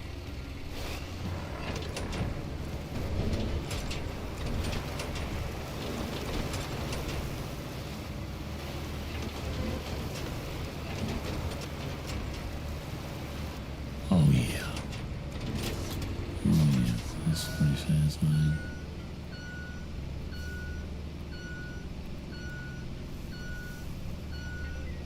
Got the little beeping too.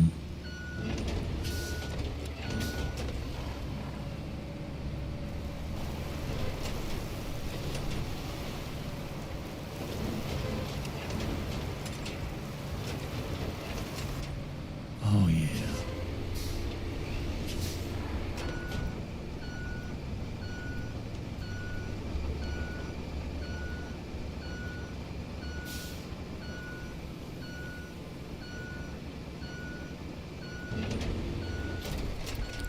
It's almost like he's seeing the whole road.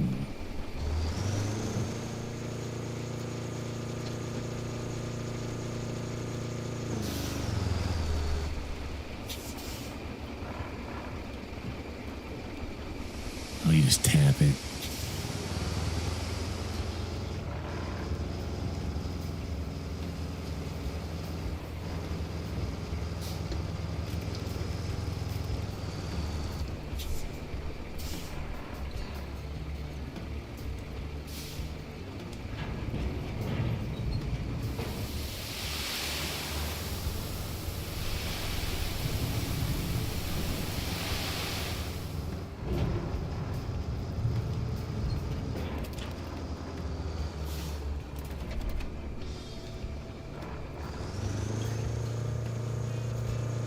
There's another bridge to fix.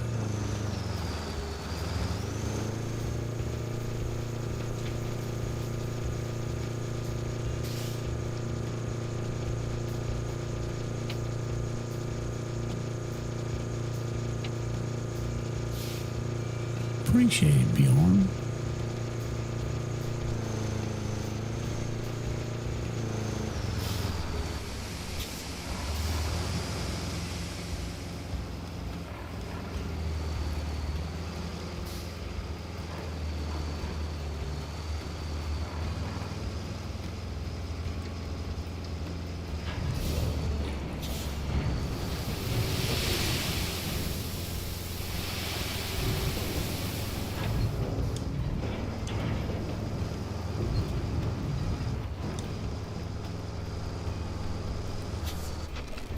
Whoops.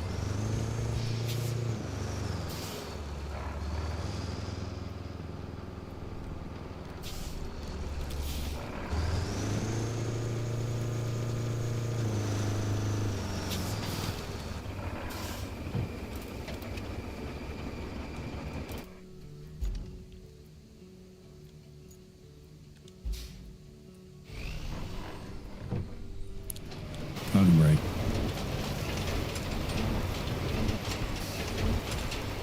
Well, man, I appreciate it, Bjorn.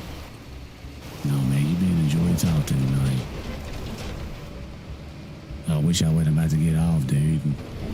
Hope you come back through. I play a lot of different games, but I do like SnowRunner and stuff. So I might mess with this for a little bit.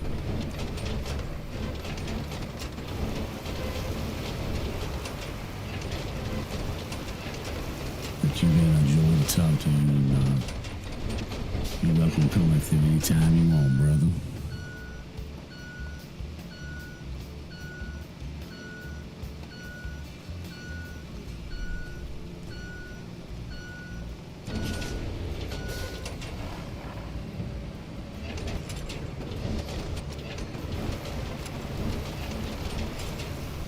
Oh yeah, oh yeah.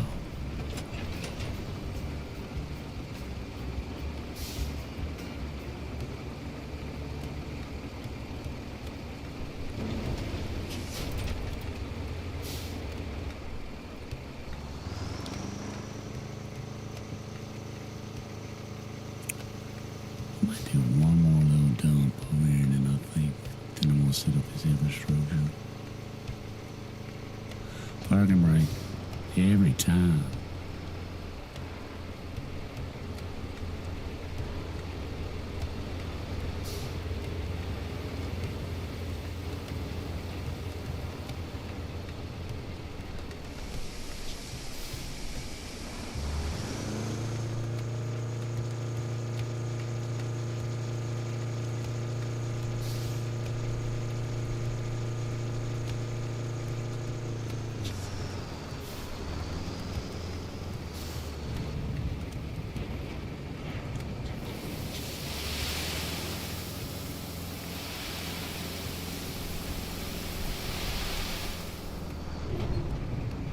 Heck yeah.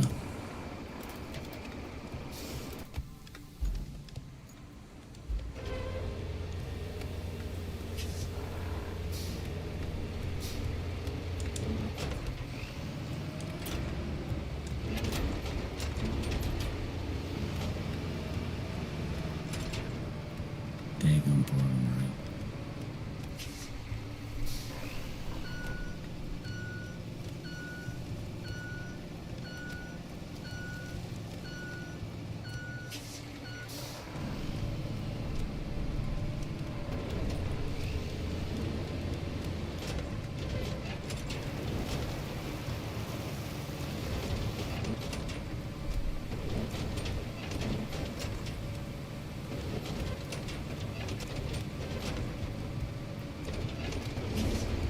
Oh yeah, it was pretty fun.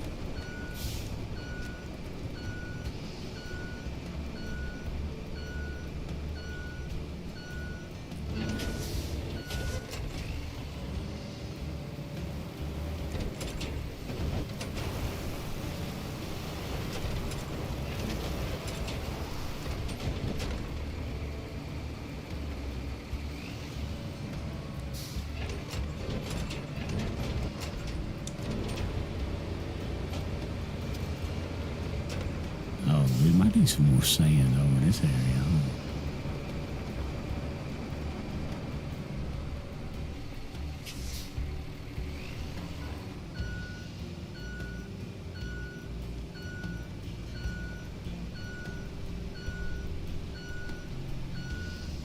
This game's addictive.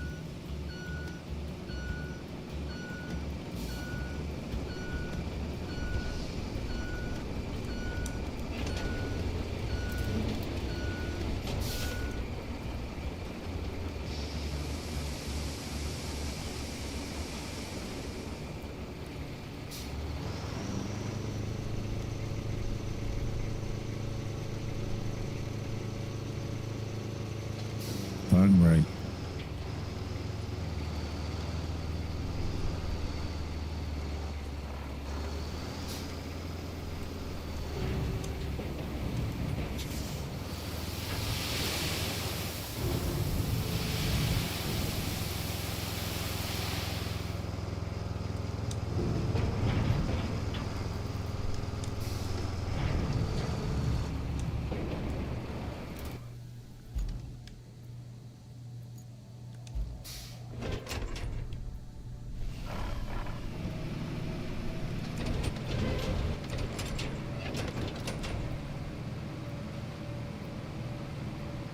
Yeah, so I'm gonna get off.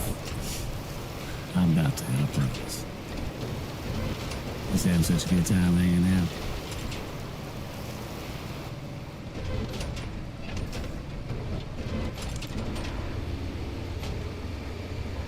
Oh yeah. Alright, now let's set up our route. And then we are...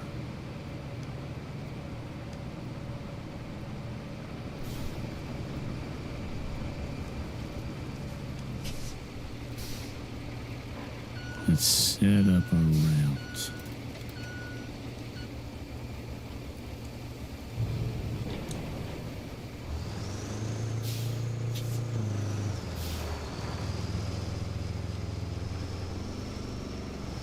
Yeah, I might not hurt to put some more sand right through there too, maybe.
See, in SnowRunner, I was used to turning your truck off, you know, and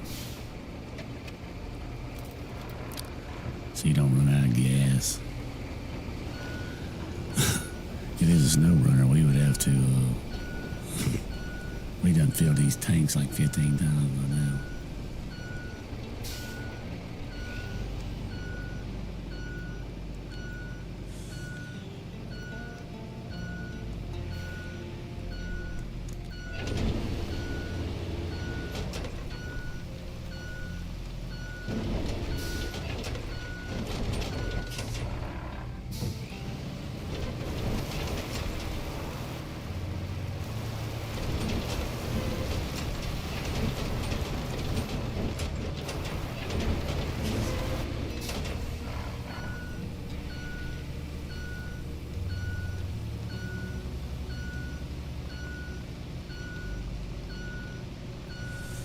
Yeah, gas management was probably one of the hardest things about that game, to be honest with you.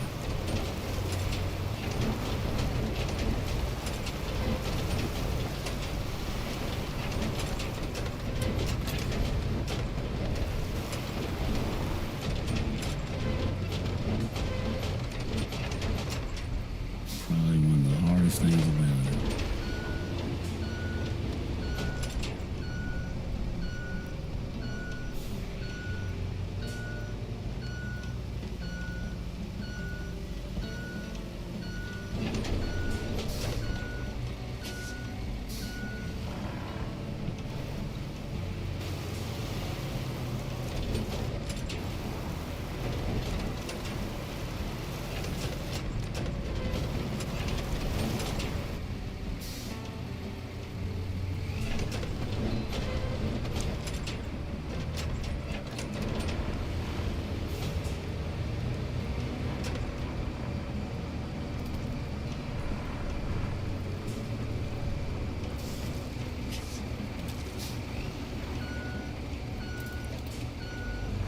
It's almost like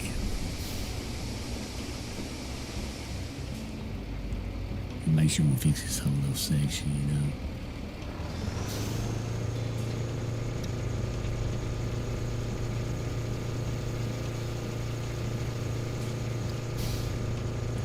Because even if you're just playing SnowRunner, like you wanted to get the trucks you got stuck out without your recovery, well, you'd have to fill up the cars several times.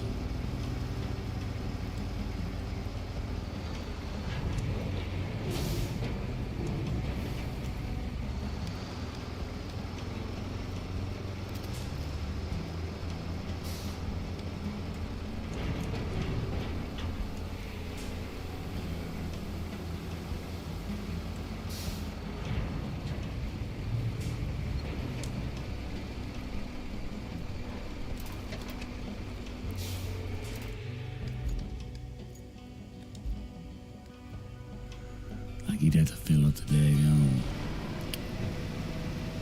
gas truck before you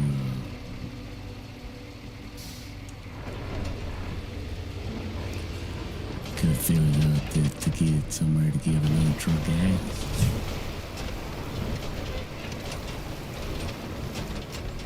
Yeah, maybe it's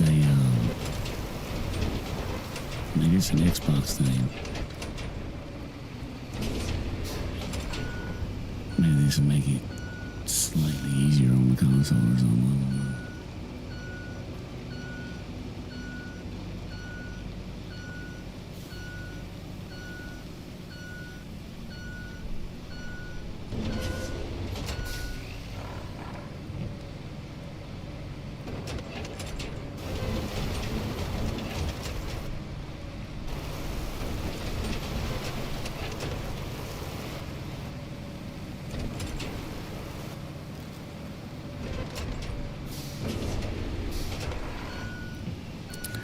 You know what? Maybe one more.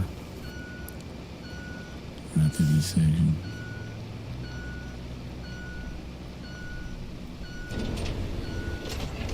Yeah, I'm a weirdo like this. it's like OCD for me. It's like just a little bit better. I'm gonna do one more, and I'm going to set my rail.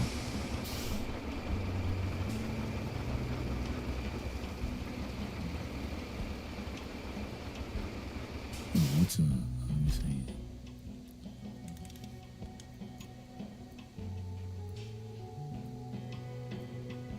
Okay, start plotting. Oh yeah, this is gonna be chunky.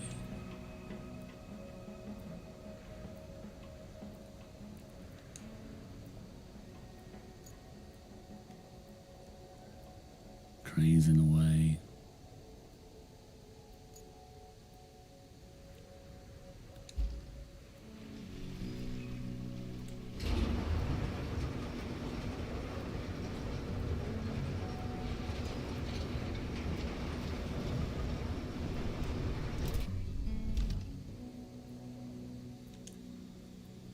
Start plotting.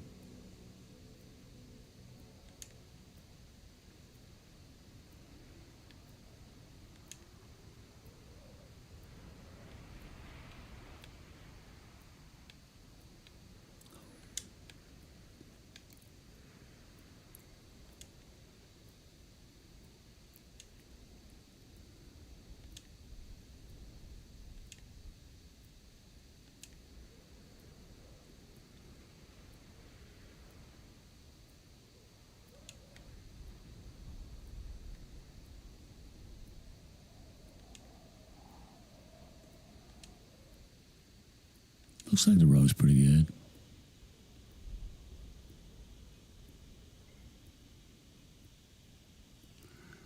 Yeah. I will probably get a little bit faster at it and a little bit more, not worry so much about it as I play it. But I do have my weird little things like that kind of stuff where I'm like,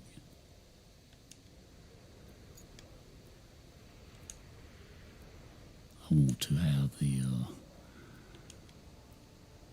road all fixed up,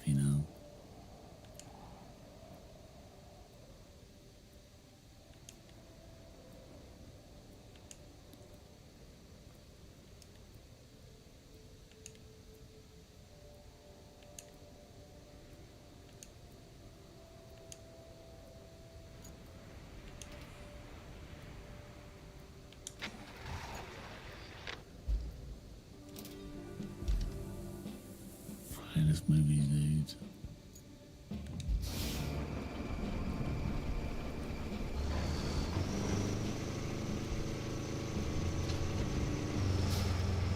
Get that parking brake off, buddy.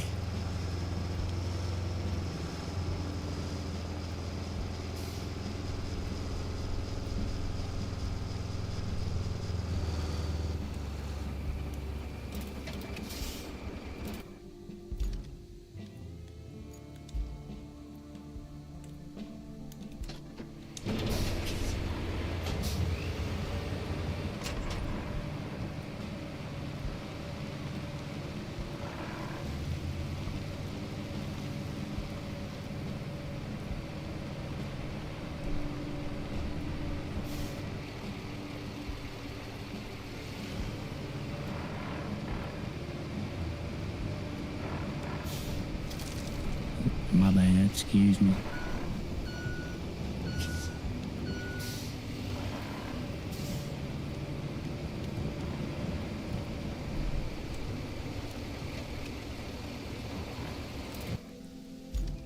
There it is. Let's see.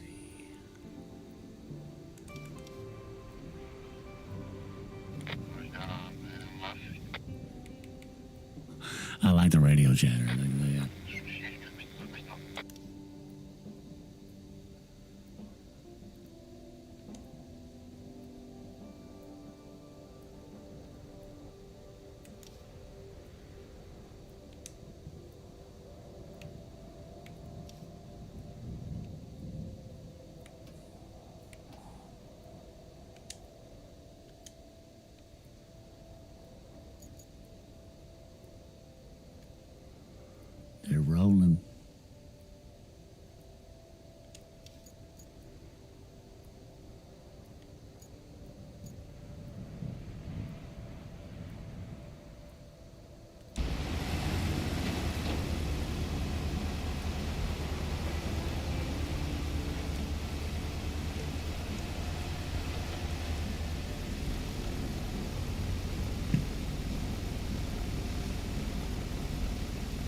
looking forward to getting across the bridge, the pave, yeah. Well, I'll tell you what, I'm gonna try that out tomorrow.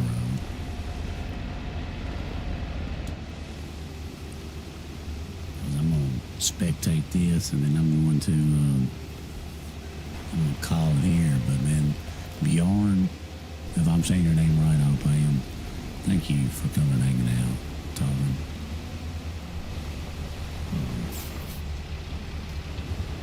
There's a lot of fun when people are hanging out talking to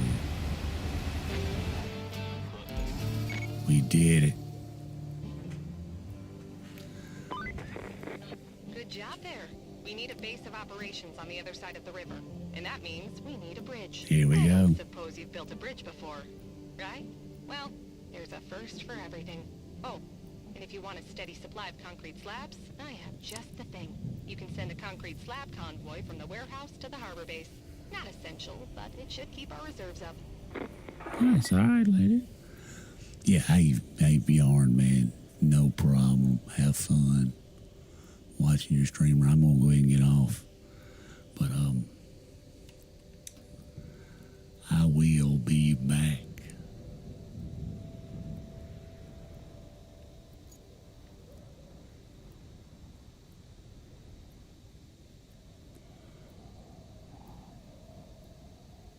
I'll be back tomorrow.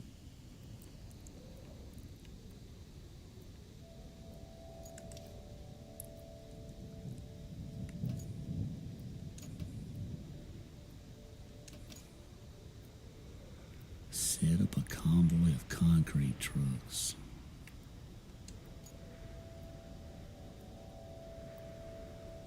Convoy of concrete to the harbor base.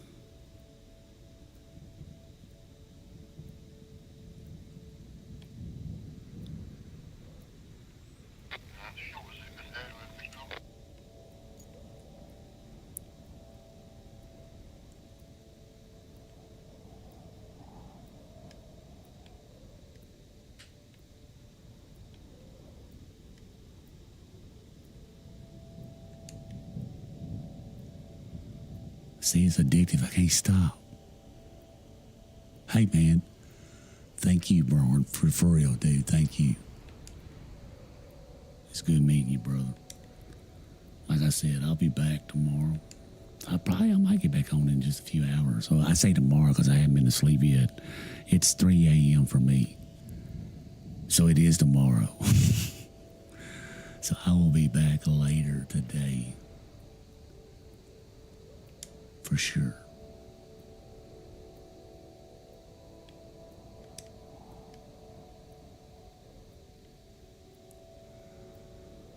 These look like pipes.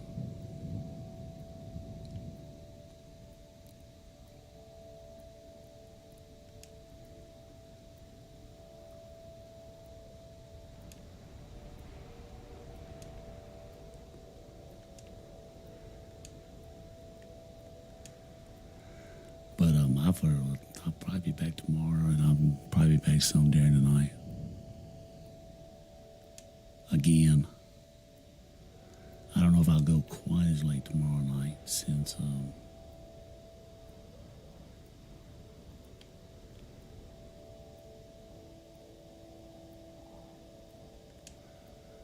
I think my son's last day of school, so he doesn't have anything tomorrow. So that's why I'm up so late tonight, but I may have to get up a little bit earlier tomorrow.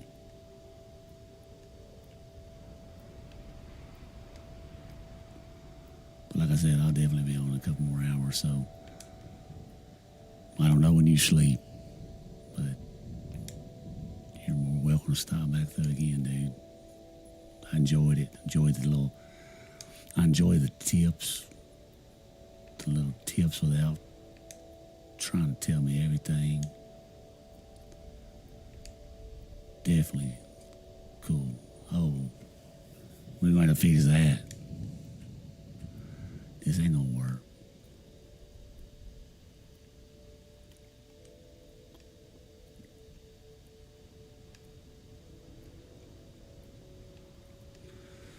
Yep, we gotta go fix that. I gotta get off. Thank you, Bjorn. Thank you for everyone who's on YouTube. I'll let y'all later. It's good meeting you. Thank you for the follow.